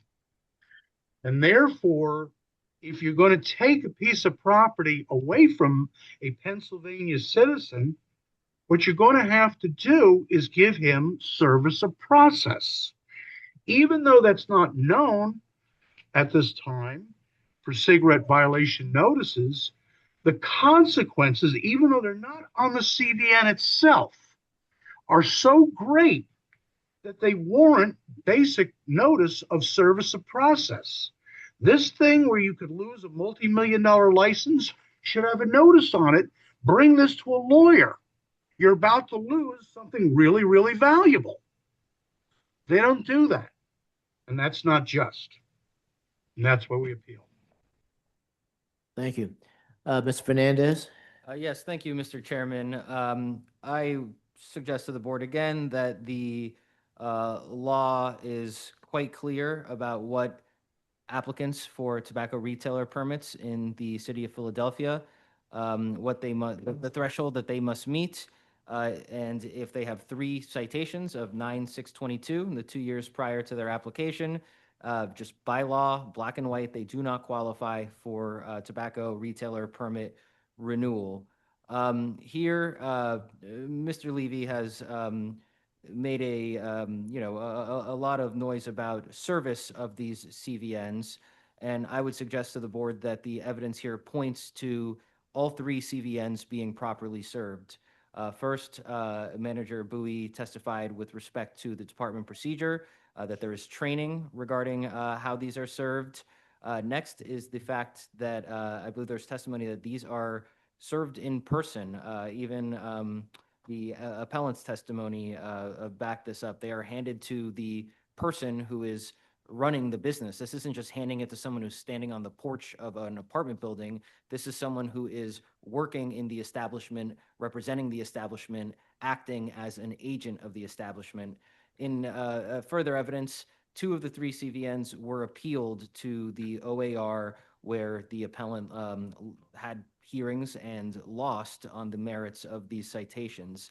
I would point to the board that those CVNs are the more recent ones that were appealed, pointing to the fact that perhaps, looking at the circumstances, perhaps the change from not appealing that March 2023 CVN to then 1 year later wisening up and realizing that he had to appeal the later ones could just be a matter of timing. But regardless, 2 of the 3 clearly serves, no contest there, suggesting that the earlier one, with no deviation in department processes and with the direct delivery to the agent operating the business being the manner of service, I just the evidence presented to the board today is not enough to for any reasonable party to conclude that any of the CVNs were not served.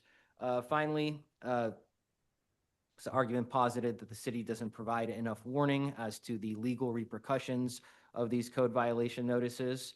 I think in a perfect world, perhaps it should be stated on the back of the CVN that 3 of these and you're out, but it is not a defense to the law to say that you are not aware of the law. Tobacco sales is a highly regulated industry with tremendously important public health repercussions, and it is absolutely reasonable for the city of Philadelphia to expect that people that engage in tobacco sales be keenly aware of what the laws and regulations that govern their permit that they go and apply for and reapply for and pay for every year. They should be aware of the terms of that permit and the conditions of that permit. So again, at the end of the day, this does boil down to a very simple issue. Were there 3 citations for CVNs in the 2 years preceding the application for 6919 Torresdale Avenue, 711? Here, the evidence presented to this board establishes that yes, there were. And so the city's request is that the board uphold the law as written and affirm the city's denial of this establishment's tobacco retailer permit. Okay, thank you very much. The board will now poll. We will now poll the board for HA 2025-001059, 6919 Torresdale Avenue. Bahadur Khan, city affirmed.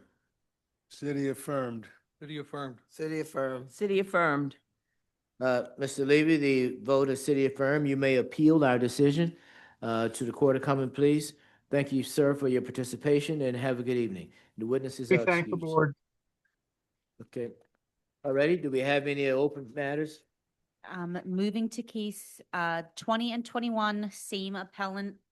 Case 20 ends in 000768 for 7248 Rising Sun Ave, appellant Lev Construction Group LLC. And then appeal 21 ends in 002189 for 5001 Frankfurt Ave, also appellant Lev Construction Group LLC. Okay, who's representing the city? Will Fernandez on behalf of the city of Philadelphia. Okay, anyone present representing Lev Construction Group, LLC? Lev Construction Group, LLC, 7248 Rising Sun Avenue. Anyone present? No one has responded. Please confirm service. Okay. Appellants in this matter listed 702 North Third Street, Unit 301, Philadelphia, PA, on their appeal application. Notice of today's hearing was sent to that same mailing address on November 13th, 2025. I was referencing Appeal 20 ending in 768. I can also confirm No, for. no. Okay. Okay, Ms. Fernandez, there's been no response to the call. What is your pleasure? City respectfully requests that the board dismiss these appeals due to their appellant's failure to appear. Okay, what time do we have? 5:39 PM. At 5:39 PM, we will poll the board regarding HA 2025-000768-7248 Rising Sun Avenue, Lev Construction. This matter is dismissed for failure to appear. Dismissed for failure to appear. Dismissed for failure to appear. Dismissed for failure to appear. Dismissed for failure to appear. Thank you very much. Okay, is there another matter? Number 21, also appellant Lev Construction Group LLC pertaining to 5001 Frankfurt Ave. And then the appeal number? Appeal number ending in 002189. Okay, there was no response to the previous call. Please confirm service. Appellants in this matter listed 702 North Third Street, Unit 301, Philadelphia, PA, on the appeal application. Notice of today's hearing was sent to that same mailing address on November 13th, 2025. Thank you very much. Okay, what time do we have? 5:40 PM. 5:40 PM. What's your pleasure, Mr. Fernandez? Thank you, Mr. Chairman. Hearing no response to the call of the appeal, city respectfully requests that the appeal be dismissed due to the appellant's failure to appear. Thank you.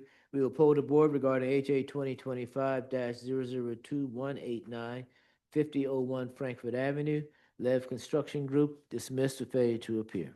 Dismissed for failure to appear. Dismissed for failure to appear. Dismissed for failure to appear. Dismissed for failure to appear.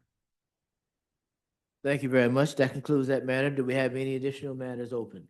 Yes, one more, moving to 31 on today's list, HA 2025-003548 for 2133 North 9th Street, Elegance Group LLC, represented by Peter Bryant. Okay, who's representing the city?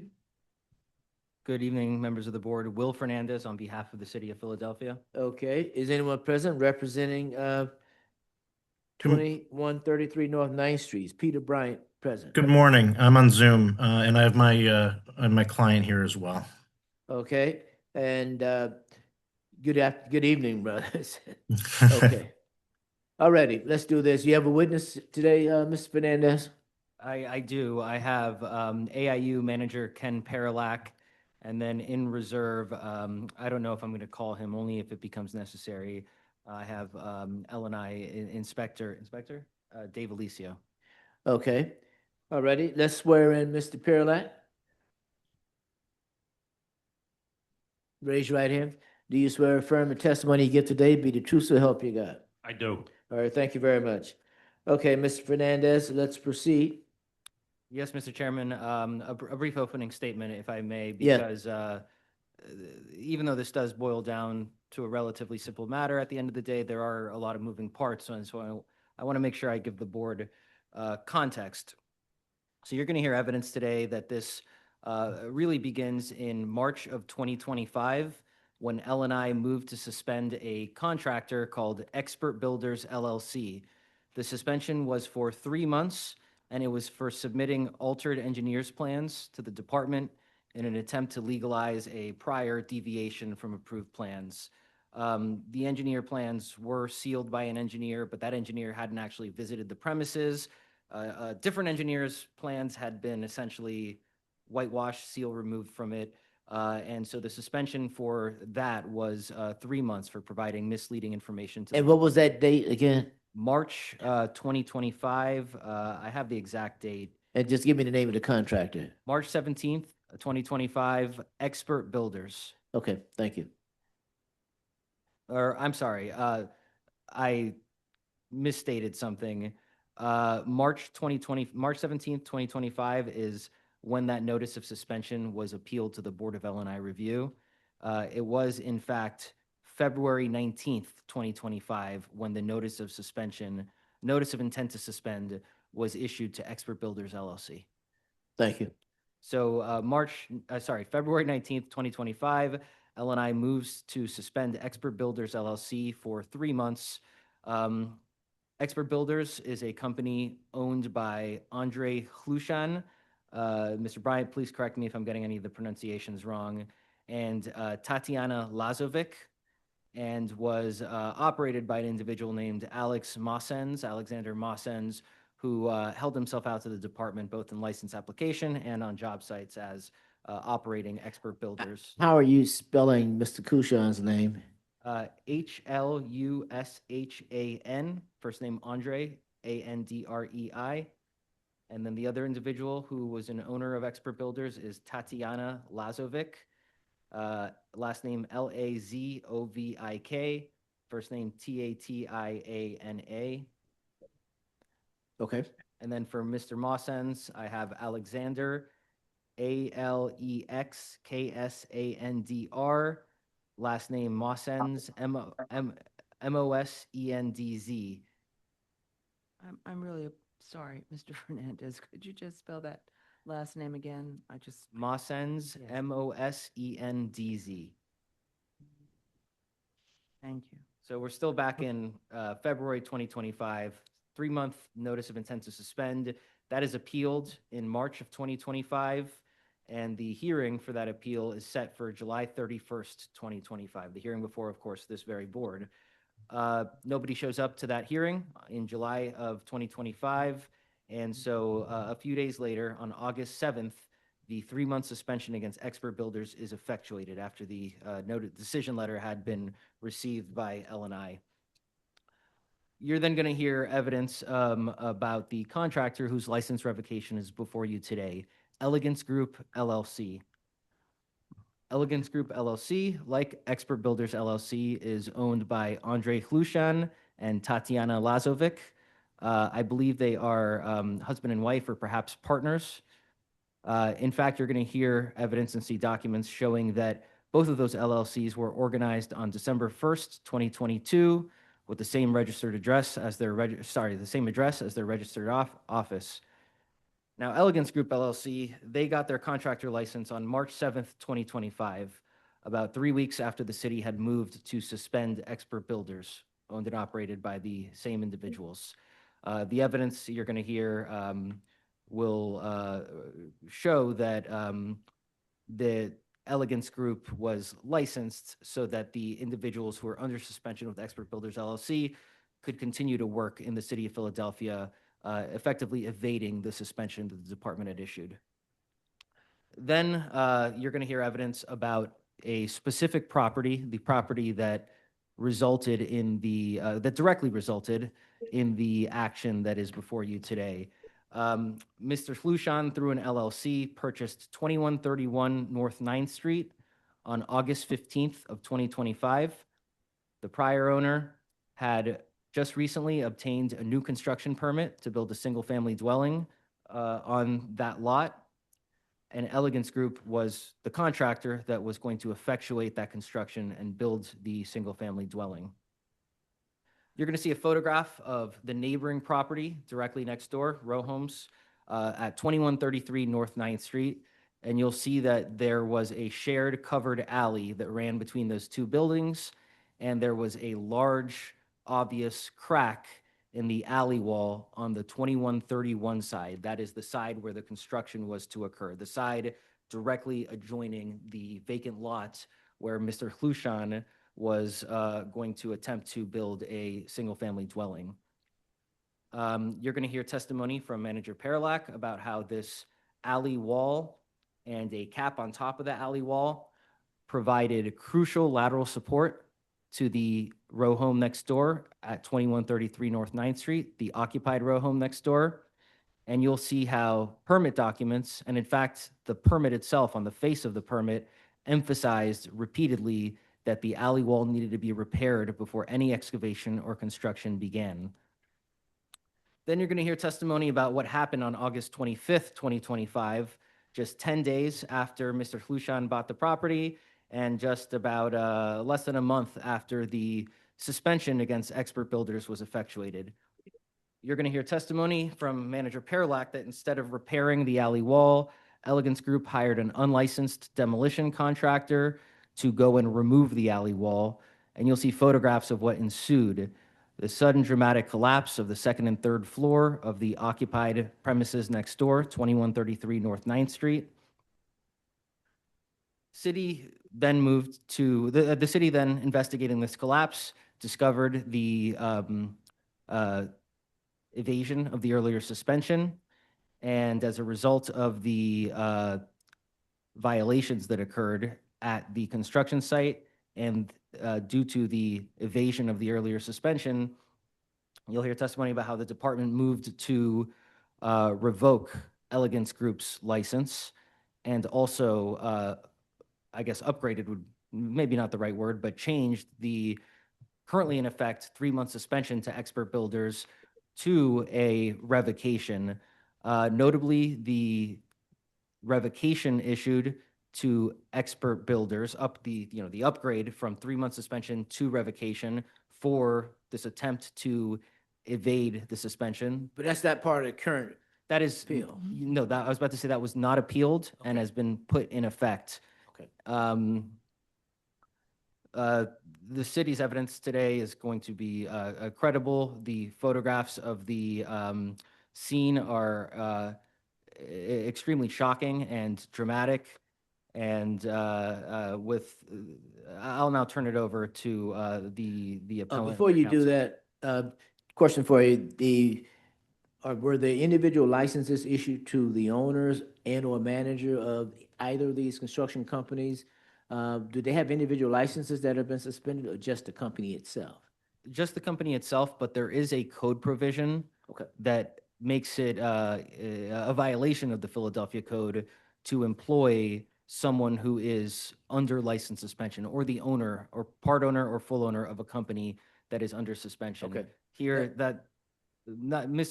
so here, same exact 3 individuals. Okay. In We'll hear that as we go through Yes. this. Okay. All right, so let's put on your witness. I would ask first if Mr. Bryant would like to provide an opening statement or if I should just proceed okay. to my case. Mr. Brian, do you have any preliminary opening statements you'd like to make? Yes. The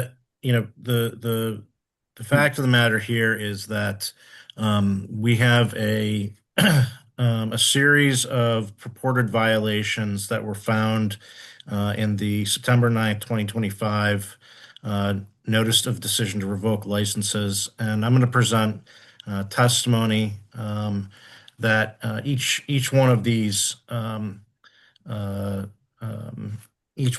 purported violations are actually incorrect. And I'm going to have Mr. Mosens testify as to what happened the day that the collapse occurred and what was going on at that time. And you'll find that while the city has made the allegation that the collapse occurred because there was excavation going on, in fact, that's not true. The collapse occurred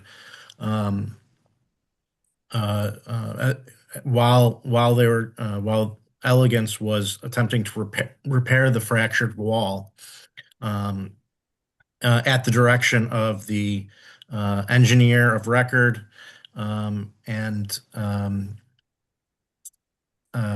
that the wall itself was so compromised that even just effectively touching it caused the collapse. It had nothing to do with any sort of excavation. Excavation had not even begun. We'll present Mr. Mosens' testimony on that. Okay. But I'm going to advise all parties, it's now 10 minutes to 6. We will be asking you to be very precise and specific so that we can get through this before 7 o'clock. If you have multiple witnesses and we feel we need to go beyond that, please share that now so we can decide how to proceed. Understood, Mr. Chairman. May I just say, just to clarify something, the city is not going to allege that excavation was occurring. The city's Okay. allegation is that the side wall was being. Yeah, so that was his preliminary, so you Yes. can address that as you Understood. get into it. Okay, so call your first witness. Mr. Bryan, how many witnesses will you call? Just one. Just one? Okay, all right, thank you. Let's proceed. Okay. I'm going to share my evidence packet. City calls Manager Ken Perlak of the Audits Investigations Unit at the Department of Licenses and Inspections. Oops, hold on. Good evening, Manager Perlak. Oh, I'm sorry, I jumped the gun. Go ahead, please. I saw him in already. Yes. Oh, no problem. Good Okay. evening, Manager Perlak. Can you please introduce yourself and state your position of employment and your employer? My name is Kenneth Paralak. I'm employed by the City of Philadelphia, licensed and inspection. I'm the manager of the Audits and Investigation. Mr. Perlak, would you spell your last name, please? Paryllak. Thank you. Now, Manager Perlak, I know you've been, of course, listening, and so you know that we're here today because of the appeal of a September 9th, 2025 notice of intent to revoke Elegance Group's contractor license and excavation contractor license. Are you familiar with the investigation that resulted in that revocation? Yes, I am. Were you involved in the investigation that resulted in that revocation? Yes, I was. Is it fair to say that you managed the investigation that resulted in that revocation? I did. Okay, I'm going to turn now to, I'm afraid you're not able to really see too closely because the big screen is not on. So I'm going to move my computer, which is just reflecting the same shared screen that everyone can see on the Zoom, over to the middle so you can see. I'm now on Exhibit A, City Exhibits, page 1. Can you identify this document? Yes, that's a notice of decision to revoke license for Elegance Group. Just to speed things up a little, I'll pause it. Is this the revocation letter that was appealed to the board and that's before the board today? It is. Okay. And just in brief, the letter speaks for itself, but in brief, why was the revocation issued? For the collapse of 2133 North 9th Street and for evading a 90-day suspension for expert builders. Okay.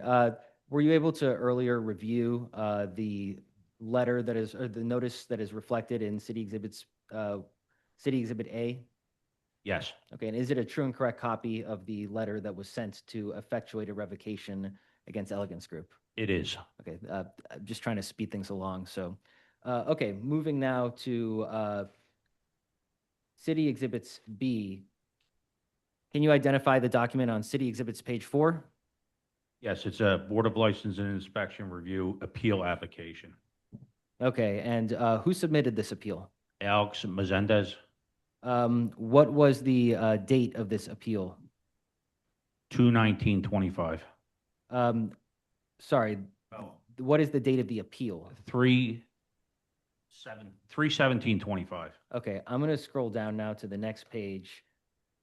This is the same exhibits with the same appeal. What was Mr. Mawson's appealing on March 17th, 2025? Notice of intent to suspend license. And to whom is that notice issued? Expert Builders, Alexander Mazendez. Okay, and why was a notice of suspension sent to both Mr. Mawson's and Expert Builders LLC? Expert Builders is the license holder, and Alexander Mazendez was listed as Alexander Mazendez doing business as Expert Builders on the license. Okay, wait a minute. Are we pronouncing the same person's name differently or Yes, two different people? No, I would, if I may take a moment and ask Mr. Bryan or Mr. Mawsons who's on the call, how do you pronounce the last name? Mosens. Mosens, thank you. Mr. Okay, Mosens. So we'll make sure. Parallax, is that the person you're referencing? It is. Okay. Okay. Now, Expert Builders, what's the date of the suspension notice that was later appealed? February 19th, 2025. Okay, and briefly, what was the reason for the suspension issued to Expert Builders? For providing false documents to a permit application. Can you give a little bit of background? You don't have to get into tremendous detail since it's not the revocation that's before the board today, but can you give a little bit of background about what happened here? The new construction, residential new construction, the framing called for 12 inches on center for the framing, a floor joist, and they were installed at 16 inches on center. He went to the engineer of record, asked him if he could revise the drawing to show 16 inches on center.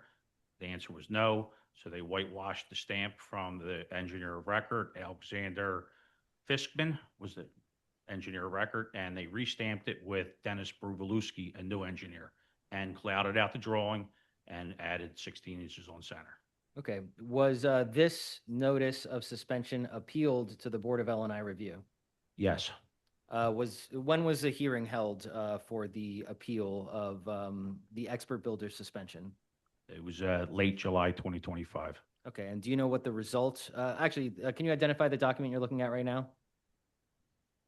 Notice of decision, Board of License Inspection Review. Okay, and down here, what does it show as the result of that appeal? Dismissed for want of appearance. Okay. When did the department then effectuate the suspension against Expert Builders? I believe it was August 7th.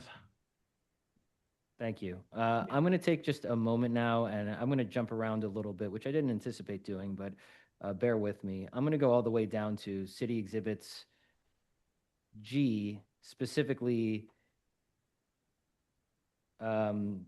what's labeled as City Exhibits page 32. Can you identify this document? Yes, it's a Commonwealth of Pennsylvania Certificate of Organization Limited Liability Company. Okay, and what was the date that this certificate was filed? 12/1/2022. What LLC was this certifying? Was this originating? Expert Builders LLC. Okay, and scrolling down here, what was the registered office address? 1066 Independence Drive, Yardley, PA 19067 45-4507. And who are the organizers of this LLC? Andre Hulishan and Tatiana Lazovic. Okay, even though I'm maybe at risk of getting ahead of myself a little bit, I'm going to, and does this reflect their electronic signatures dated December 1st, 2022? It does. Okay, I'm going to go now to City Exhibits page 33. Can you identify this document? Same document, Commonwealth of Pennsylvania Certificate of Organization Limited Liability Company. What's the date this was filed? 12/1/2022. Is that the same date as the prior certificate? It is. Okay, and what company is this registering? Elgins Group LLC. And what's the registered office address for this company? Same address as the previous, 1066 Independence Drive, Yardley, PA. And who are the organizers of this LLC? Same as the previous, Andre Hulishan and Tatiana Lazovic. And is the date at which these are electronically signed the same date as the Expert Builders LLC certificate? Yes, they are. Okay, I'm going to scroll back up now, find my place. Okay, so you had last testified, to get back to the chronology, that in August of 2025, the department effectuated its suspension against Expert Builders. What effect did that have on the Expert Builders construction sites? So all the construction sites were, stop work orders were posted on, I believe it was 22 new construction permits. And what would be required to lift those new construction permits? I'm sorry, to lift those stop work orders, excuse me. It was listed that a new contractor had to be listed on the permit. Now, I'm going to take a moment and go back up to the suspension letter that was issued to Expert Builders, specifically page 6. Can you read the last paragraph, the very last paragraph before the Commissioner of L&I's signature? Please be advised that should the department discover that you, the owner, licensee, are working as a contractor or another licensed contractor in the city of Philadelphia while the revocation is in effect, is in effect under another license, permits, or under the guise of a new business created to evade the revocation, the city of Philadelphia will pursue all available fines and penalties. Okay, going back now, the jobs are all stopped. I'll turn your attention now to City Exhibits, page 8. What does this photograph show? This is 2133 North 9th Street. It shows the fractured alleyway wall in the front facade of 2133. Okay, and can you identify where this photograph was taken and when it was taken? This is on Cyclomedia Atlas, and it was uploaded to the permit application. What was the date of this photograph? July 16, 2025. That's just about a month before where we were just discussing, is that correct? Correct. Okay, on the right-hand side, do you see the covered alley that runs between 2133, the building you identified as 2133, at the vacant lot that is on the right-hand side of the photograph if you're looking at the computer? I do. And that vacant lot on the right-hand side, is that 2131 where construction was to take place? Correct. Okay. What can you identify, what is of note in the alley, in the shared alley and alley wall? So the front alleyway wall was supposed to be repaired prior to the beginning of construction or excavation. We'll get there in a moment. Let me just ask this. Is there anything notable looking at this photograph that jumps out at you? Yes, the fracture in the front. Okay, how would you describe this as a large fracture? It is severe. Okay, and now can you explain to the board, based on your experience with the Department of Licenses and Inspections, and I'll take a moment now to ask this, before you were manager of audits and investigations, what was your position in L&I? I was a supervisor, and prior to that, I was a building inspector. Okay, do you have certifications related to construction? I do. 8. Okay. So can you explain to the board what role did this alley wall play with respect to 2133 North 9th Street? So looking at the picture, you have the alleyway wall on both sides of the alleyway wall. The left side of the alleyway wall supports the floor joist of the first floor. The right side of the alleyway wall would support the floor joist of the previous building that was there.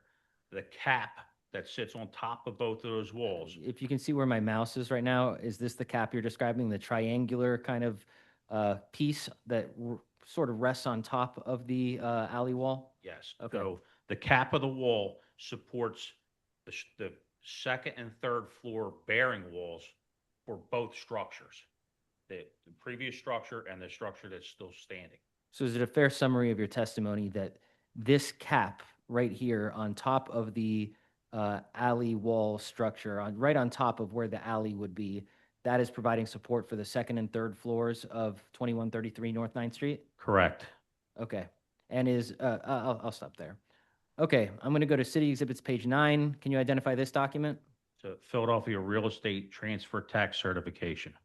What's the date of this document? August 15, 2025. Okay, so that's just 8 days after the suspension was effectuated against Expert Builders, is that correct? Correct. Okay, does this purports to transfer the property to The Door LLC? What do you know about The Door LLC? The Door LLC is owned by, or it's Andre Hulasan is a partner in this company. Okay. When this property was purchased, had a new construction permit already been issued? Yes, to Viola Construction. Okay. Coming down now, was that the prior owner of the property who sold it to The Door LLC? Yes. Okay, and did that permit list Elegance Group? Well, actually, I'll just pull it up.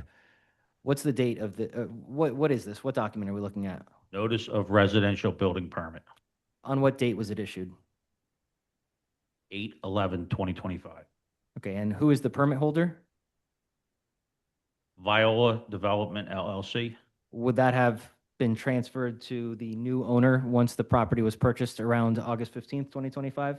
Yes, all approved permit plans and documents go to the new owner. Okay, and who is listed as the contractor on this permit? Elgins Group LLC. Okay, and what did this permit authorize to be built? Construction. For construction of attached structure with cellar, roof deck, assessed by a roof deck access structure. For use of a two-family dwelling, living as per approved plans.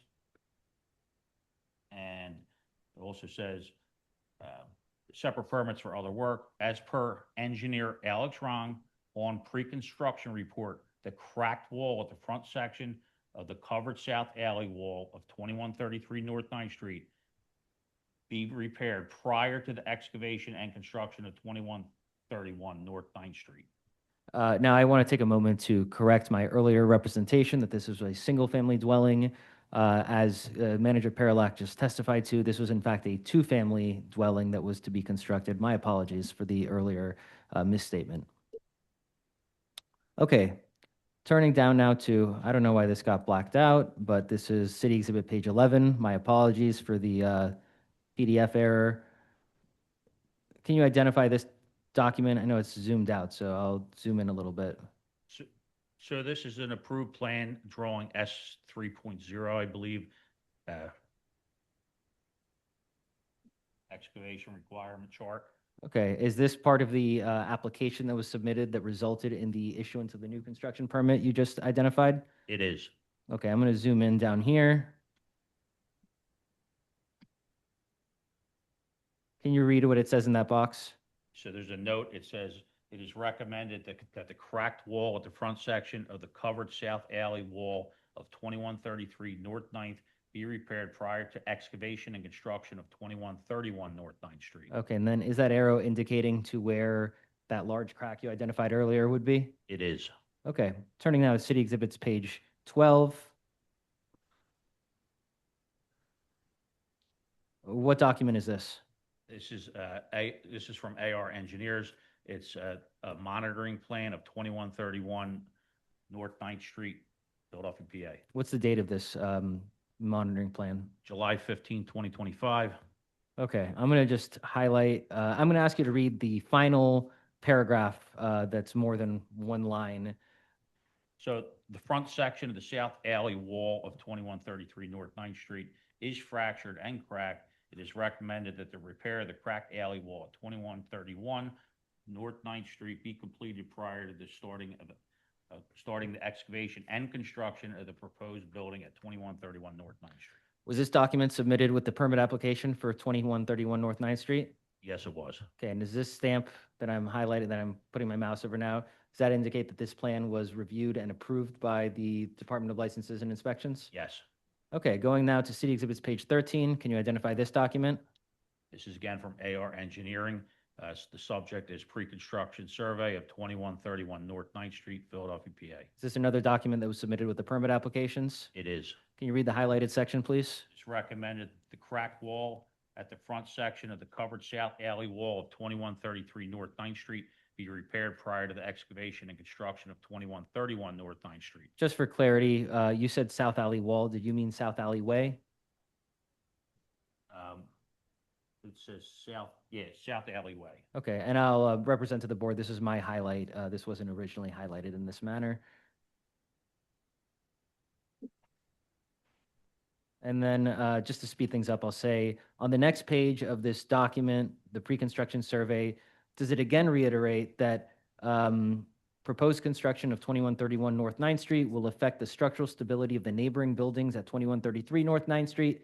It is recommended that the south wall and south alleyway be periodically monitored during construction of the building. That's what it says. Okay, moving now to to Exhibit D. I'll start with this photograph. What are we looking at, Manager? This is the collapse of the structure at 2133 North 9th Street. This timestamp says August 25th, 2025, 12:44 p.m. Based on your review of department records, is that timestamp correct? Yes. So this was 10 days after Mr. Hlushan purchased the property, is that correct? Correct. Okay. Prior to this happening, did Elegance Group schedule and pass an initial inspection? No inspection was requested by Elegance Group, and it's required by the code. Okay, why, what happens at an initial inspection? So the listed building inspector will go out, go over all the plans with the contractor and let them know what's required of them. If they would have went and did the initial inspection, they would have read the plans and showed that the repair had to be completed. Okay, the property that collapsed, 2133 North 9th Street, was it occupied at the time of the collapse? Yes, Or how many occupants were there? there was two, an 81-year-old woman and her son. Were either of them injured in the collapse? I do not believe so. And how is that? Because the second floor is supported by the left side of the alleyway wall. Now, the second and third floor, above the second and third floor were supported by the cap. That's what caused the collapse. So let me rephrase, where were the occupants of the building at the time of the collapse? On the first floor, luckily. Okay, and we don't have to get into any details or really do too much speculation, but based on your investigation, based on your expertise, if they hadn't been on the first floor, could there have been a much worse outcome here? Yes, there probably would have been fatalities. Okay. I'm going to scroll down now to, Before you do that, is there any evidence in this photograph that indicates that alleyway wall was removed? I'll be getting there, Okay. Mr. Chairman. Okay. In fact, I'll take a moment now. Actually, you know what? I'll go through the photos and then Okay. I'll get there. Looking at City Exhibits, page 16, is this just another view of the collapse? It is. Okay. Is this a bathtub here that fell out of the property onto the floor? Correct. Okay. And is this it looks like a stove perhaps up here that is essentially dangling? Objection, relevance. I'll move on. Overruled. My apologies. Sustained. Okay, City Exhibits, page 17. What are we looking at, Manager? So this is, well, the collapse of the structure. You could see on the left side of the screen towards the front of the building, one of the ladders that the workers were working on when the building collapsed. Okay, we'll get to the workers in that in just a few moments.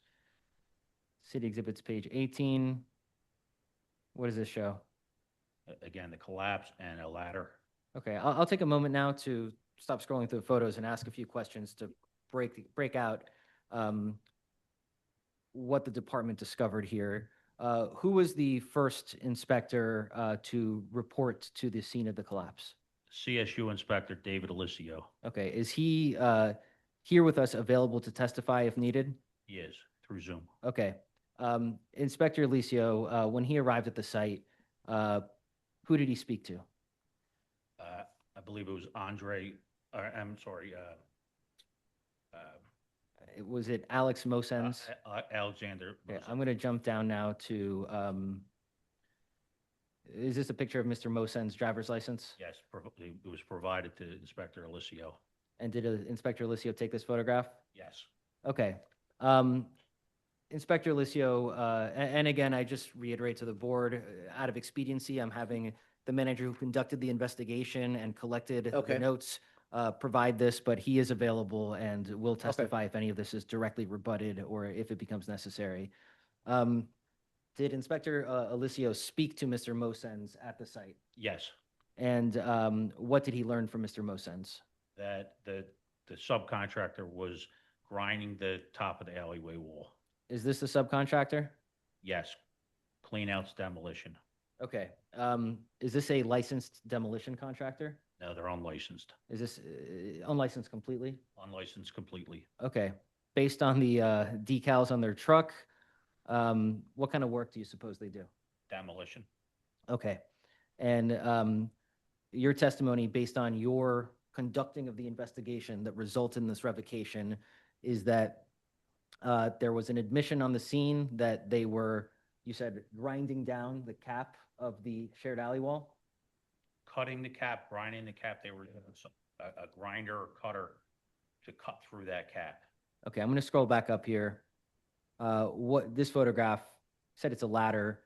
I'm going to go to this photograph here.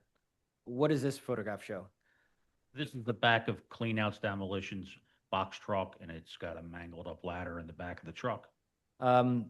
what happened to, do you know of anything that happened to the workers that were on site at the time of the collapse?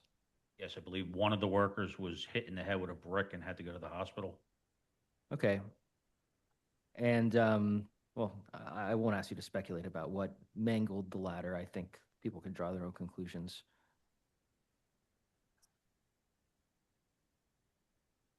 All of these photographs, are they part of the city records that you reviewed during your investigation? They are. Were they all uploaded to Eclipse during shortly after they were taken? Yes, yes, they were.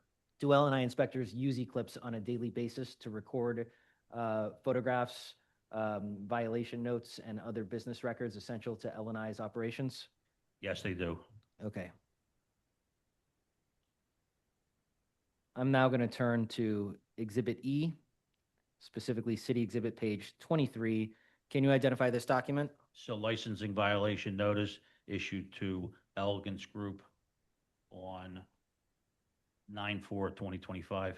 Okay, just to speed things up, is this the licensing violation notice that was issued as a result of the collapse at 2133 North 9th Street? Yes, Okay, I'll just read out the violations and ask you to confirm. Is there one citation for starting work without first obtaining, without doing the required inspections, essentially?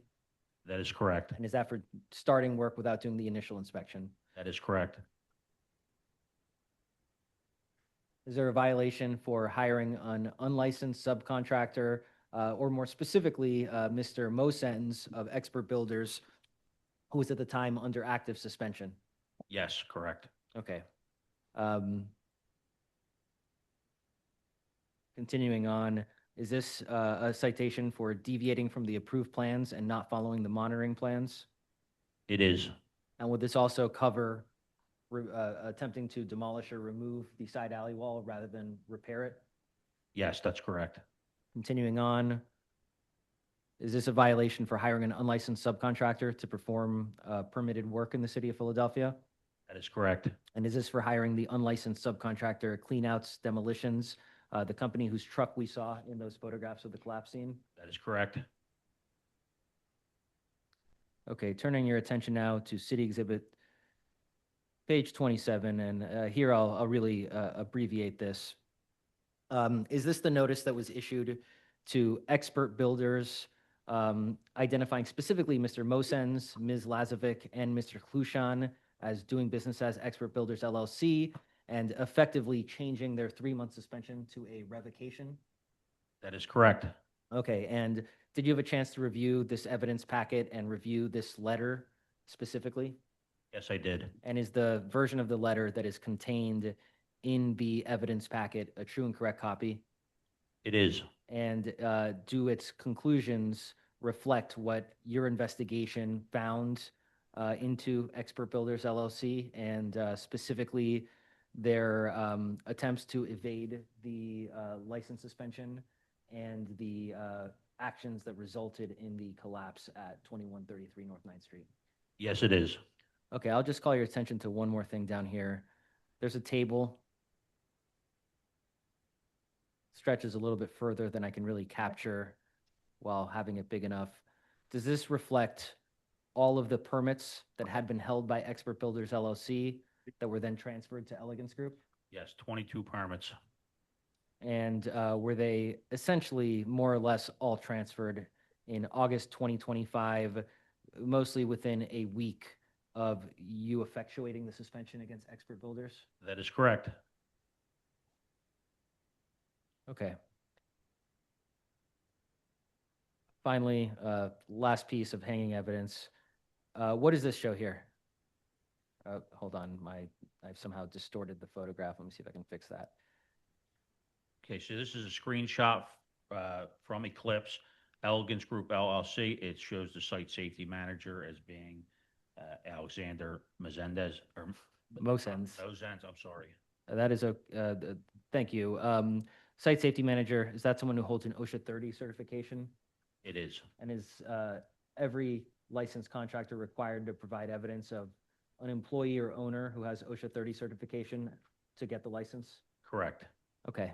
And what what is the relationship to the company stated on this, that was stated by the license applicant while obtaining the Elegance Group LLC license between Elegance Group and Mr. Mosens? He's listed as an employee here. Okay. I have no further questions for Manager Perlack. Okay, thank you. Any cross-examination, Mr. Bryant? Yes, briefly. I'm sorry, sir, is it Manager Perlack? Correct. Thank you. So I want to go through briefly the notice of the decision to revoke the licenses that was issued on September 9th, 2025. And this is these factual findings, they follow from your investigation, correct? Correct. Okay. Do you have a copy of that in front of you by any chance? I do. Great. So this is City Exhibits page 1 and 2 I want to look at. If you look at the findings, I want to start with the finding A. Failure to follow engineer's recommendations. It says approved plans required repair of the fractured front wall of the south alleyway at 2133 North 9th Street prior to excavation. Do you see that? I do. Okay. We looked at the plans. Didn't it say it was a recommendation? It's multiple times. But it didn't say requirement, right? It was recommended by the engineer of record. It was right, recommended, correct? Correct. Okay. As you sit here today, you weren't there at the site when it collapsed? I was not. And you don't know, as you sit here today, whether or not they were trying to effectuate those repairs, right? I was not at the scene. Okay. So it's entirely possible that they were in fact trying to repair that crack when the wall collapsed, right? Not per the test, not per the owner of 2133. She said that they knocked on her door and said that they were there to remove the wall. I'm going to object to all that. That's hearsay. She's not here. Okay, I will sustain the objection. All right, let's move on to B. Failure to comply with approved monitoring plan. Monitoring plan, parens July 15, 2025, stamped by engineer of record Alex Wrong, required daily inspections by Cairo Engineering LLC. Contractor commenced excavation without notice to the designated inspection agency. Do you see that? Yes, the word excavation was a typo. It should say commenced construction. Oh, that was a typo? That was a typo.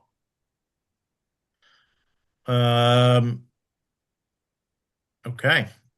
So then that finding is incorrect as it stands. Well, the plan said excavation and construction. They didn't start excavation, they started construction. Right. So they didn't start excavation. So this notice of decision, that number or letter B of the factual finding is incorrect, right? Excavation was a typo. Well, sir, I mean, this is a factual finding where you're trying to take away somebody's license to do business, correct? Object. Asked and answered. He answered the question, sir. Let's move on. Okay.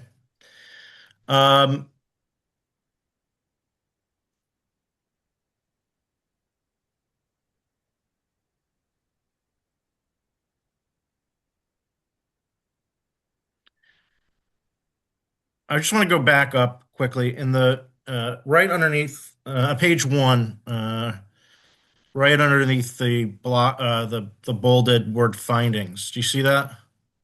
Yes. It says on August 25th, 2025, the department responded to the partial collapse of a structure located at 2133 North 9th Street for which you were responsible. You purchased the adjoining property situated at 2131 North 9th Street for which permits were already issued. As part of the department's issuance of that permit, the engineer recommended that the fractured front wall of the south alleyway of 2133 North 9th Street be repaired prior to excavation. Do you see that? I do. Is that also a typo?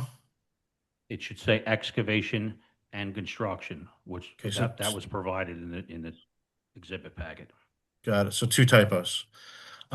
Okay. Letter C on page 2.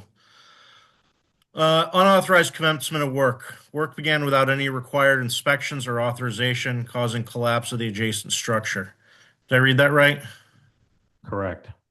And in fact, was it a requirement to inspect the site before commencing the repairs on the south alleyway wall? It is. It's part of the Title IV code. Okay. And are you aware that, in fact, the Elegance Group called for an inspection on August 15th? You have to schedule your inspection through Eclipse, either through your Eclipse account or through the automatic scheduling. There's no scheduling through the phone with the inspector. All right. Well, I'd like to, am I able to share my screen?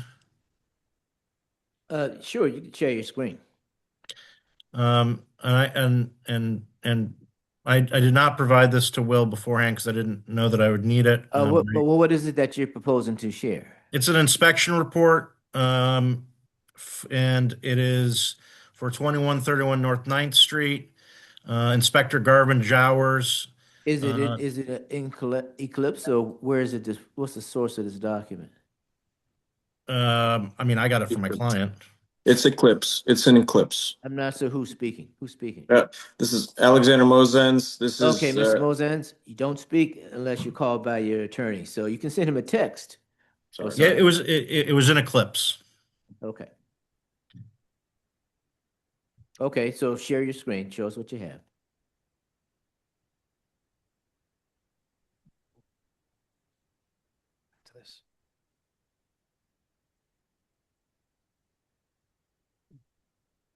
So are you able to see my screen? Yes.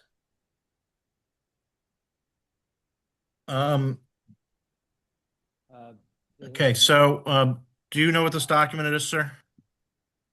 Can you zoom in a little bit, please? It's hard to make out. Yeah, sorry about that.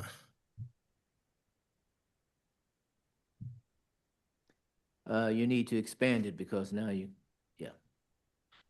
Yeah, give me 1 second. How about now? Yeah, that's much better. Yeah. All right.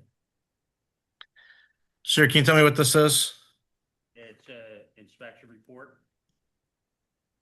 And on the Okay. report, it says inspection canceled. I'm sorry, this is the reporter, sir. Could you use the microphone? I'm sorry. So this is an inspection report, and the inspector comments are: inspection canceled. SP must be issued before scheduling an inspection, and that's a site permit. So you're Got not it. allowed to start work until the site permit is issued. Got it. So in fact, an inspection was scheduled at 8:15 and the inspector canceled it, right? The inspection was canceled because the site permit was not issued, and we do not do inspections until all the required permits are issued. Okay. I'm going to stop sharing. Just going back, sir, to the city exhibits page 2. Letter D, employment of a suspended contractor. The contractor retained Alexander Mosens, Expert Builders LLC during an active suspension. Mr. Mosens is not an owner of Expert Builders, correct? He was listed as Alexander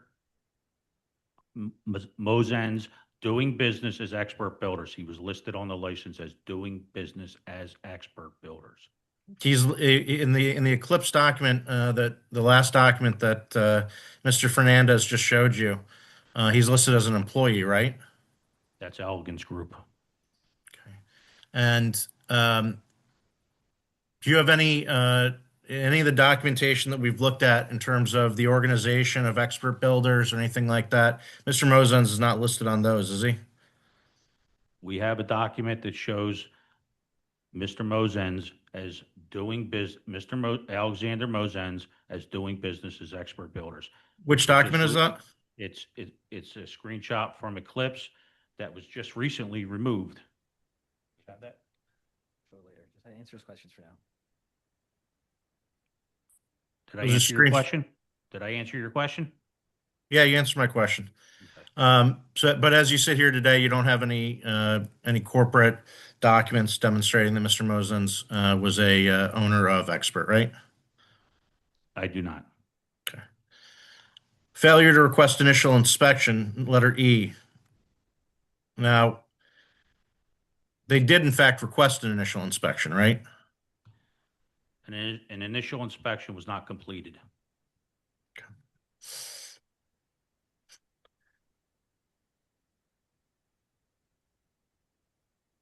All right.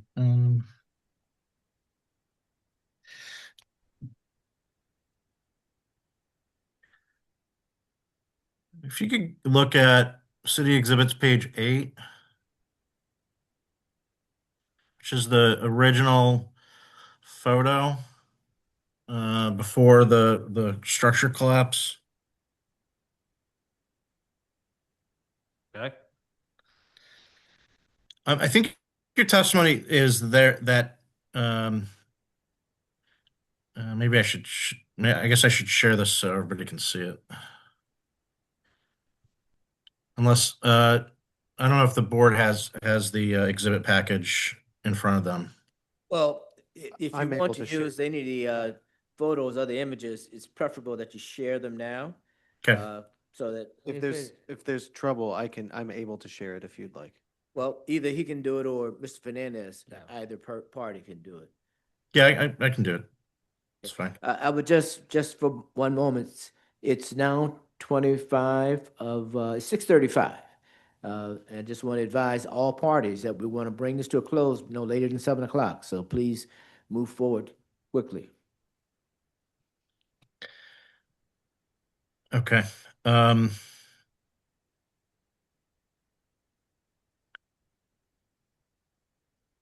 you see my screen? Yes. Great. Sir, the cap that you were talking about on the side of that, on the right side of that shared wall above the alley. What was your testimony again about what it was supporting? It supports the second and third floor. Of 2133. Well, it's of 2133, and prior it supported 2131. But so both of them?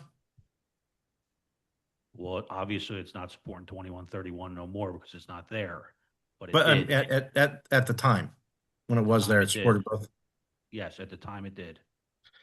Do you see in the back there all that vegetation growing on the side of the shared wall there? It's a little bit hard to see. It's dark.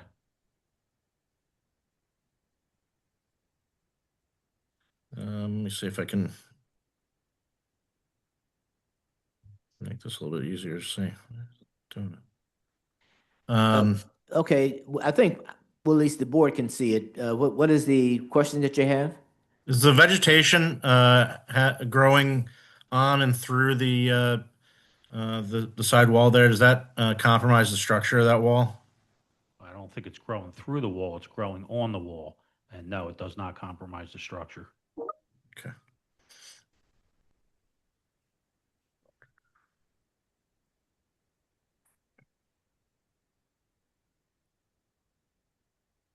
Bear with me just a couple minutes. I'm going to try and move this along.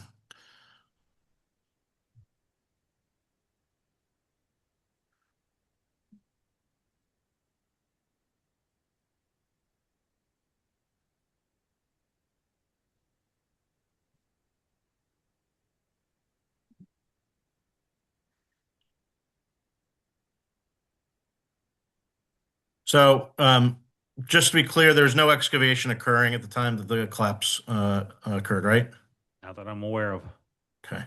And it's entirely possible that, in fact, they were attempting to repair the wall, right? I was not there. And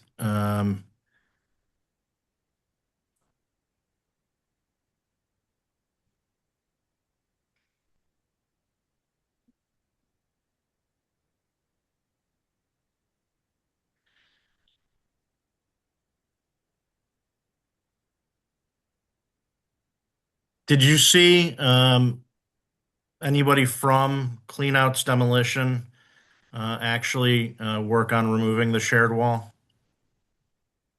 Inspector Alicio could testify to that. Okay. All right. Um,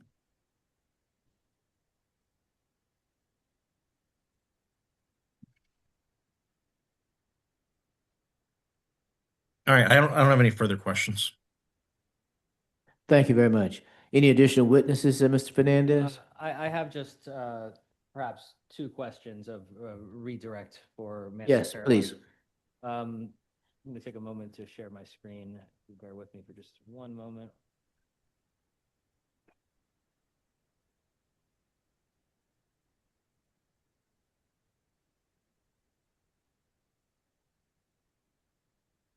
Okay.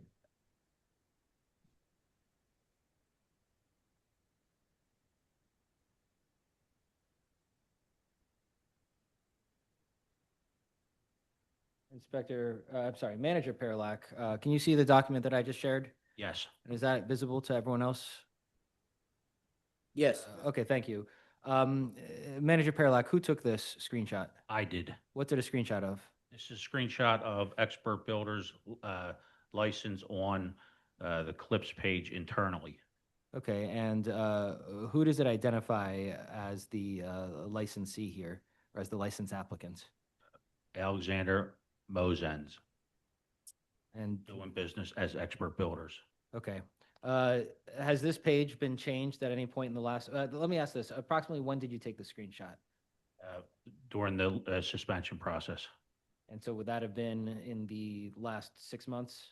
It was around February around February of 2025. Okay, and is this why the suspension letter issued to Expert Builders was issued to Alexander Mosens and Expert Builders? Correct. Okay, did you try to revisit this page anytime recently? Yes, just the other day. What does it say now? He's removed, and it says Andre Hulasan. Is that Andre Hlushan? Yes. Does it say Andre Hlushan doing business as Expert Builders? Correct. Okay, and then I won't share it just to save some time, but who submitted the appeal of the Expert Builders suspension? Alexander Mosens. Who's here today on behalf of Elegance Group? Alexander Mosens. Okay.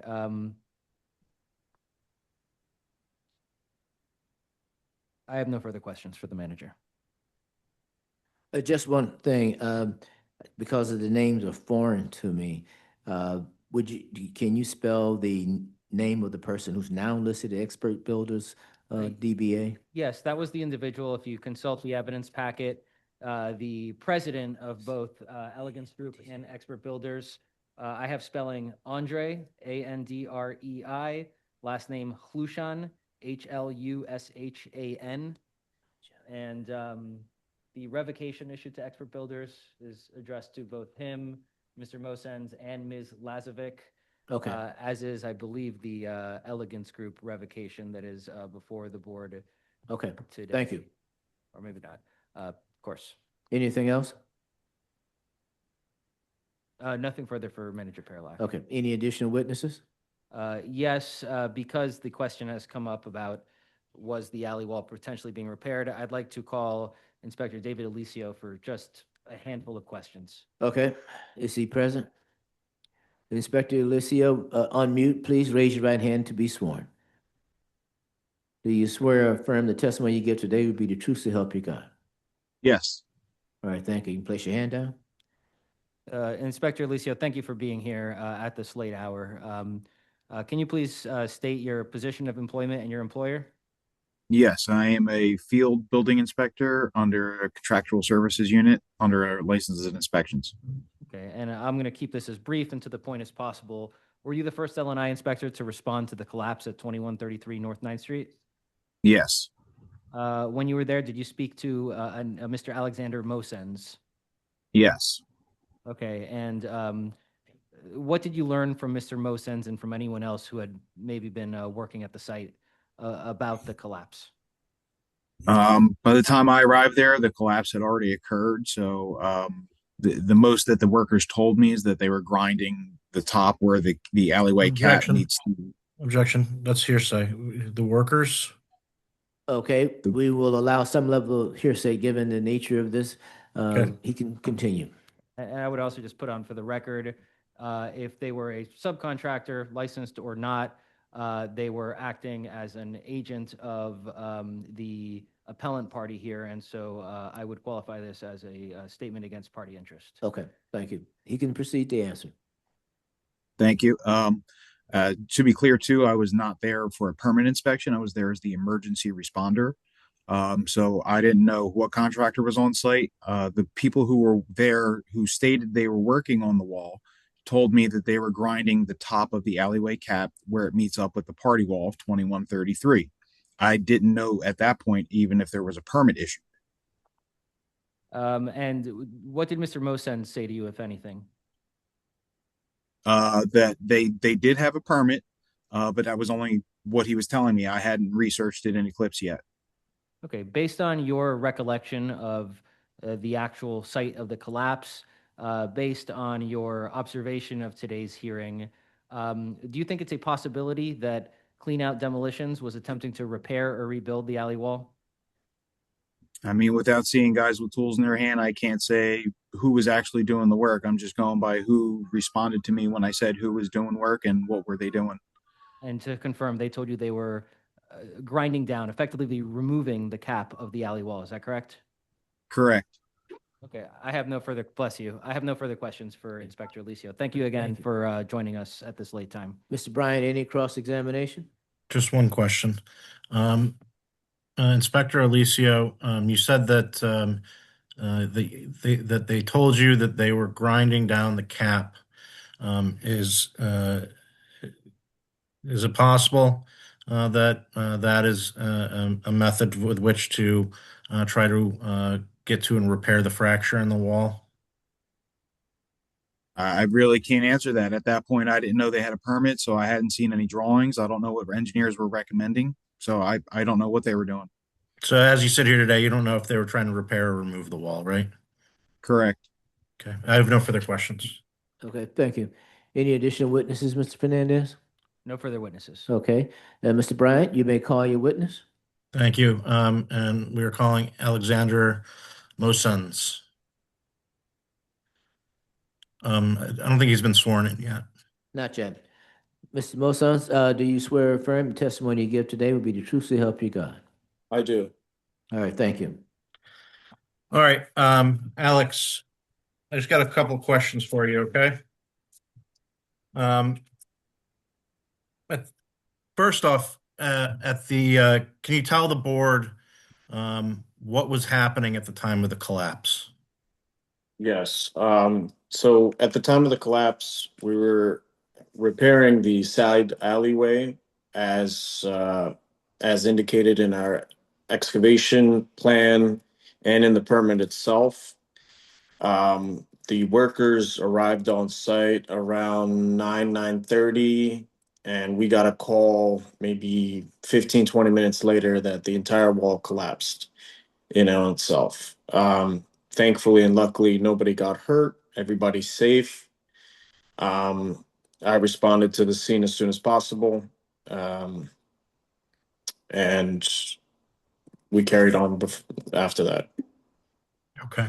And so, looking at the notice of decision to revoke licenses, A says the failure to follow engineers' recommendations because the approved plans required the repair of the fractured front wall. In fact, Elegance was trying to complete that repair. Is that right?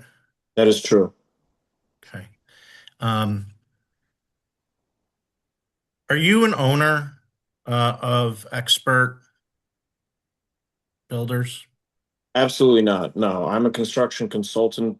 I consult for many construction companies, not only Expert or Elegance, throughout the city.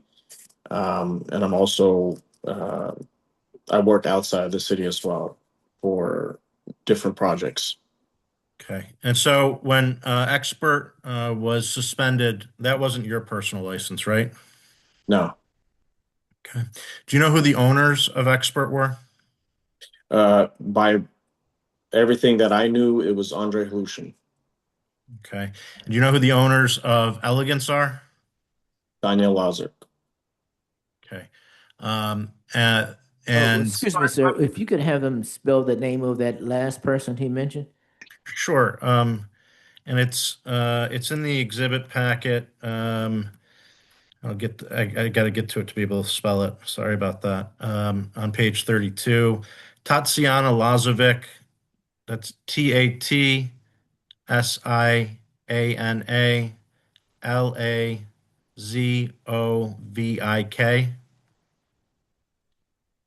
Okay, thank you. Um, That doesn't sound like what he said, though. I- That wasn't a person he said is the owner of Elegance. Tatiana Lazovic. I'm of Ukrainian origin, so I am able to pronounce the names correctly. So just to answer the board's question, the owner of Elegance is Tatiana Lazovic. Alex? Yes. And the owner of Expert was Andre Halushin. Halushin. And you were not an owner of either. No. Okay. So when Expert's license was suspended, there was no common ownership between Expert and Elegance. No.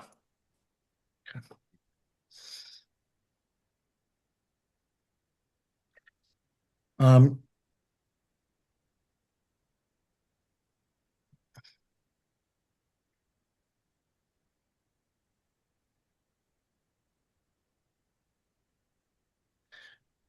was there and you know, I think you heard the city's testimony that the failure to comply with the approved monitoring plan that required daily inspections before excavation. They say that's a typo, but Elegance was not excavating on the day of the collapse, right? We were not. We were specifically told that the excavation is not allowed to start until we repair the side alleyway. And we were also not able to get the site permit until the site alleyway was cleared. So in order to get the site permit, you needed to fix the side alleyway. They would not allow us to put equipment on the ground until that side alleyway was repaired. That was explicitly told to me multiple times. It said we can't, if we start digging, the whole building's going to fall apart because it's barely hanging on as it is. So I was not allowed to put equipment on site. We weren't allowed to do any excavating. And you saw the city's pictures of the collapse. There was no equipment on site, was there? There was absolutely no equipment on site. What was Elegance workers doing when the collapse happened? They were trying to repair the alleyway. And so when the city has said that, and in fact, you did call for an initial inspection, right? I did, and I got a call from the inspector. He said we can't approve it till you get the site permit issued. I said I can't get the site permit issued because I got to repair the side alleyway.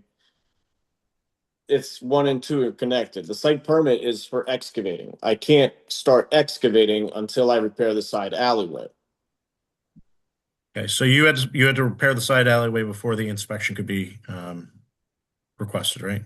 No, that is not true. We have initial inspections on different permits and different projects that don't require site permits to be issued at the time.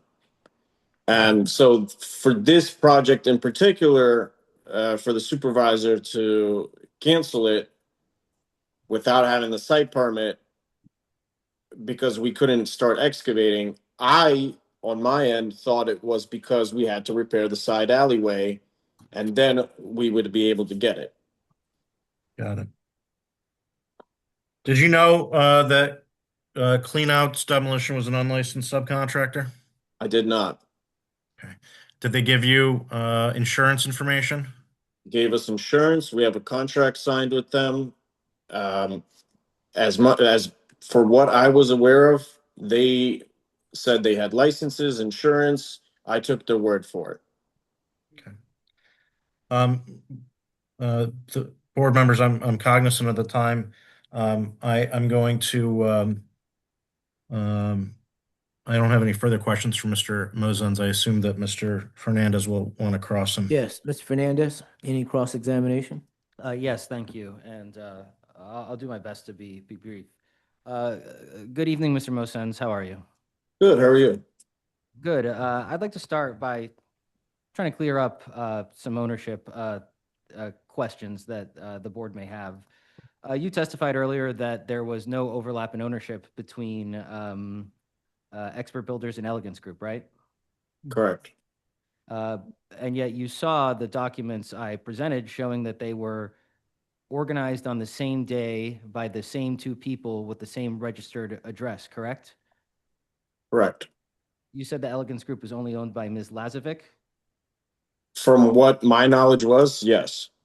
but wasn't Ms. Lazovic also an owner of Expert Builders? I had no knowledge of that. I knew that Andre owned Expert and Lazovic owned Elegance.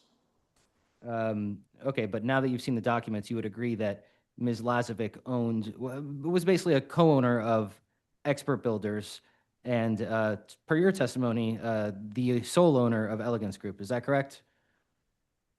Yes. Okay. But I'm not the owner, so I'm not privy to that information.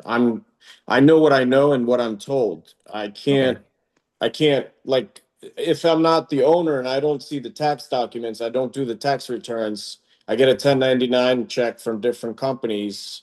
I don't know the background history or information on either one company. I know who's in front of me who tells me that they're Okay, the Mr. owner. Mosen, I think we've heard your response. Any additional questions, Mr. Fernandez? Yes. Now, Mr. Mosens, you were just saying, you don't really know the ownership structure, but you seem quite confident when you said that Ms. Lazovic was the only owner of Elegance Group. How confident are you that that is in fact the case?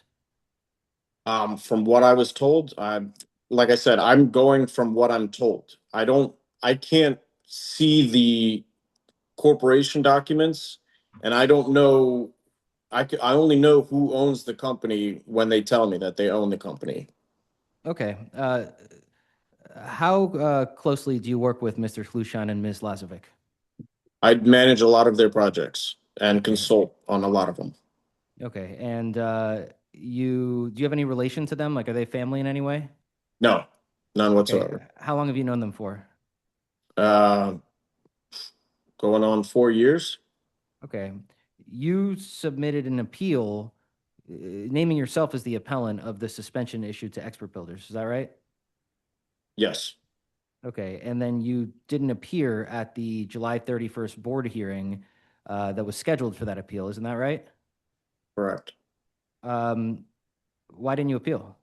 I mean, sorry, why didn't you appear? Excuse me. I never got the notice, and I tried to go down and explain that downtown that we never got notice for that. They said you can appeal to a higher court if you want, and I never got any more information on that. Okay. Around the time that you failed to appear, you started consulting with Elegance Group on a number of their permits, right? Actually, I was consulting Elegance Group even before that. We had permits issued to them way before that suspension.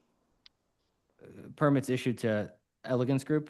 Yes, Elegance Group was in business before the suspension, so they were already doing projects way before the suspension. But they weren't doing projects in Philadelphia, were they? Yes, they were. Did you hear testimony from Manager Paralak earlier that they were licensed in the city of Philadelphia for the first time about, I think it was 2 or 3 weeks after the city moved to suspend expert builders? In March? Yes, in March. Yes. Okay, so are you testifying that they were working in Philadelphia without a license, or was your testimony mistaken and they weren't working prior to March 2025? They were, from my knowledge, they weren't working prior to March. Okay, understood. I want to ask you now about what you have testified is the repair of the alley sidewall at 2133. Yes. You're alleging that you entered into a contract, you hired as a subcontractor, clean out demolition to do repairs on the side alley wall. Is that right? Correct. And so you have in your possession an executed contract between, I guess, Elegance Group or yourself and Clean Out Demolition for the repairs of the side alley wall? I do, yes. Okay. Have you presented that contract to the board or to your council? Yes, my counsel should have a copy of that. Okay. Has it been presented to the board today? I wouldn't see why I wouldn't. Did you see it presented to the board today? Not at the moment, no. Okay, I would welcome you to provide that contract if you have it. I'd like to take a look at it because I don't think we've seen it today. Moment. Any additional questions? Yes. The contractor, their name is Clean Out Demolition, right? Uh-huh. And Excuse me, sir, you have to say yes or no for the court reporter to be able to accurately reflect your response. Yes. do you normally, have you hired them in other situations? No,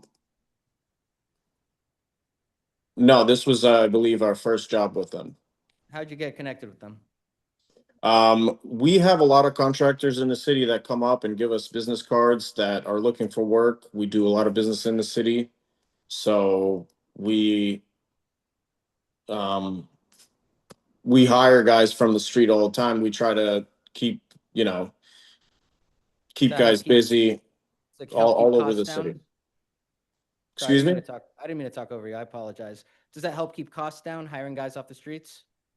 No, we hire a lot of different companies, and if somebody is looking for work, I know for myself that I know how tough it is to be a business owner and to have a family to feed. So we have a soft spot for hardworking guys. You said that you took their word that they were licensed. Is that right? Correct. Is that how you normally verify subcontractor licensure? No. So what made you take an exception this time? Usually I'll vet the contractor later. As long as I have the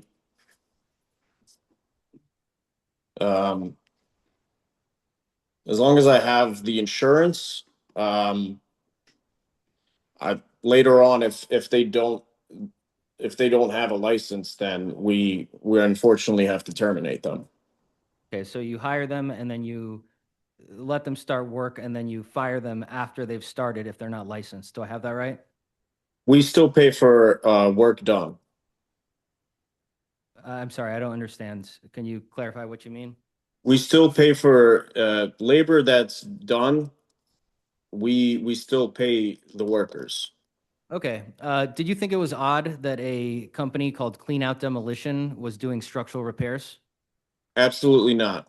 We have different guys. We have a guy who says he does exterior work. He does a lot of my drywall. We have another company that does landscaping, and they do our masonry work as well. So for me, it's not uncommon, especially with the amount of immigrant workers we have, that if they start a business in one area, they can move on to another area. So I don't see any prejudice in that. Okay. Your attorney earlier, I think, kind of raised the idea that And I hate to break in, Mr. Fernandez, how much longer you think I you'll be? think just a handful of questions at most. Okay, because in this instance, we had hoped to try to wrap this up around 7. However, I want to be fair to Mr. Bryant. I don't want to cut him off. He may have additional witnesses, et cetera. Mr. Bryant, how many more witnesses you think you'll be calling? I don't have any other witnesses. Okay, what we will do, we need to take a short break, and we'll come back at about 7:05 and allow you to complete your cross. Mr. Bryant, you say you don't have any additional witness, or maybe redirect to Mr. Moses? Maybe, yeah. Okay, all right, so we'll do that so that we can try to bring this to a conclusion, okay? So we're Yes, gonna Mr. go off the record for about five minutes. Kelly, be prepared to go back on the record.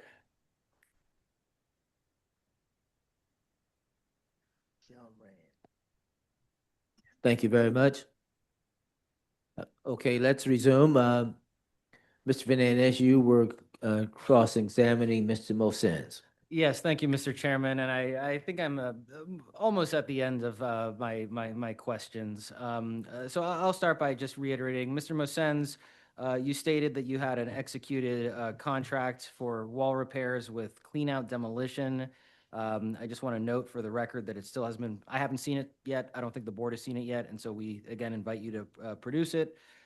Next, I'll ask the monitoring plan. Someone needed to monitor the work on site that was going to start, right?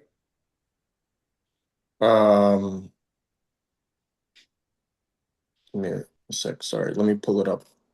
Yeah. Okay, and no one from the engineering firm was there on the day of the collapse, right? Alex Strong was, yes. He was there at the time of the collapse? I believe right after. Right after.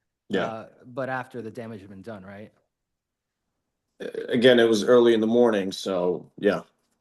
Okay. Are you suggesting that he was late, or was work intended to start without him there? I don't know about the time frame. I know he was there that day. He made a report, and then he made a report after the demolition. Okay. Mr. Wrong, he wasn't identified as the engineer that was to provide structural observation and monitoring, was he? I have a monitoring plan from the permit that states he has the monitoring plan. You're familiar July with 15th. You're And- familiar with this? Sorry, go ahead. July 15th, yeah. Okay, are you familiar with the Statement of Special Inspection Schedule? Yes. And are you familiar with the one issued for 2131 North 9th Street?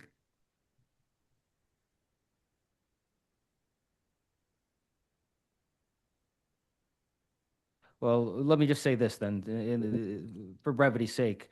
Would you disagree with me if I told you that Kiro Engineering had been designated the special inspector for structural stability and structural observation and monitoring at 2131 North 9th Street? Does that sound plausible, I'll say, just to try to keep this quick? It might. Okay, and that's not Mr. Wrong, right? No. Yeah, I just want to go back to one last thing. I'm almost done here. Throughout the hearing today, you have repeatedly said "we" with respect to Elegance Group, yet you say you're just an independent contractor. Why do you say "we" if you're not part of the business or helping run the business? What do you mean? I'm representing the company. I was hired to be the consultant for the company. Okay. I don't know how else you would want me to address it. Okay, and I also am not an attorney, so I'm not privy to I'm just a simple guy, doing consultant. I don't know how to properly name someone, especially in a court case. Okay. Elegance Group did name you as their site safety manager, right? Yes. And they listed you as an employee in their license application? Yes. Okay. And finally, I'll just say, this goes without saying, but I want to make sure it's on the record. Mr. Flushan isn't here, right? Correct. Despite Elegance Group's contractor license being at risk of revocation. Well, he's not the owner. Tanya Lazovic is. Okay, well, she's not here either, is she? She has an attorney representing her. Is she here? No. No, she's not here. Okay, and you're here for Elegance Group, right? Well, I'm here. Objection also- asked and answered. That's fine. I have no further questions for Okay. Mr. Mosens. Any redirect, Mr. Bryant? No, I have no further redirect. Okay, I do have a question. Mr. Mosens, the level of repair that was required on that alleyway wall, what kind of contractor did you hire to do that? Come again? The level of repair that was required on that alleyway wall, what type of contractor did you hire to make that repair with this masonry crack? He's a general contractor. You hired a general contractor? You didn't need to hire anyone with special skills in masonry repair? Not to my knowledge, no. And there's no explanation or details in the excavation plan, the structural plan, nor the monitoring plan of how we are to go about repairing the alleyway. And Did you seek advice from an engineer? we did, yes. He said to try to repair the crack, but to dig further in so we can get metal between them. Did he give you a drawing, a cut sheet, or a written No. explanation? No. Okay. And the plans were approved without all of that information as well. Were you there? Were you there when the work started that morning? Yes. So you were there when the collapse occurred, I was not there when the collapse occurred. but you were there when the work started. Yes, I met the contractors in the morning, and I spoke to Charles Jr. that Friday. Miss Thompson wasn't able to come out when I was there, but one of the workers. I don't have any idea who Charles Jr. is. Is he part of your construction team? Charles Jr. is the son of Miss Thompson. So I spoke Shoot, to him. who is Miss Thompson? Neighbors. The homeowner of 33, 19, Okay. 21. Okay. All right, thank you. But based on what you asked, may I ask just very briefly a few Yeah. questions? Mhm. Mr. Mosens, I'm going to share my screen real quick. You'll see clean out demolitions, oil tanks removal, 267, 206, 2683. You see that? Mm-hmm. Okay. I'm going to switch my share screen now.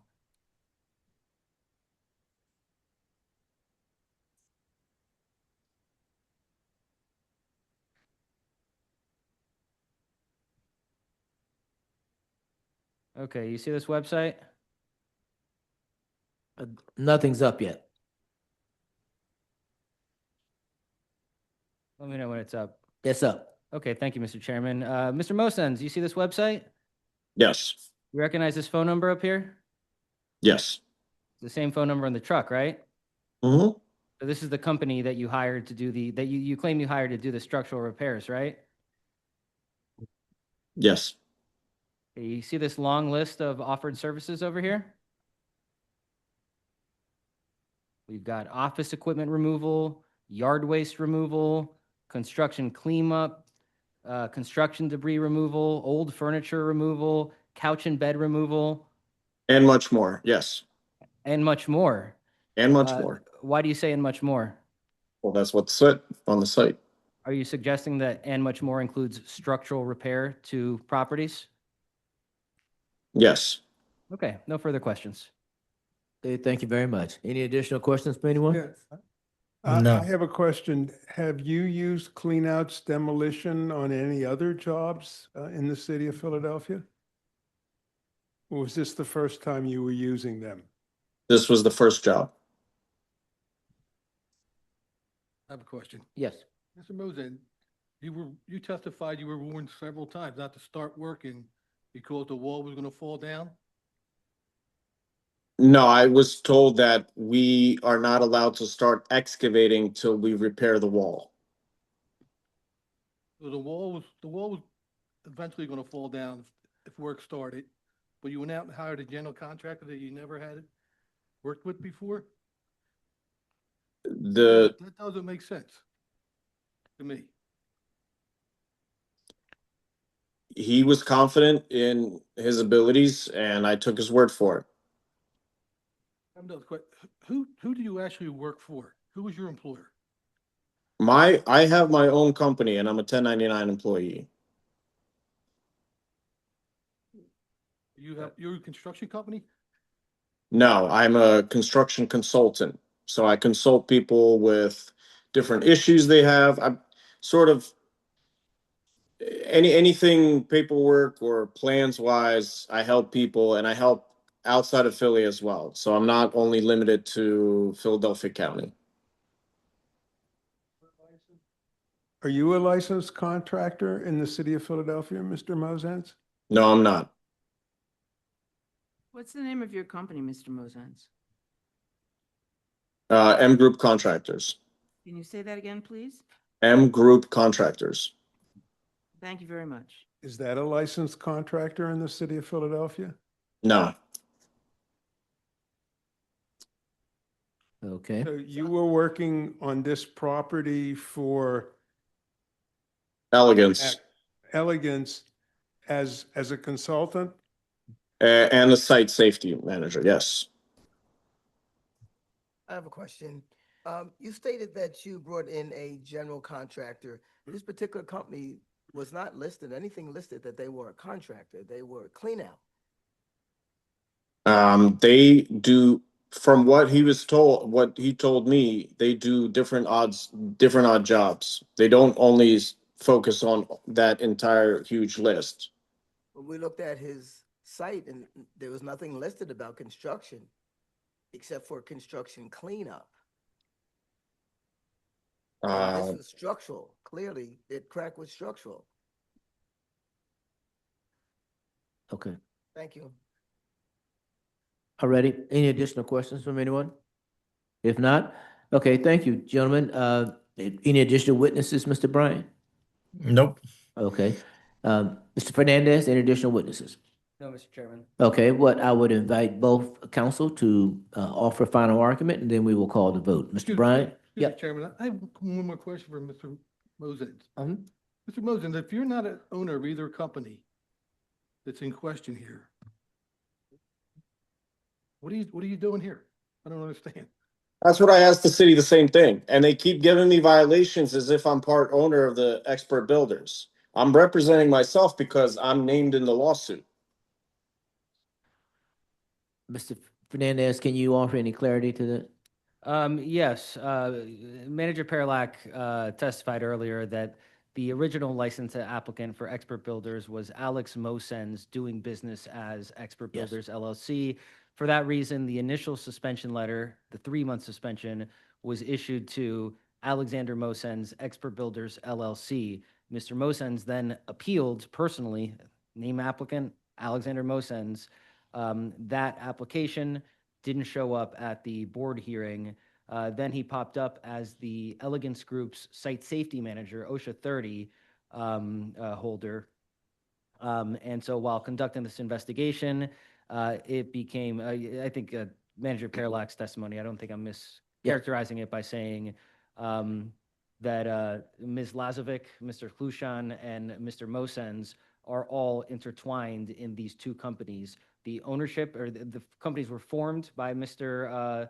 Klushan and Ms. Lazovic, but Mr. Well, Mosens. I just want to, are you doing your closing now? Oh, no, I almost launched into it, but I was just trying to address the question as to how Mr. Mosens ended up here. I will say for the actual suspension letter that is before the board today, Exhibit A, it just lists Elegance Group LLC as the recipient of the revocation letter, and yet here Mr. Mosens is as the sole representative for Elegance Group LLC. So the city's position is going to be that any the revocation that applied to Expert Builders and any possible revocation that would apply to Elegance Group, it is going to be held against Mr. Mosens, who, by the way, I'll just say as a quick side note, It is a requirement that anyone engaged in construction in the city of Philadelphia be a licensed contractor. You can be employed by a wage employee of a licensed contractor. That gets you covered under their license.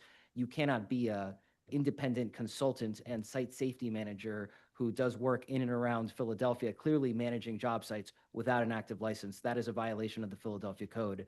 Anyways, back to my point, any suspensions ensuing from this will be held against Mr. Mosens, Mr. Hlushan, and Ms. Lazovic. Okay. And the unappealed, it's not before this board, but very briefly, the unappealed revocation letter issued to Expert Builders does make that eminently clear, naming all of them as recipients doing business as Expert Builders LLC.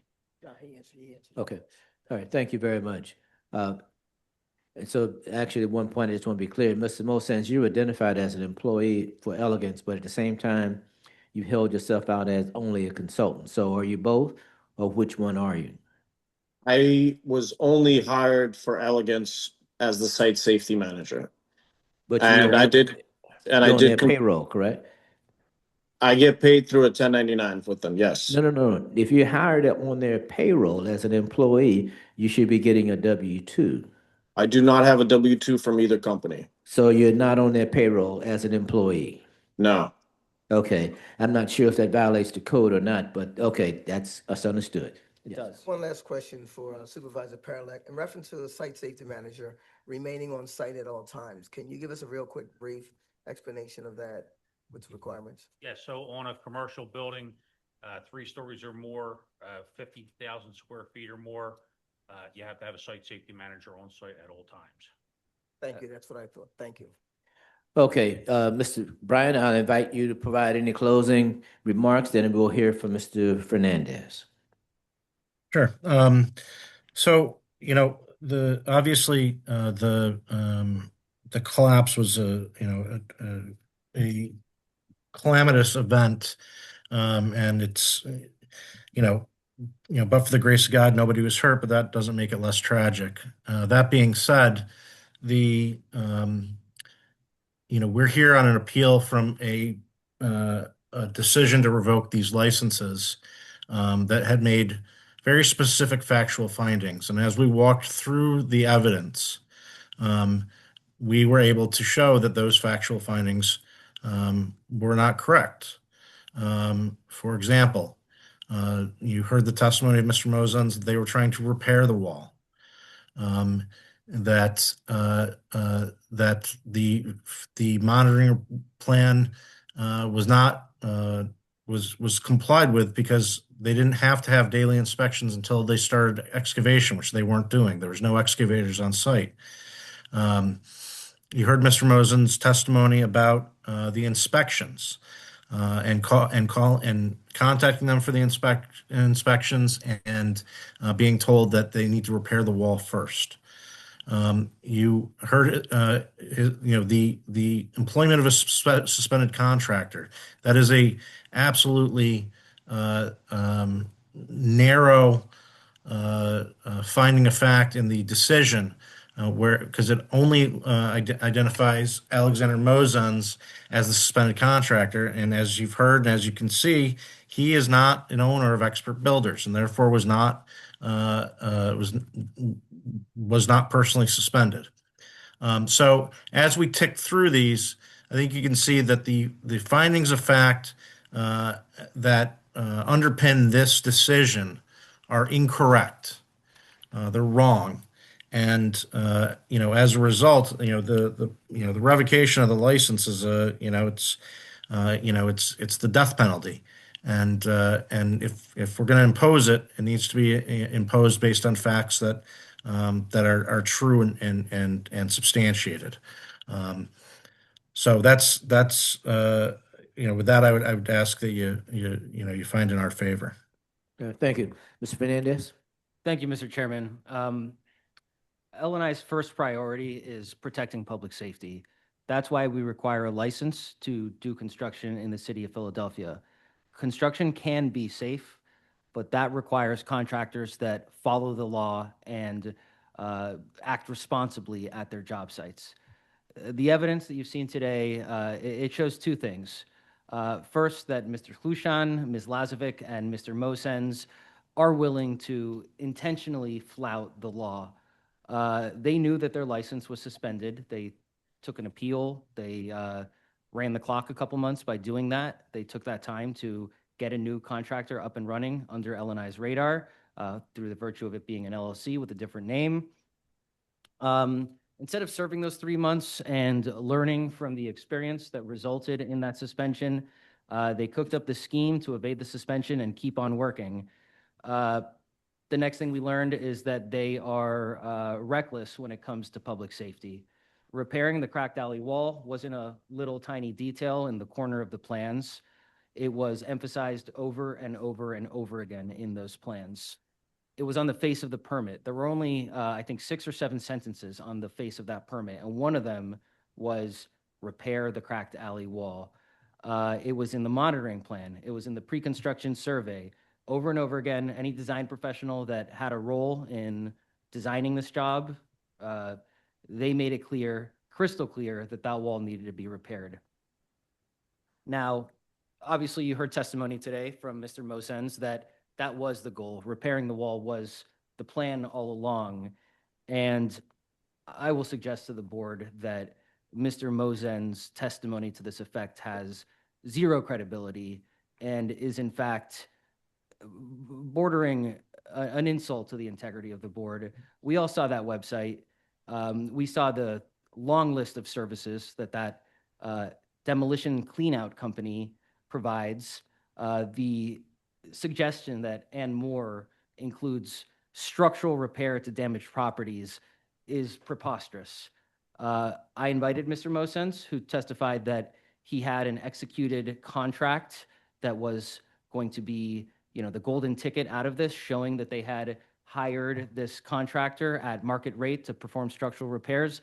I invited him to present it to the board, to present it to me. There was a break where he could have done so. He could have gotten it. We never saw it because it doesn't exist. Elegant Group, what they did is they sent an unlicensed it's not even a demolition contractor, a cleanout company to rip the wall down, the wall that provided critical necessary support for the occupied neighboring building. We saw the results. I don't need to put any spin or emphasis on that. Complete disaster, sheer blind luck that nobody was injured or killed. I'll just close by saying that with everything told, it's clear that the city's revocation of Elegance Group's contractor license and excavation contractor license is both lawful and appropriate. City has to protect public safety. That's why we suspended and then revoked the licenses held by Expert Builders. And that's why we're asking the board today to affirm the city's revocation of Elegance Group's license. Thank you. Okay, thank you very much. Having heard the testimony, we are now prepared to poll the board regarding this matter.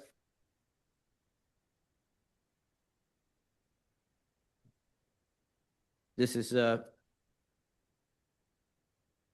we will poll the board regarding HA 2025-003548, 2133 North 9th Street, Elegance Group, LLC.